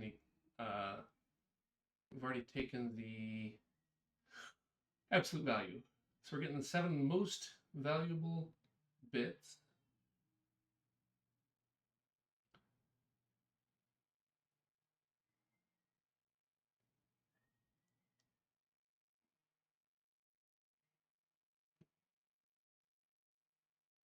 Is my exponent off by 1? That's a good question. What did I say my exponents were? exponent 4, exponent 3.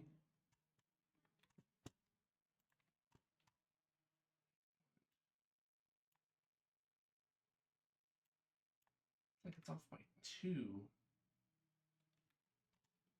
So this one is 5 and it's 3, that's 4, it should be 6. It's like my exponent is off by 2.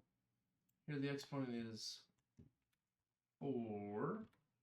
This one should be exponent of 3. Exponent 0 should be exponent of, So if we take minus 90, the exponent is 0, 0, 1. So that's only off by 1. Not by 2. Shoot. This one is off. This one's fine. This one is... So these ones are all off by 2. So this could all affect my mantissa being off if we're bit shifting.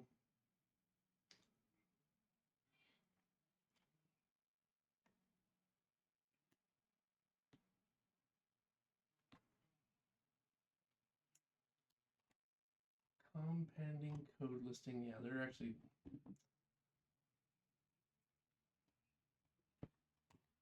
int2mu, inversion of 8-bit new code is equivalent to blah, blah, blah.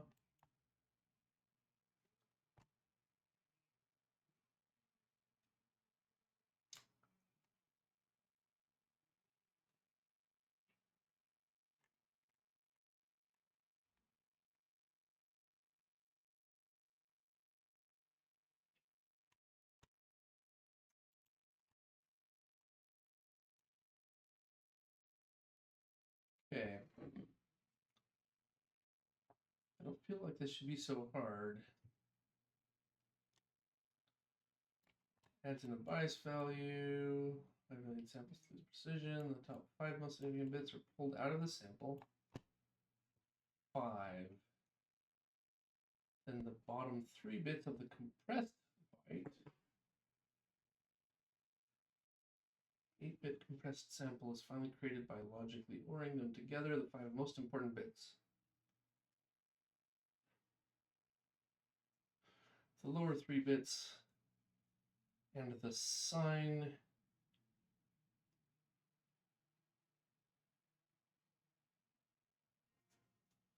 the top 5 most significant bits.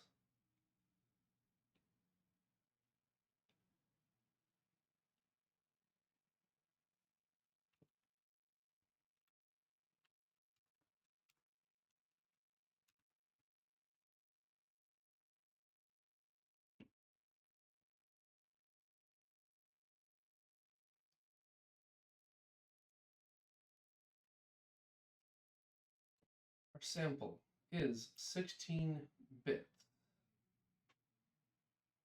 You don't bit shift by 7.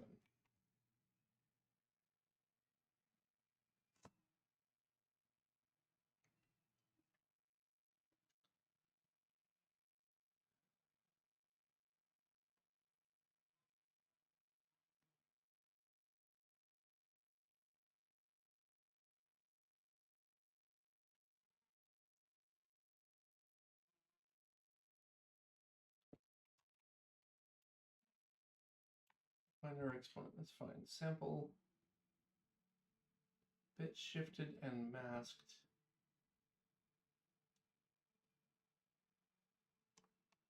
Why is this 7? Should it not be 8?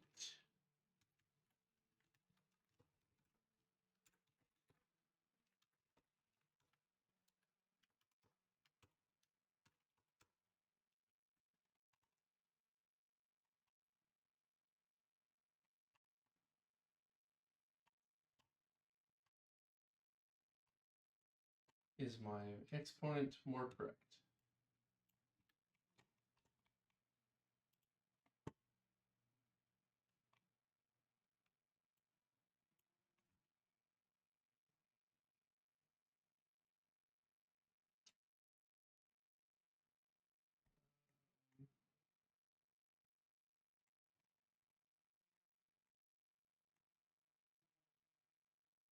110 is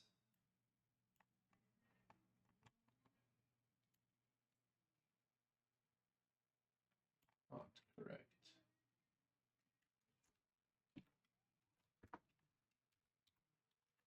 Why can't I find C code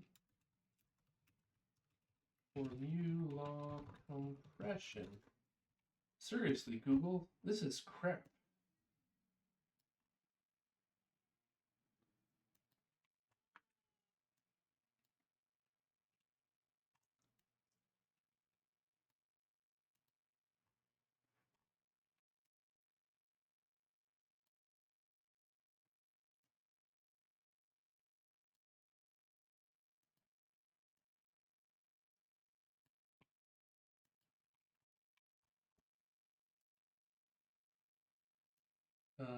MathWorks just compands things. It already has the algorithm written. They just give the math equations, not the actual algorithm. Thank you. I don't care about the equations. This guy.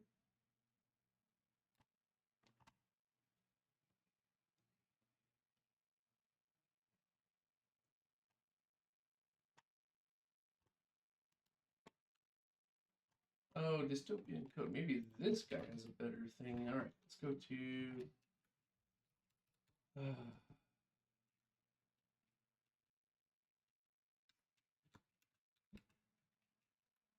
I do not already have this guy's code bookmarked. Let's see here.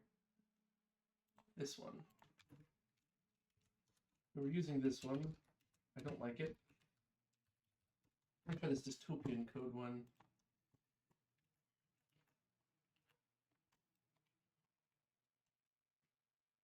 A law expanding mu law.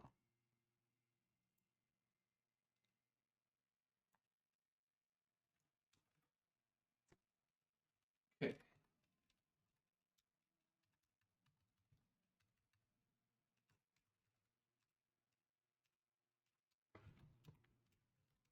Okay. Move this line down here. This I just don't like. We're gonna put this guy's stuff in here. We have a max, we have a bias, we have a mask, sign, position, least significant bit if number, so let's change this to number. It's less than 0. Yeah, I don't really like that. That's fine. We're just gonna use it as is. We'll tidy up later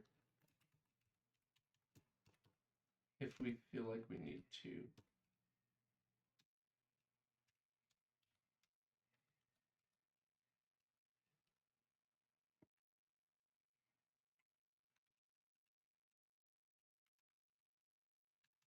We're gonna ditch that.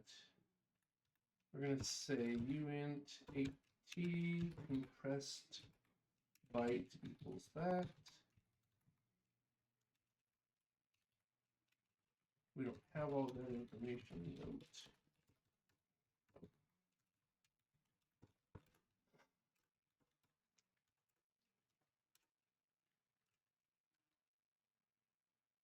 This thing doesn't use a lookup table. And it works. Wow.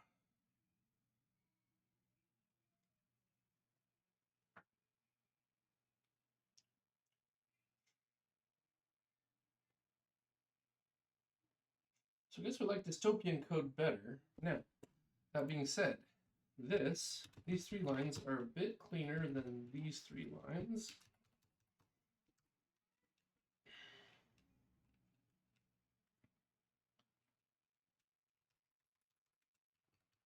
I guess we just use this. Let's just use this.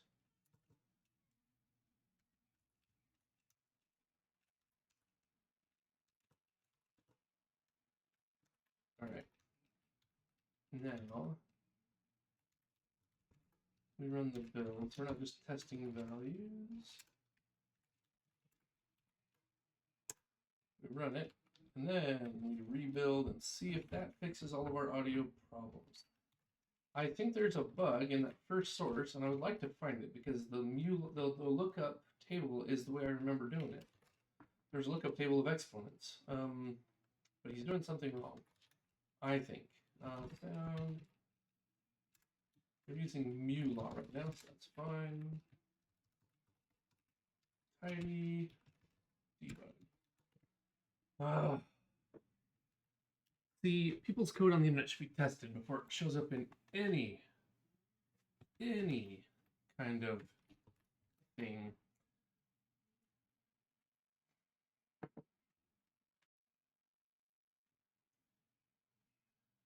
So if that works for this thing, eventually I probably should write a little code snippet for mu and a law and the tables and all of that stuff once I get it ironed out. But I think the exponent calculation on the other guy's code is bad. That's my suspicion.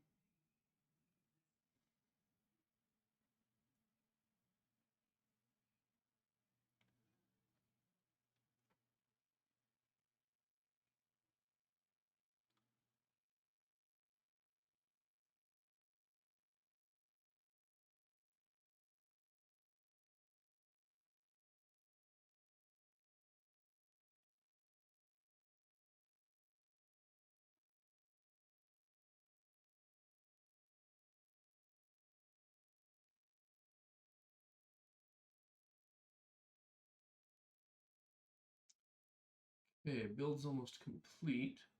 We're going to go back on headphone warning.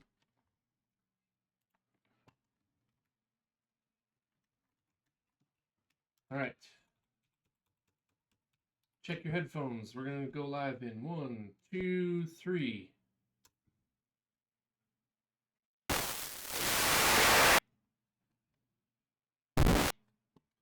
That's terrible.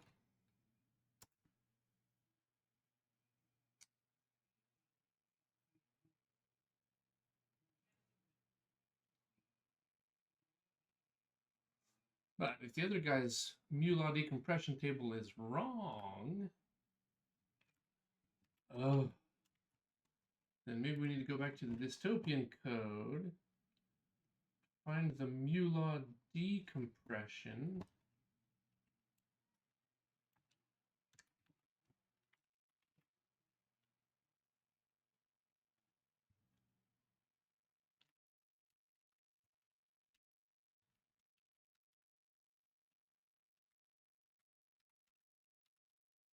And this guy at least had something sort of right for the encoding.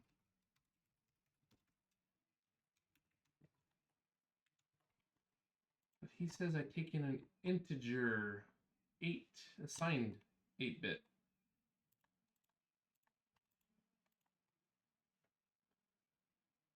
Oh, but we don't need that, because we are not doing that exchange.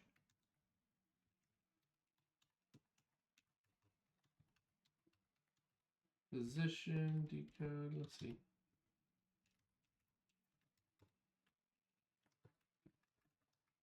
Number,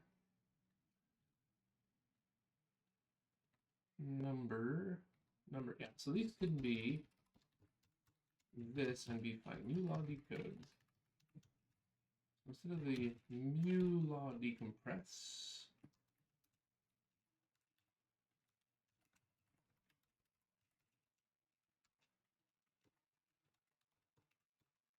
left 0 equals this.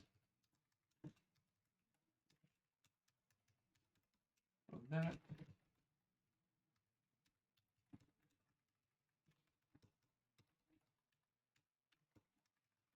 And left 1.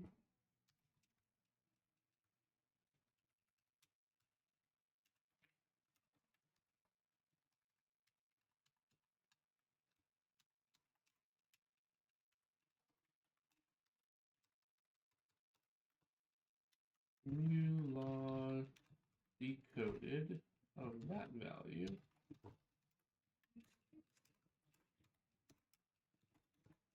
see how that goes.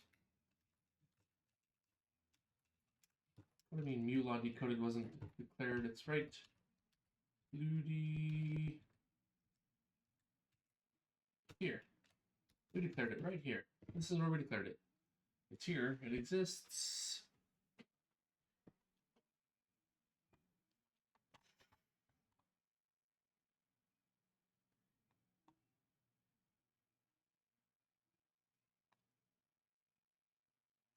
Yeah, there's parts about this code I don't like either, but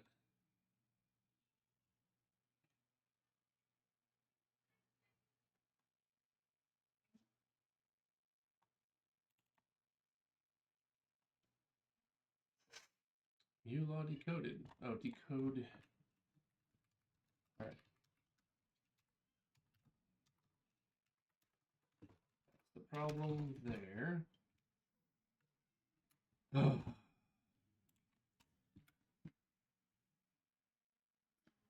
We may come back and revisit this lookup table nonsense here. Okay, headphone check. That's terrible. That's really bad.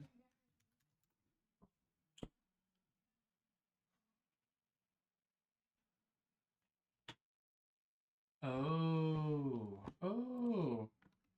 Divided by 32,760 divided by 32.0 divided by 32, etc. That might help a little bit. Might not be quite so bad. Sorry about that. I'm gonna have to refill my water. This is not going as well as I would have hoped. Headphones. Oh, it worked, and it's not terrible. Doesn't sound great.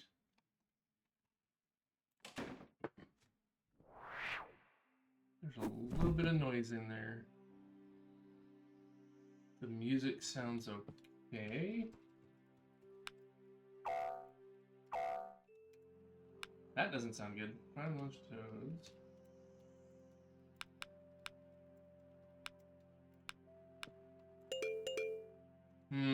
There's enough artifacting. I don't like it.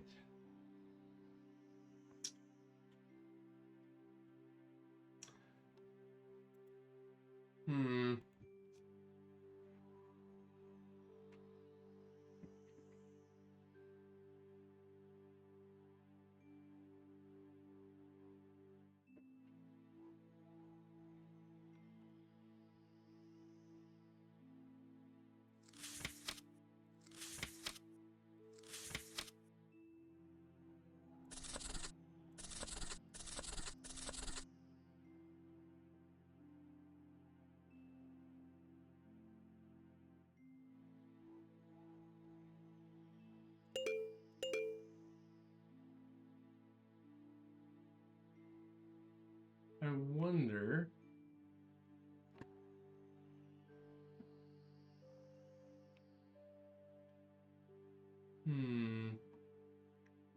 One thing we could potentially do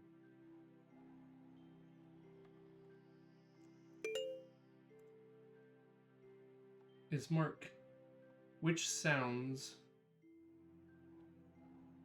are mu law and which ones are not mu law. Because I think the higher pitched sounds don't sound as good. The higher frequency values sound worse.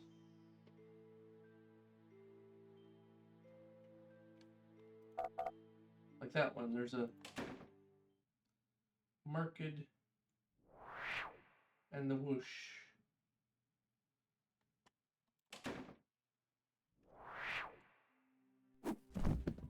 That one sounded fine though.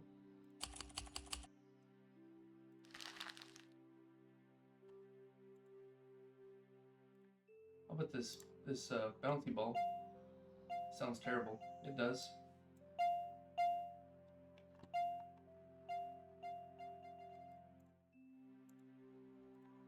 The bubbles? What about bubbles popping? Not great. Archer dude. What does shooting sound like? Or our death. That's another good one. Yeah, hitting the target isn't great, but hitting the wall sounds fine. When we shoot ourselves... Oops, missed.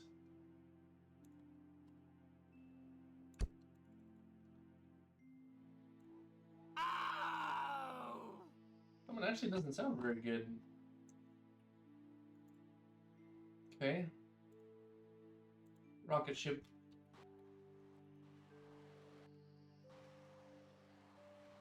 Probably not noticeable.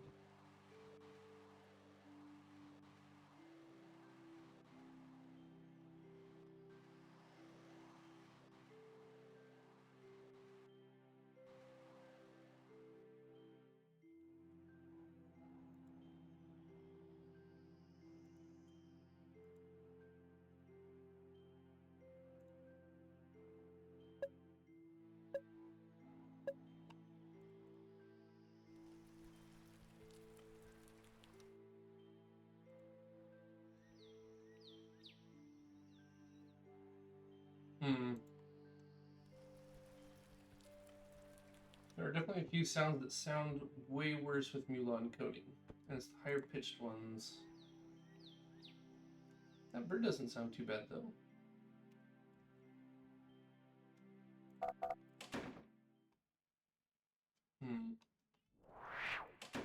I'm not sure I want to use Mula encoded audio then.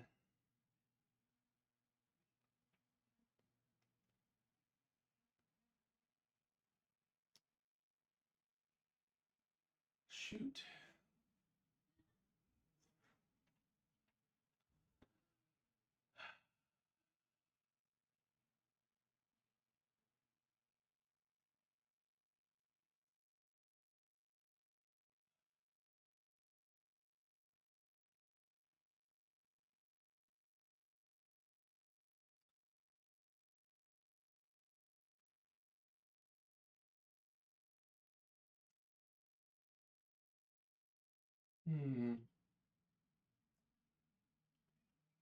Okay.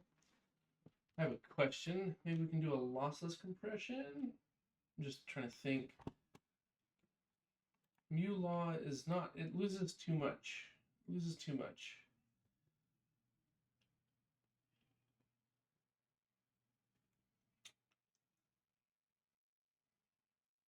All right. Let's try something else. Let's go to EmbedWAVs.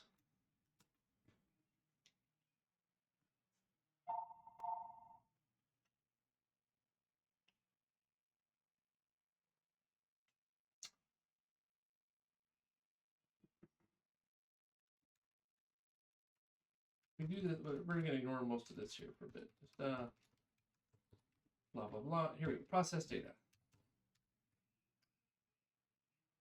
Where we're getting the difference between left and right, we kind of don't care. But we do want to compare, let's see here, int 16t last left sample equals 0. Last left equals L. Before we do that, we say int 16t largest delta equals 0. If L minus last L is greater than our last, greater than our largest delta, then our largest delta equals L minus last L, and vice versa. If last L minus the current L,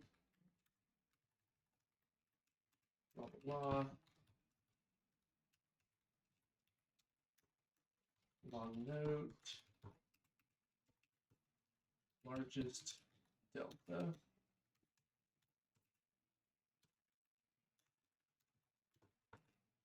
Let's just try this.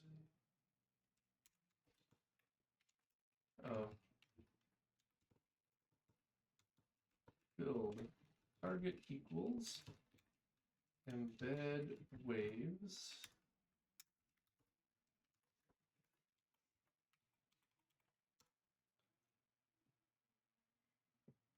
Here, our largest delta is unfortunately kind of large.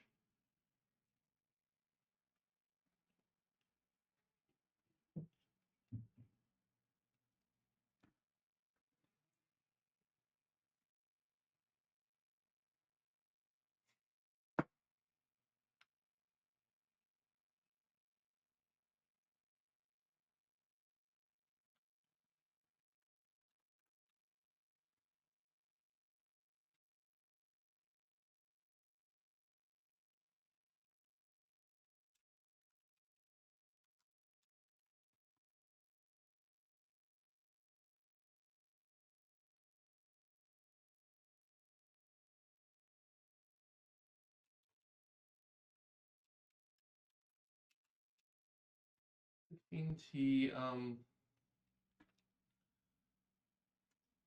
I'm thinking, what if I get the first sample and there's some way for me to estimate with a correction factor the next sample? So if we say delta, let's see here, last delta equals 0.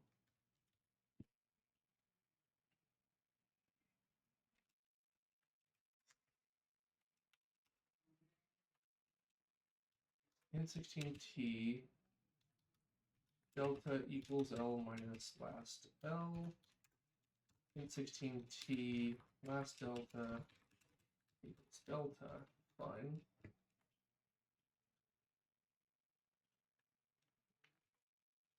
Just trying to find a way to get this to work. Oh.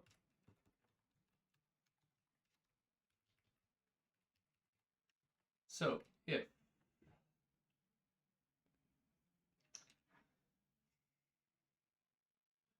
we take our current value,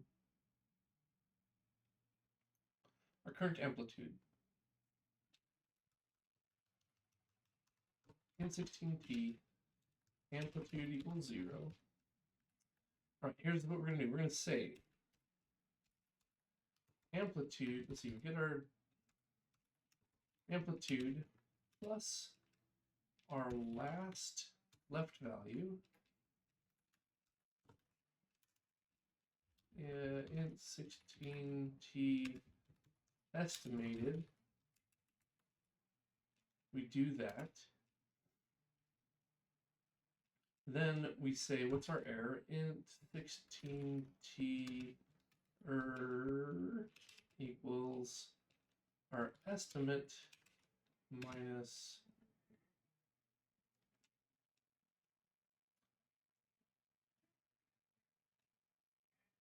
L if error is less than 0. We just take the amplitude, right? We just want to know what our maximum error is. Error equals negative error. Fine. Largest error, N16T largest error.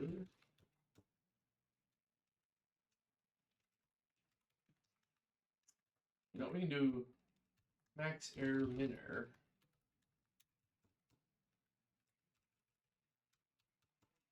If error greater than max error equals error. If our error is less than our minimum error, depending on what that range is,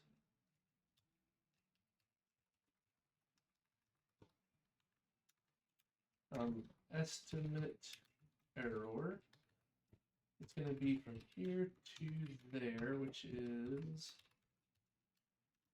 min error, max error. So what we're doing is we're saying between point n and n plus 1 is a slope. And if we use that slope to estimate where the next point is, we might be off a little bit, but if that correction factor is small all the way across the audio channel, we should be able to just report how far off of that estimate are we, and store maybe potentially less data.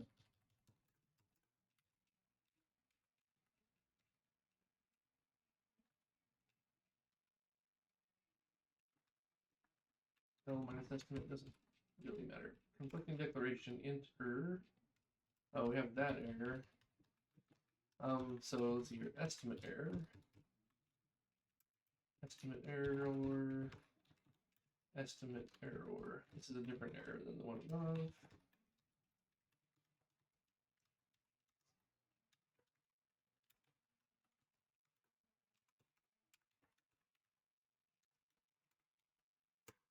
Boom. Oh, our estimate errors are not good.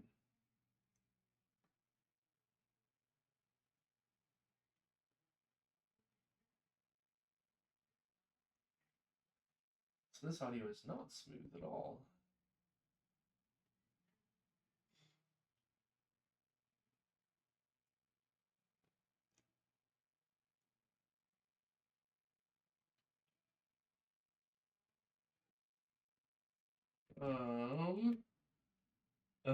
All right.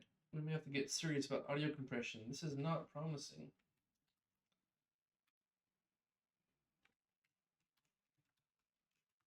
Audio compression 16-bit PCM. I haven't thought of a good solution here.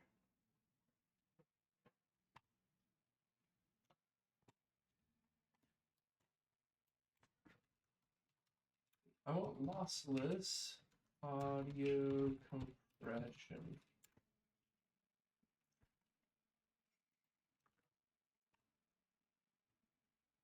Techniques. Statistical model for the input data. The second step uses this model to map input data to bit sequences in such a way that probable data will produce shorter output than improbable data. So a Huffman coding.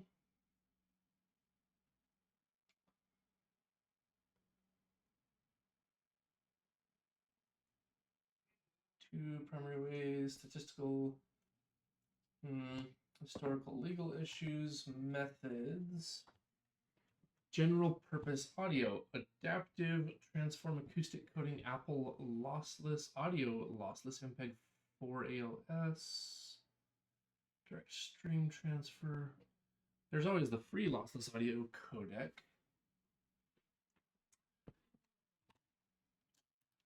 I guess we could look at FLAC briefly.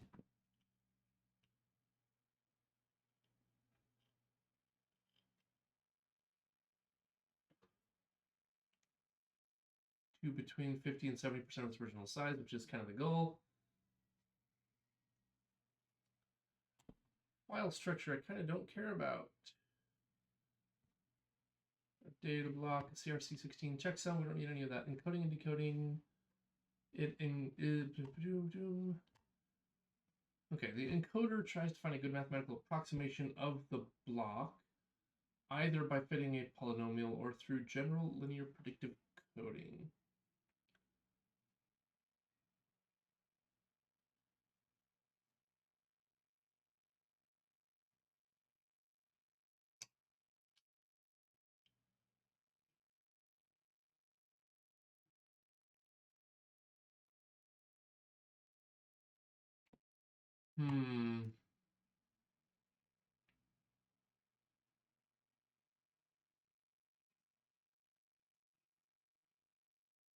FLAC is optimized for decoding speed at the expense of encoding speed. That's good. A benchmark was shown that. There's a little variation in decoding speed. Encoding process takes up more time with little safe space.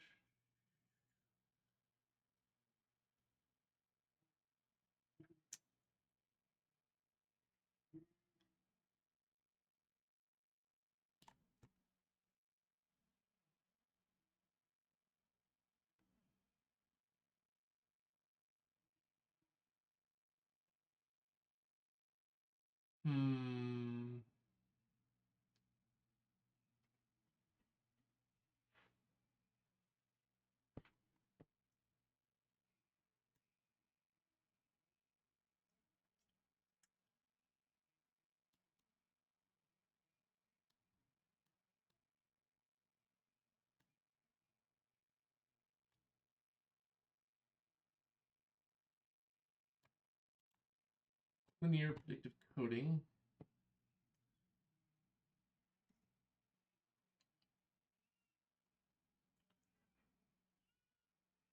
A speech signal is produced by a buzzer at the end of a tube with occasional added hissing and popping sounds.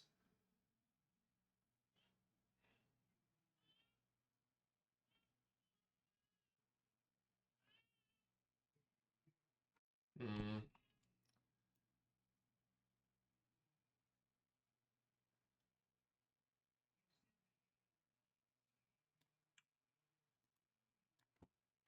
Just don't like most of these. So, how to get past this? What?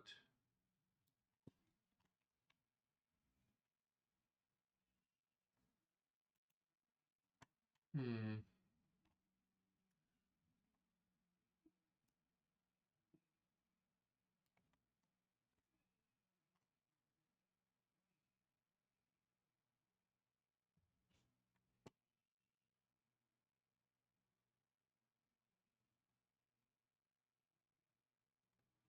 I doubt the Apple lossless is.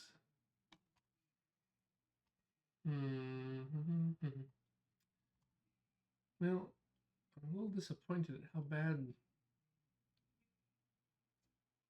mu-law encoding behaves.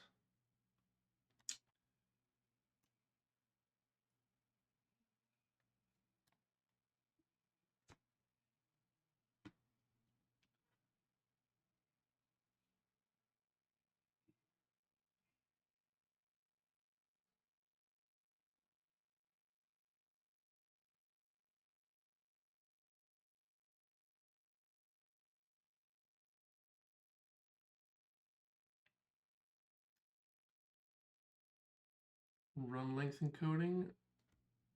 I'm not sure what I'm going to do there. Let's see. Oh, Dixlingling, how are you doing? Good day to you as well.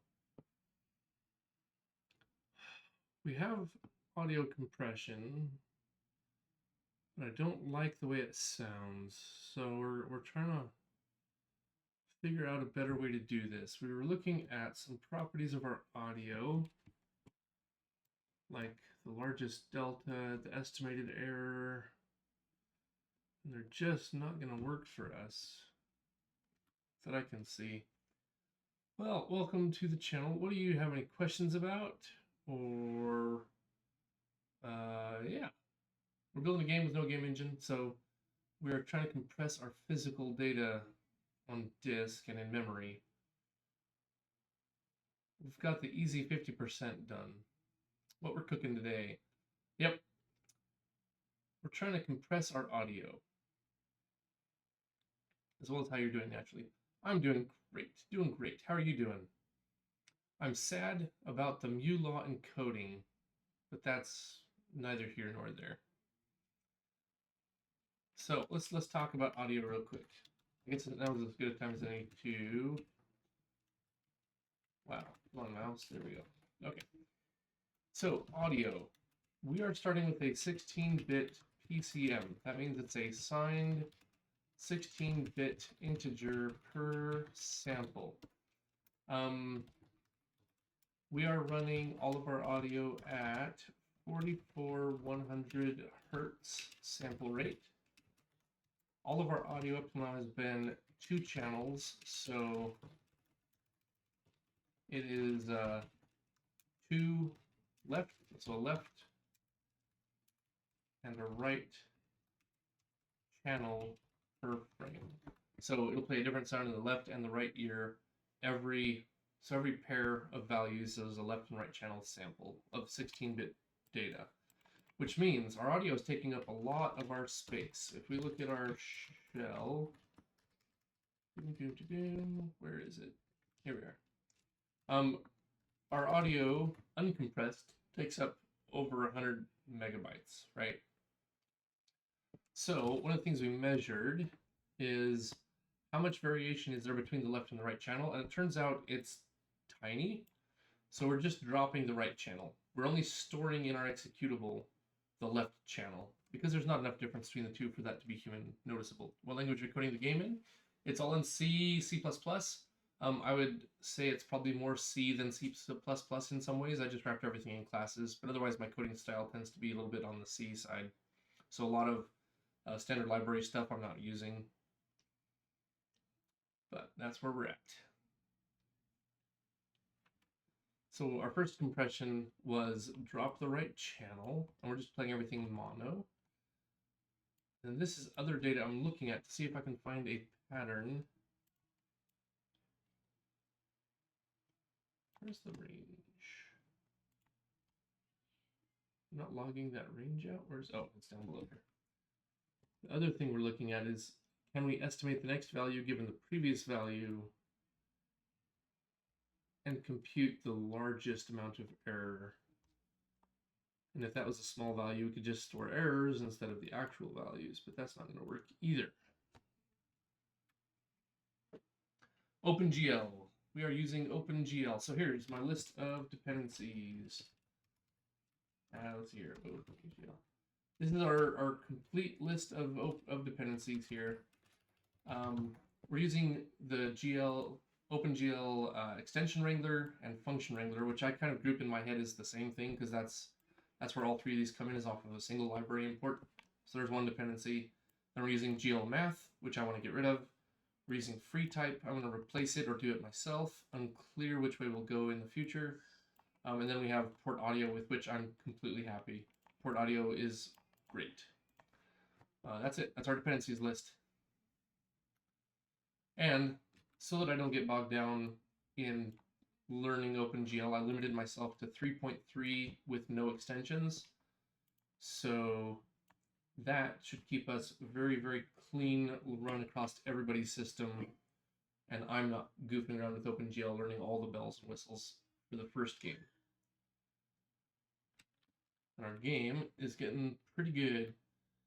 I'm running some graphics, Vulkan, using GLM and GLFW2. Nice, nice.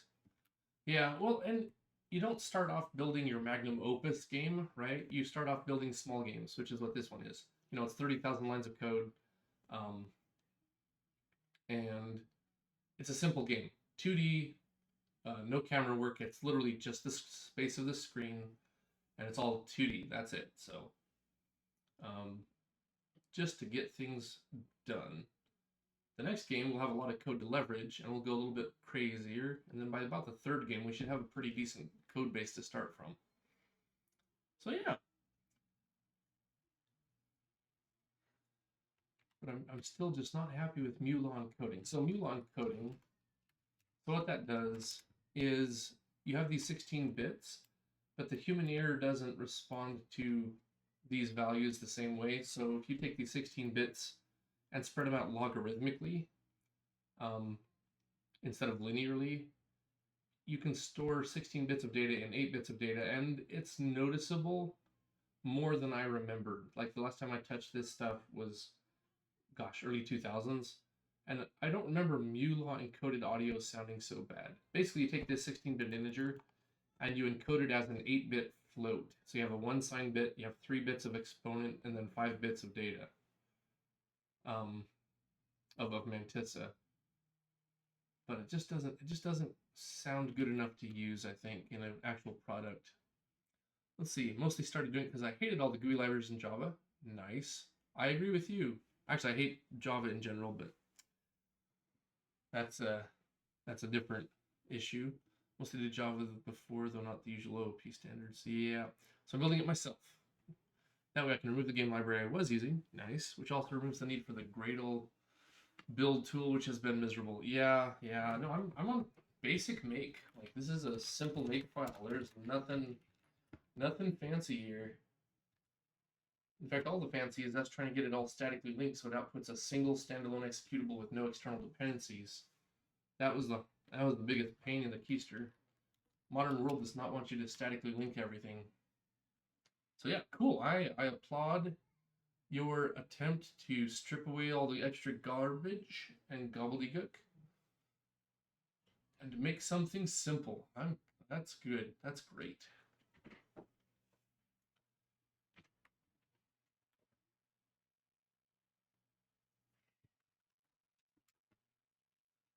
I approve of that plan.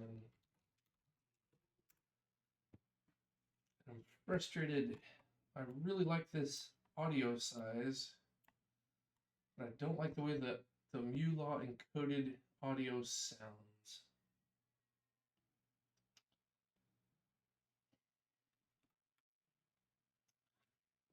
It's garbage, simply. All meant for such general purposes that it ends up being confusing and miserable for use to use for anything. Yeah, exactly. It's like most game engines. They're tailored to everybody, so it's tailored to nobody.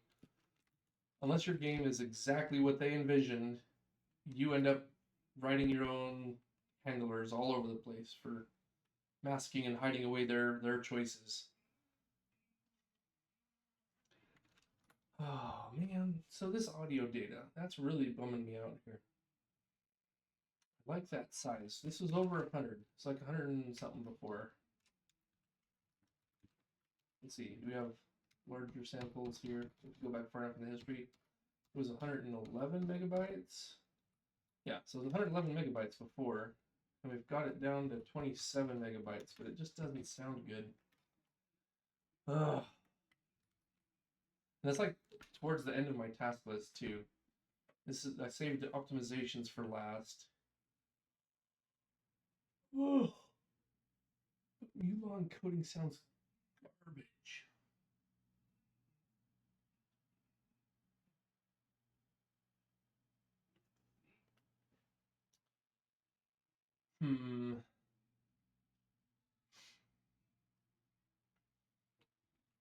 Oh. Hey, thanks for the follow. Thanks. And that comes from someone who likes Java. I think the language can be used very elegantly and is lovely to work with, but which, in my opinion, is not how the OOP gurus try selling it. Yeah. I have my complaints about Java. You can use it if you want. Use what makes you happy, right? For me, I never liked the way Java treated its programmers.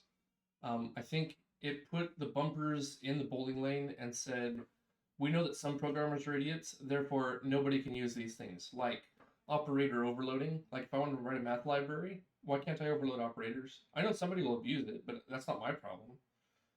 Or the garbage collector is another thing I have issues with. It's nice that you don't have to allocate and deallocate all your memory carefully, but that then hands control of all of that over to someone else. So if you write in a game and you're running at 60 frames per second, right? And then all of a sudden your game lags out. Why? Because the garbage collector decided it needed to run that frame. And you have no control over it, really. Or you didn't used to back in the day. I have no idea what it does now, but it means I don't know when that memory is actually being processed. I'm handing control over to someone else. And if somebody wants to allocate memory, I don't know where it is. Did it allocate it on the stack, on the heap? I don't have any control over that. In C++ or in C, I have full control over all of that. So, do you have to be more careful? Can you shoot yourself in the foot? Yeah. But then good programmers can do cool things with it, amazing things with it. Java kind of removes the coolness and just says you have to use the training wheels. But yeah, I agree. If you ditch most of the OOP, it's a better language. Ignoring most of what the OOP gurus say, Java programs suddenly become so much more powerful. Yeah, for game design, it's probably not good in Java. I mean, like I said, do what you like.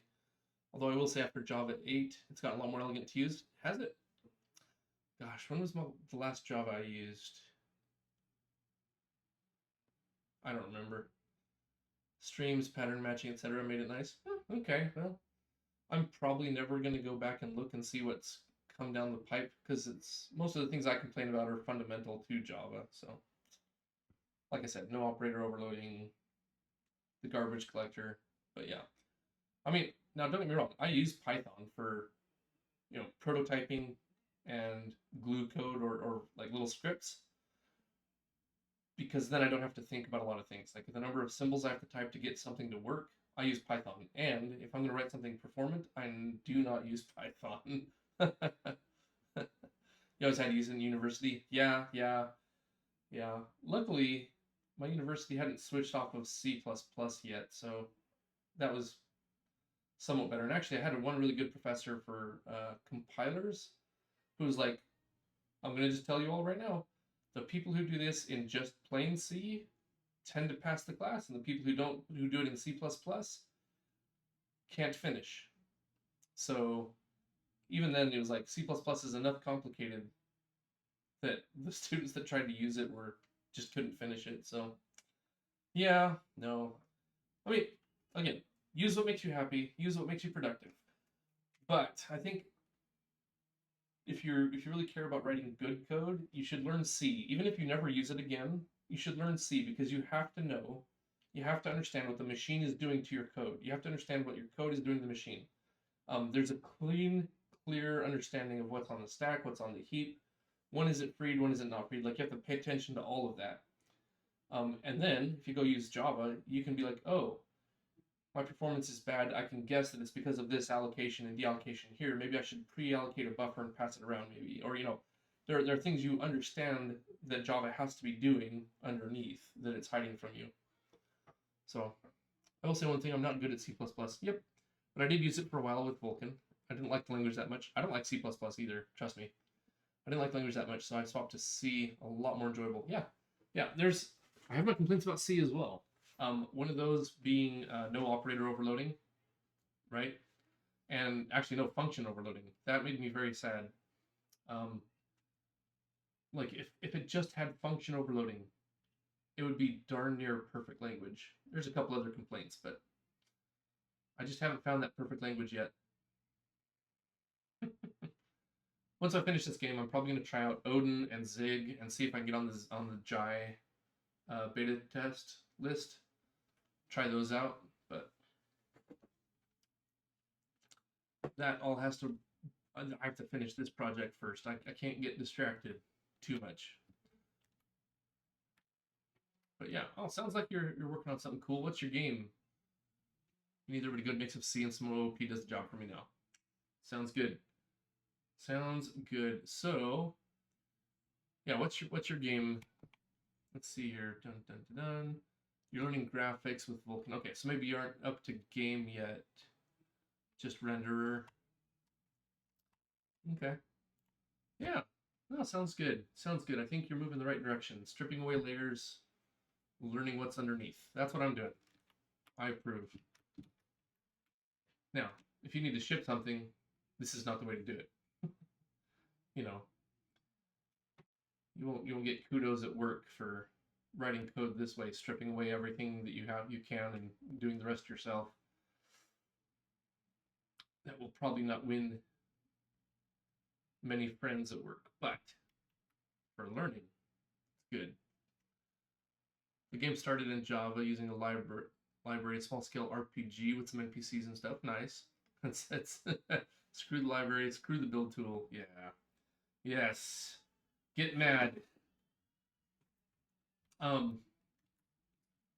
So let's see here. Trying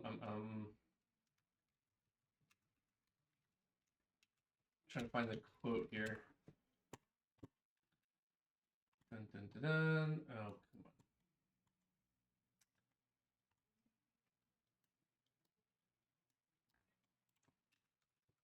Trying to find the actual quote. I don't want AI. I want.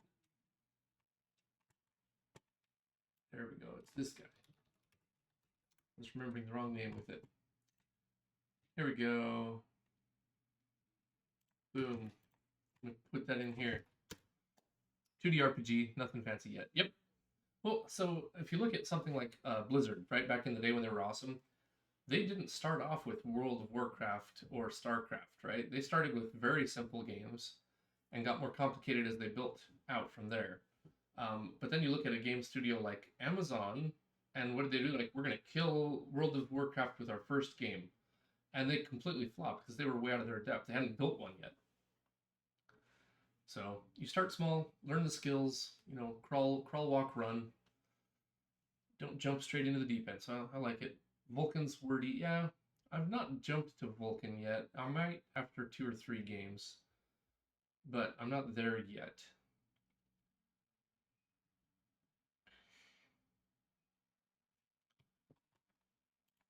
This looks like somebody has a bad opinion of the Larry Wall quote.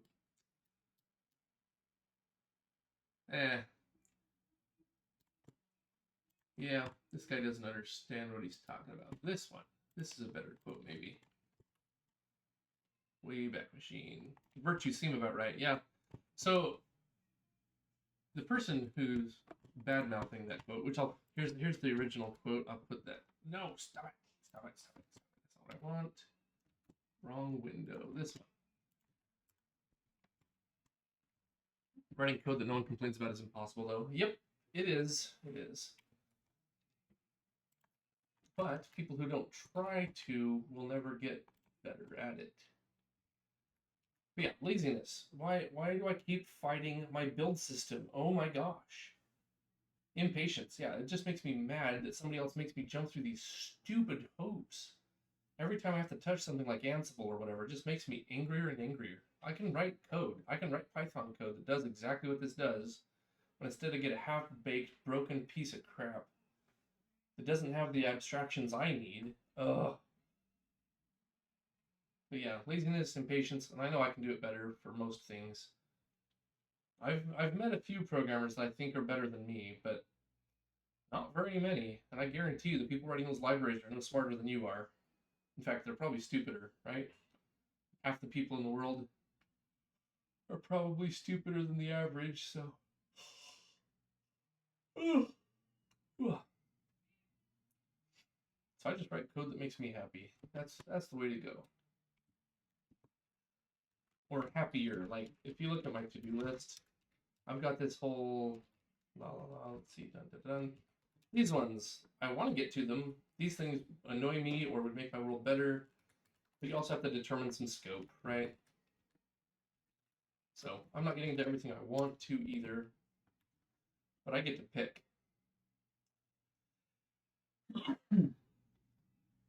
I can write Java sufficiently, let me include the library files without needing to jump through hoops. Exactly. I've become very frustrated with build systems. Just write a script. You can write a C file that does it. You can write a Python script that does it. Whatever makes you happy, but you can build so much easier than these things make it. Okay. I've got to decide what to do about compression. We can go back to PCM 16-bit and take the 50% win. But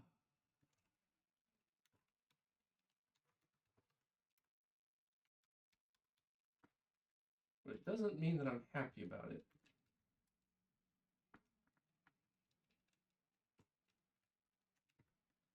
Not happy at all.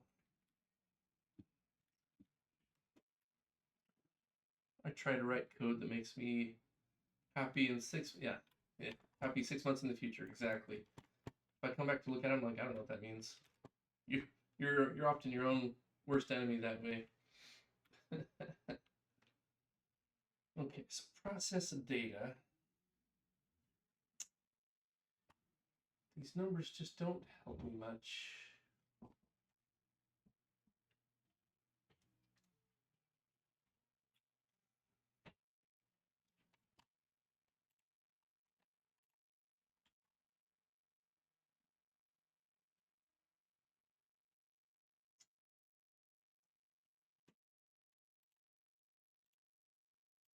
Go back to 16-bit PCM. I'm gonna be sad.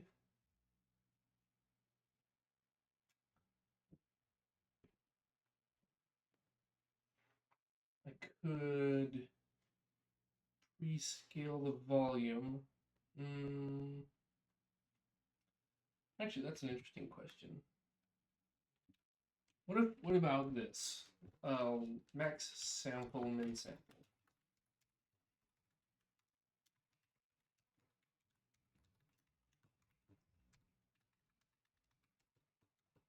So if we go down here, we've got our left, right. We're gonna ignore L for now. If L is greater than max sample equals L. If L is less than min sample, let's get the min sample as well.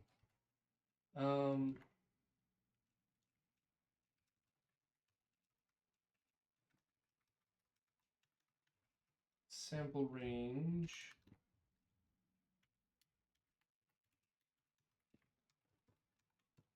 max sample, min sample.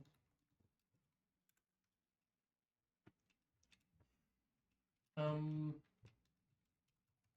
like to know what would happen if I took the volume for this file.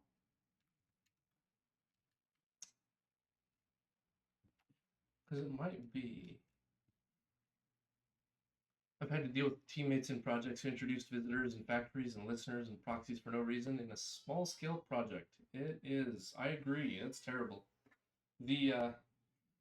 Yeah, when you start seeing class names that contain those words as descriptors, it's like, nope, you missed the whole point. You missed the point. You missed the whole point of design patterns. They're not the only building blocks for how to build something. They are ways of talking about what is being built. It's like talking about story writing as the hero's quest, right?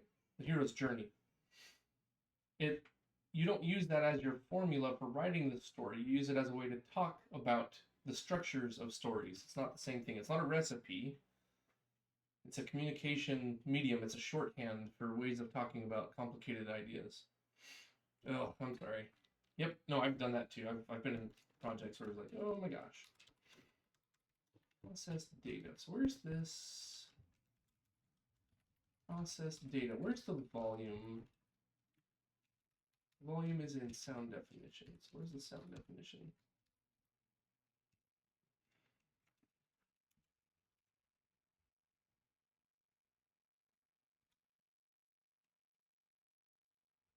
The volume is right there. So when we process this,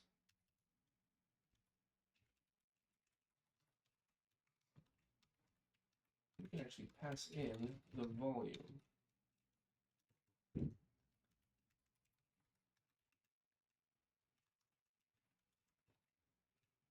All right, it's a float, yes.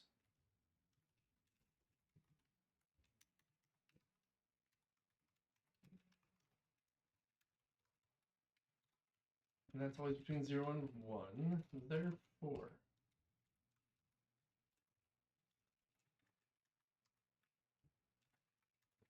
Sample range, sample scaled, in sample times volume, times volume. 0f. Let's just try that out. I just want to see what we get.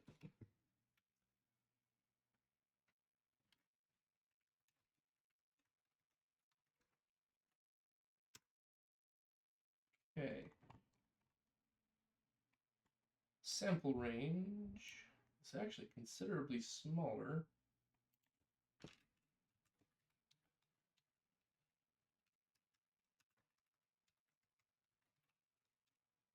Six thousand, 7,500, 1,000, 12,000.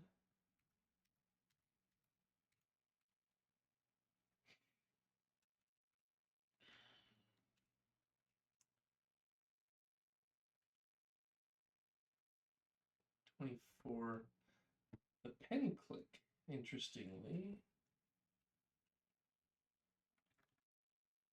pen click 24.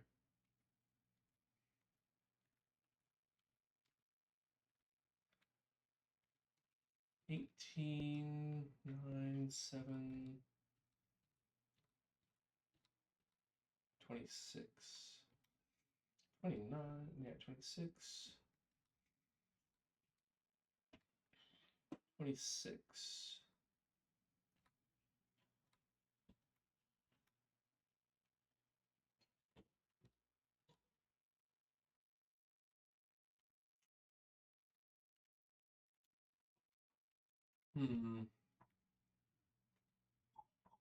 So compression, data compression. Mu law is not sounding correct to me. I think that's what we're currently doing is let's take a listen. think that was the last one we did. I can hear some bad noises in here. The music doesn't sound too bad, but higher pitched sounds like the error sound, that doesn't sound good at all.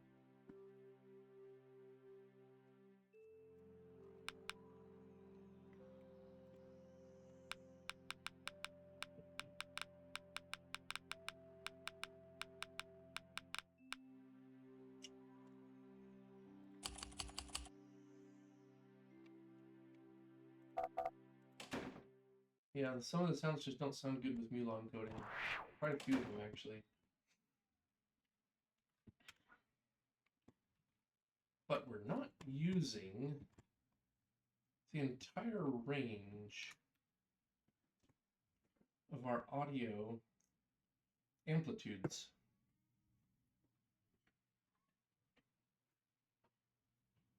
What does that mean to me? I'm using about 2/3 of the total amplitude, and most of the time less than that.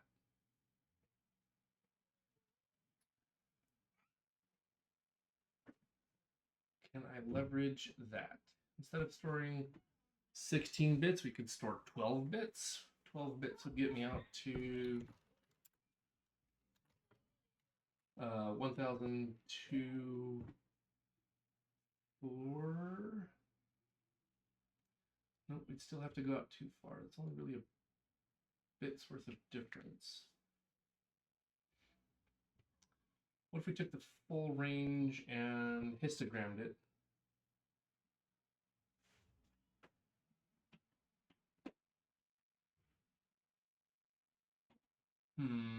Into 256 buckets.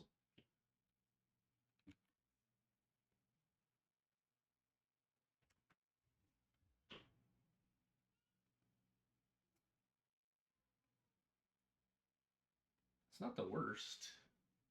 How big is the variation on a bucket? And can we pick buckets that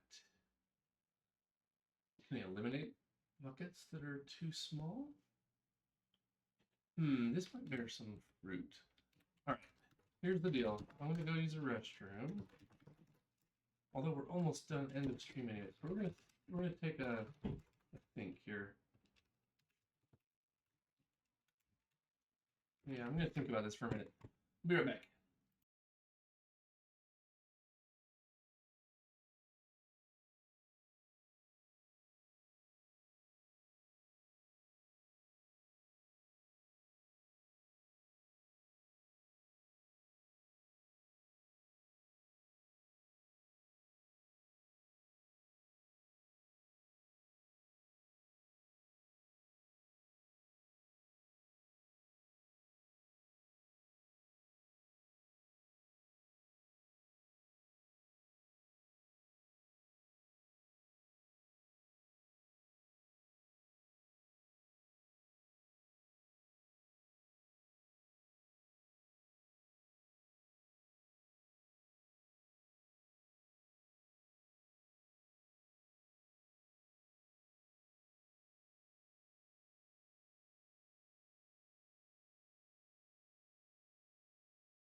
So I got decently far into the actual code of my game, ignoring anything graphically related. Yep, I found one use for one of the fancy patterns, a visitor pattern, to apply item damage to a bunch of actors with different amplifiers for each atom actor combo. Sure.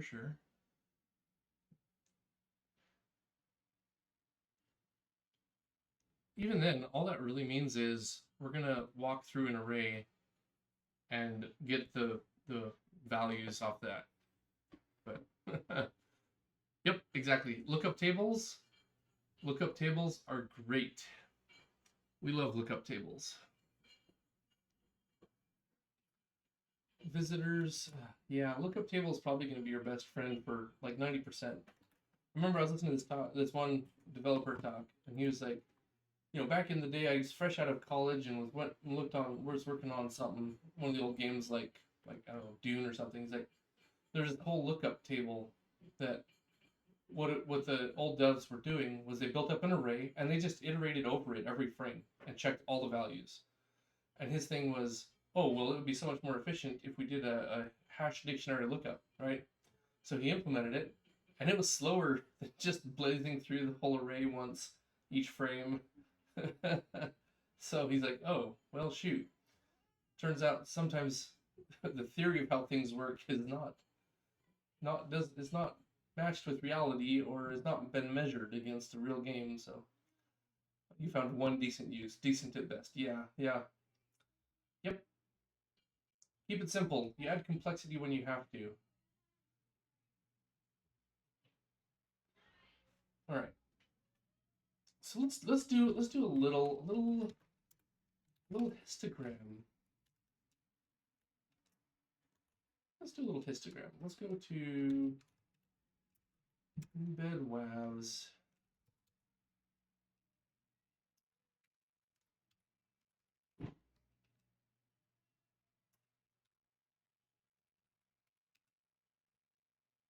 Amp max error. Maybe we pull. What is this amp?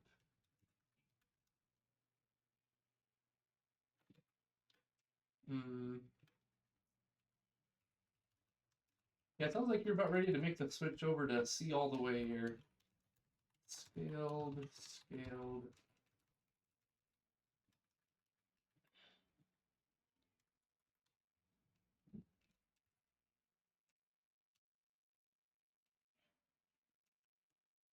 Oh, I guess we don't really need that. Actually, we kind of do.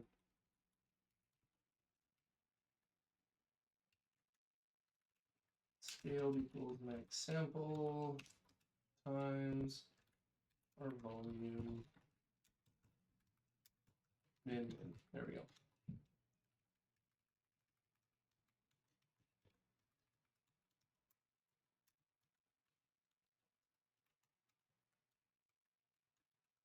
Okay, but we're going to pull these variable declarations out to global.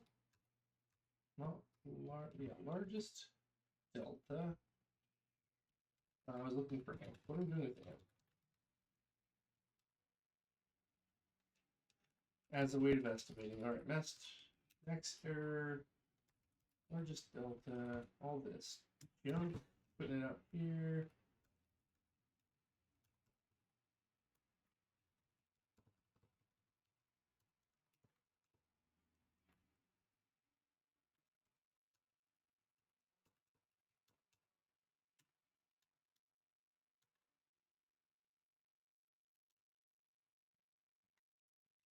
There it is.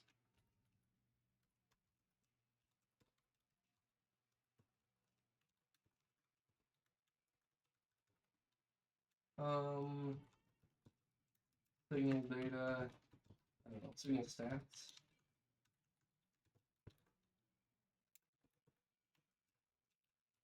Oh, variance. Where did that go?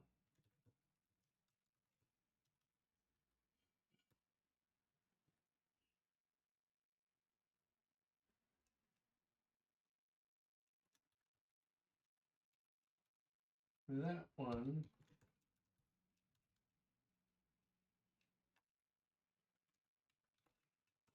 And come back in here.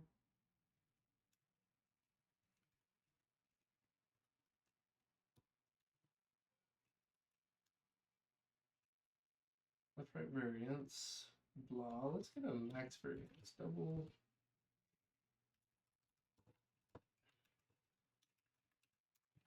Variance equals 0.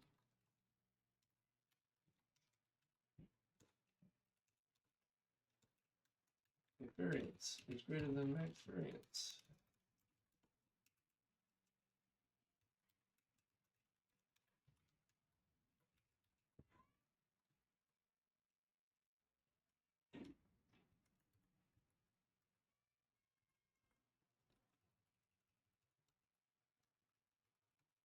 Maximum left right variance.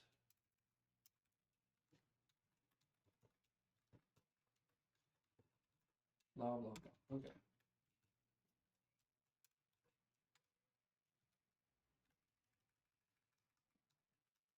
Pre-multiply that. I want to keep an OOP language up and running. I still see value in it. Yeah. Yeah. I guess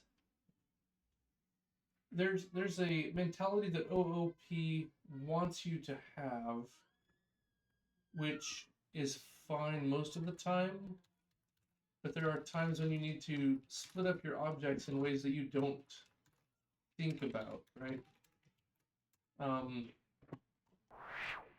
For spatial locality or whatever. Oops, that's the wrong program. I want to run the EmbedWAVs. Okay, blah blah blah. There we go. Max left right variation. Yeah, parts per 10,000. Sample range. Sample scale is just wrong. Oh.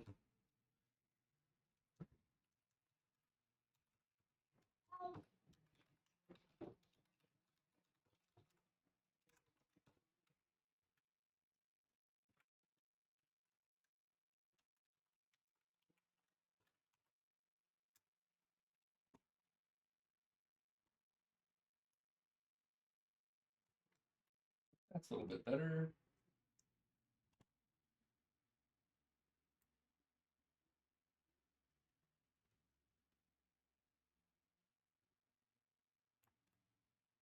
Plus minus 12,000.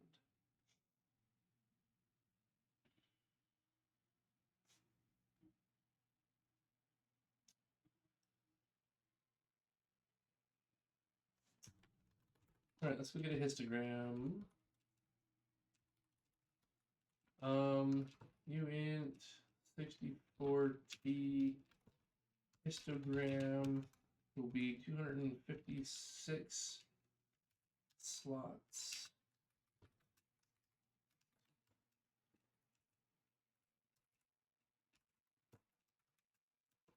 Variance index equals 0. Index less than 256 plus index.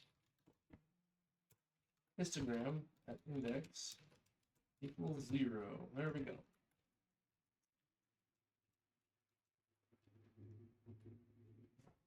Here in this pre-processed, we're going to take that left sample.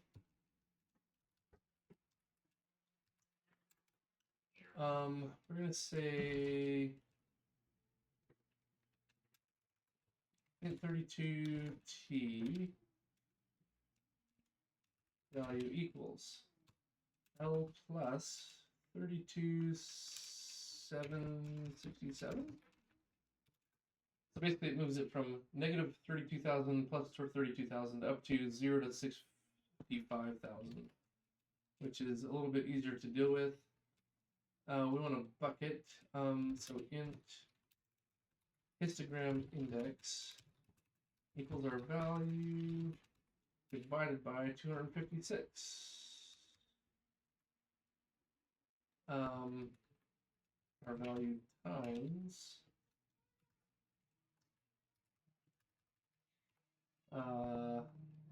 65 by 35, that's our maximum value, over that many buckets. So that's the size of a bucket. Value divided by that. Pass the whole thing as an integer.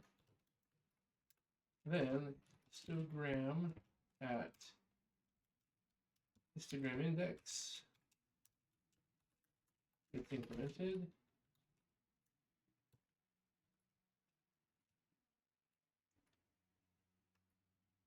Here it is.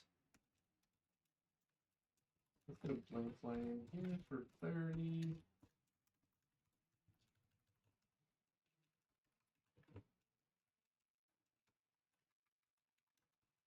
Histogram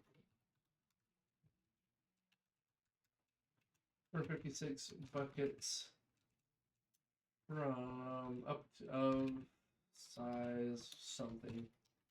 Don't really care. It's the 65 535 over 256.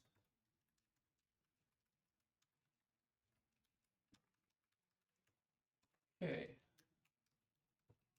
Index equals 0, index less than 256.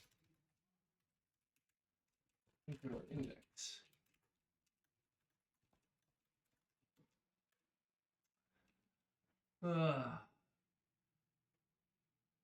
Do you log a lot in your actual code base? Not really. Only when I'm debugging. This is an asset pipeline piece of code.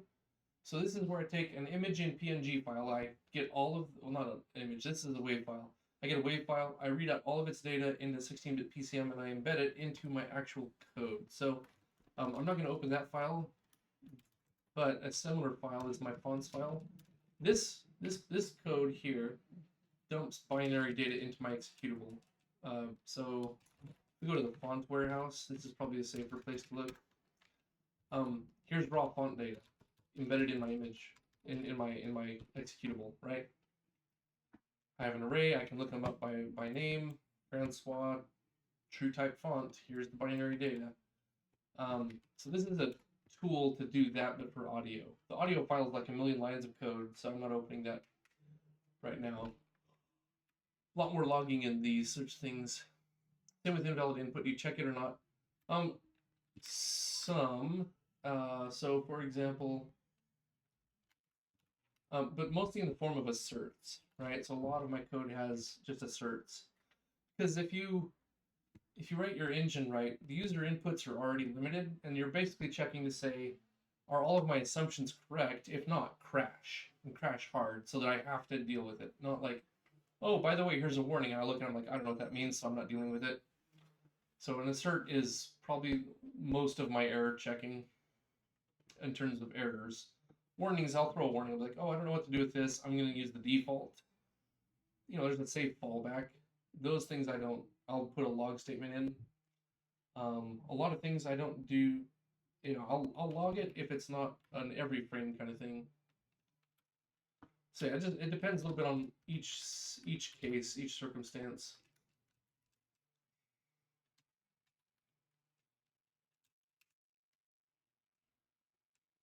Unsigned long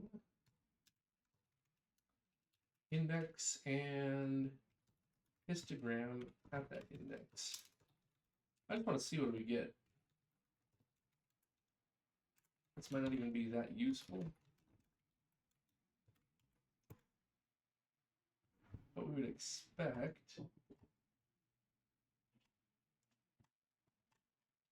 Oh, LL. Fine. I'll put the LL in front of you. These are long unsigned. I always do that. This likes it when it comes to my outputs.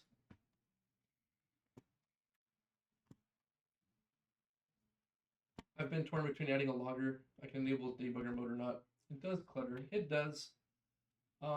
There's not much you can do about that, I'm afraid. It's just kind of the nature of the beast. Holy smokes.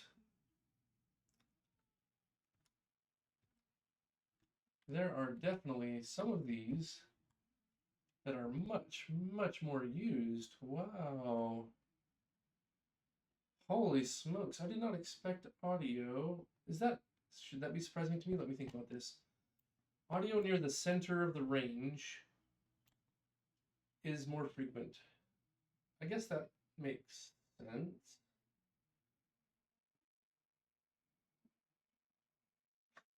That's if we do it for the raw audio, not the scaled audio.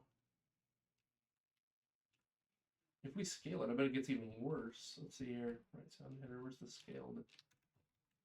There it is.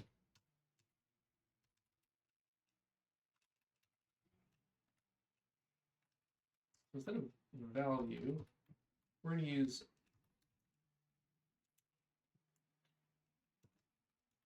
value times volume. If I hold that, and then histogram that sucker. So we preset all the volumes.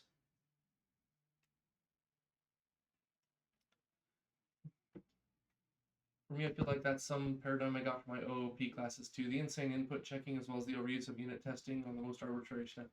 Yeah,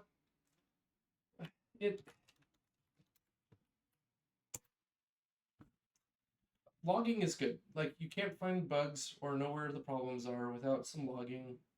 You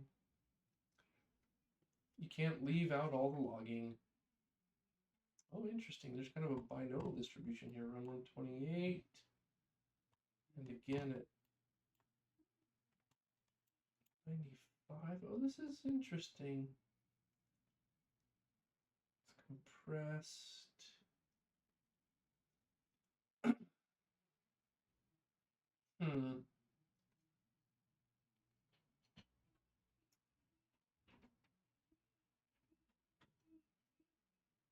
That actually kind of makes sense. Since we scaled it, we're basically chopping off the highest amplitude items. No, that's not true. I kind of don't expect that.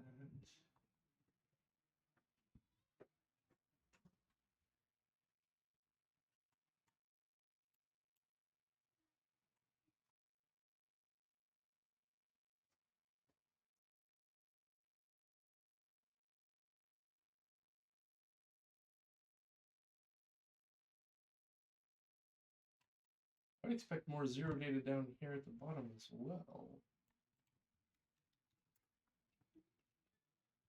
Oh.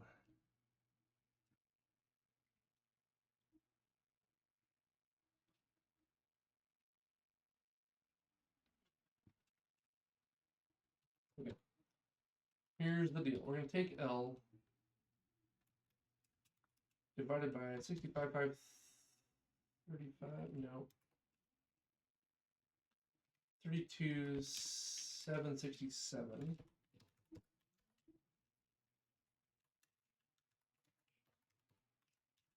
Volume times that.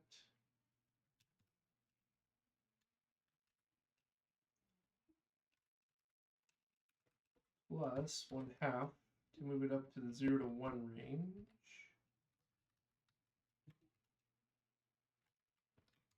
We'll take the value divided by or times 256.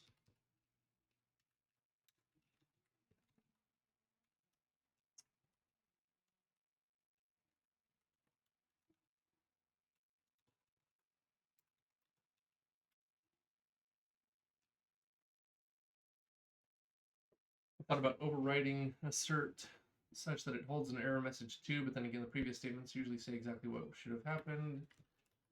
Yeah, there are a few times where I'll put both an assert and a log, but usually that's when I'm actively looking at that assert.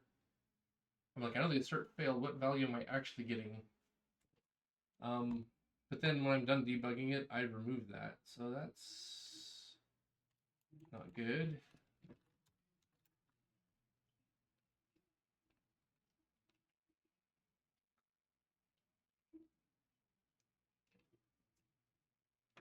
Oh, because this is a double now.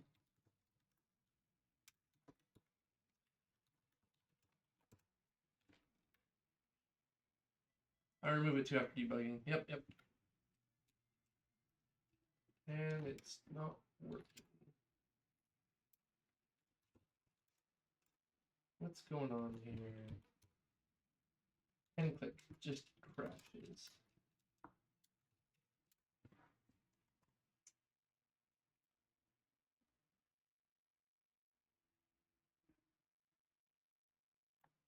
Volume times L over this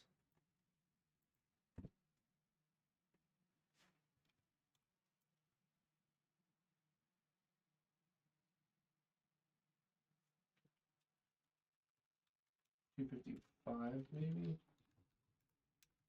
That could be. Nope. We're crashing something.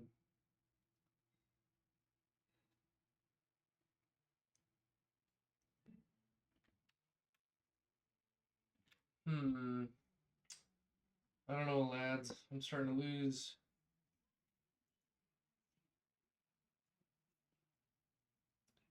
My sample divided by my max sample times the volume.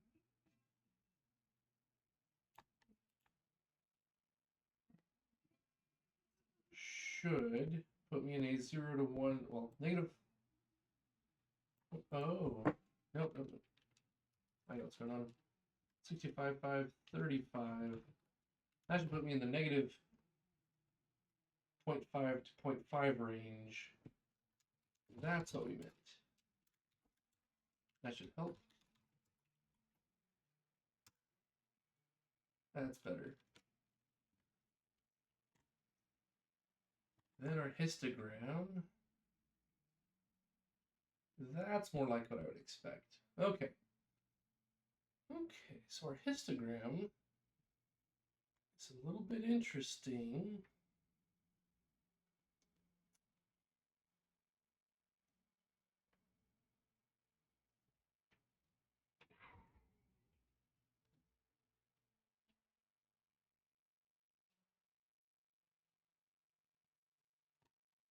I mean, all of these samples for good long ways are like trivial.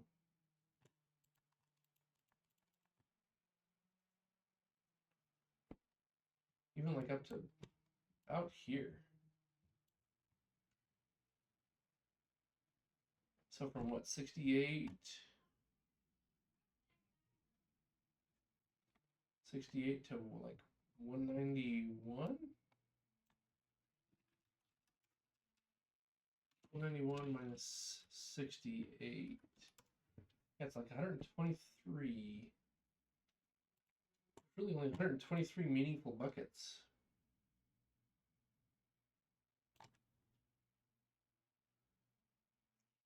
And even then.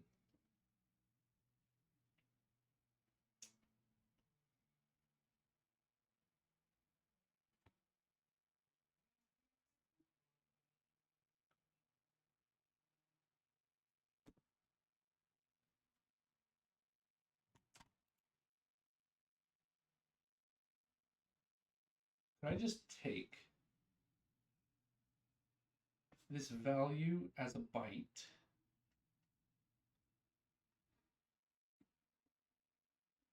and then divide by 256 minus 0.5? I want to try it. Here where we do the thing. Actually, I don't want to pre-compute the volume right now. That'll be fine. Down here.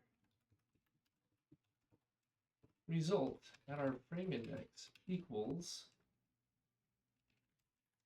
we're going to grab the left channel data, divided by 65,535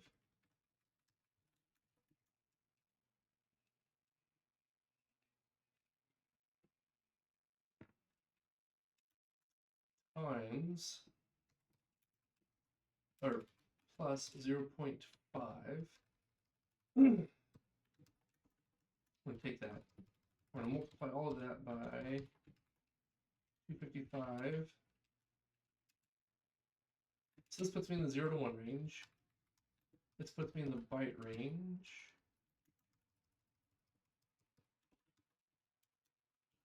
Cast it as uint 8t.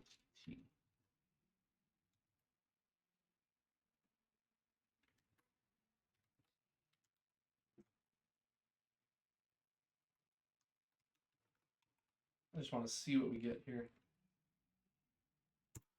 So we do all that, blah, blah, blah. I think I get better dynamic range if I choose my histogram buckets more carefully, but I'm going to sound instead of mu law decode, let's go look at mu law decode. We're gonna eat like crazy for ourselves.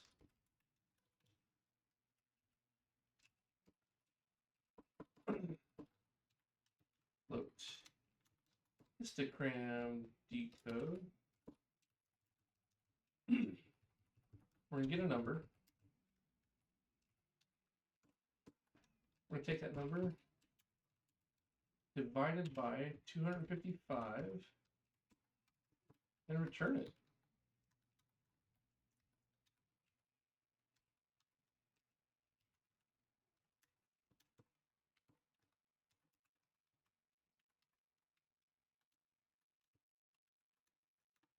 Mu law, histogram law.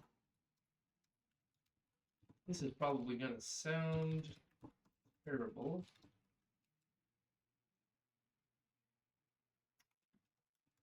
Maybe.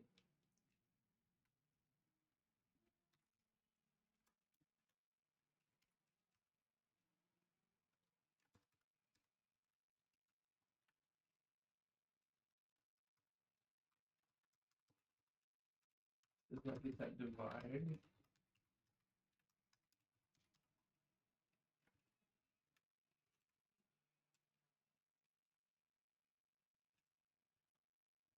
Where's my histogram law decode?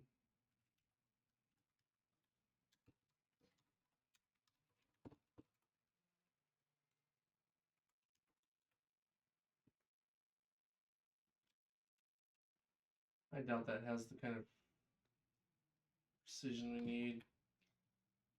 Okay, we're gonna. This is your headphones warning. This is gonna be probably pretty nasty. So headphones warning 1, 2, 3, go.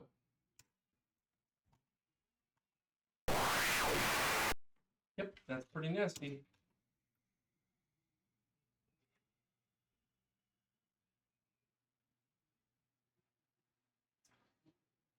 Well,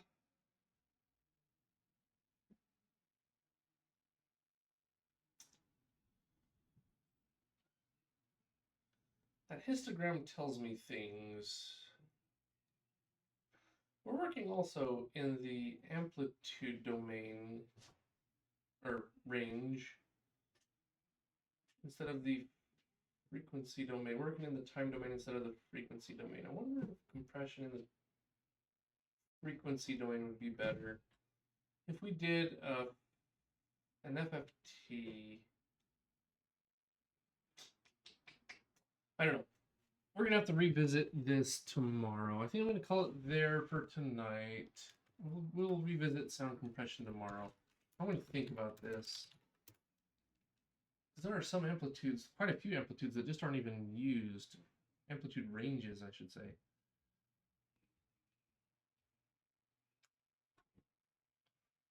All right, so let's go to the journal and write up our notes.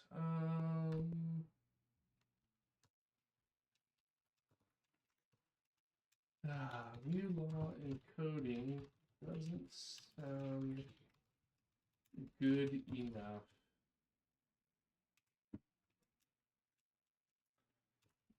Looking for alternative compressions. Maybe stuck with one channel PCM, 16-bit PCM. Question mark. We'll continue to investigate tomorrow. Yep. Then we're gonna call it there. You have a good night too. We'll see you around. Yeah. Good luck. Yeah. This is definitely outside of my expertise. We're gonna do some reading. All right. Catch you later. Talk to you later. Bye-bye.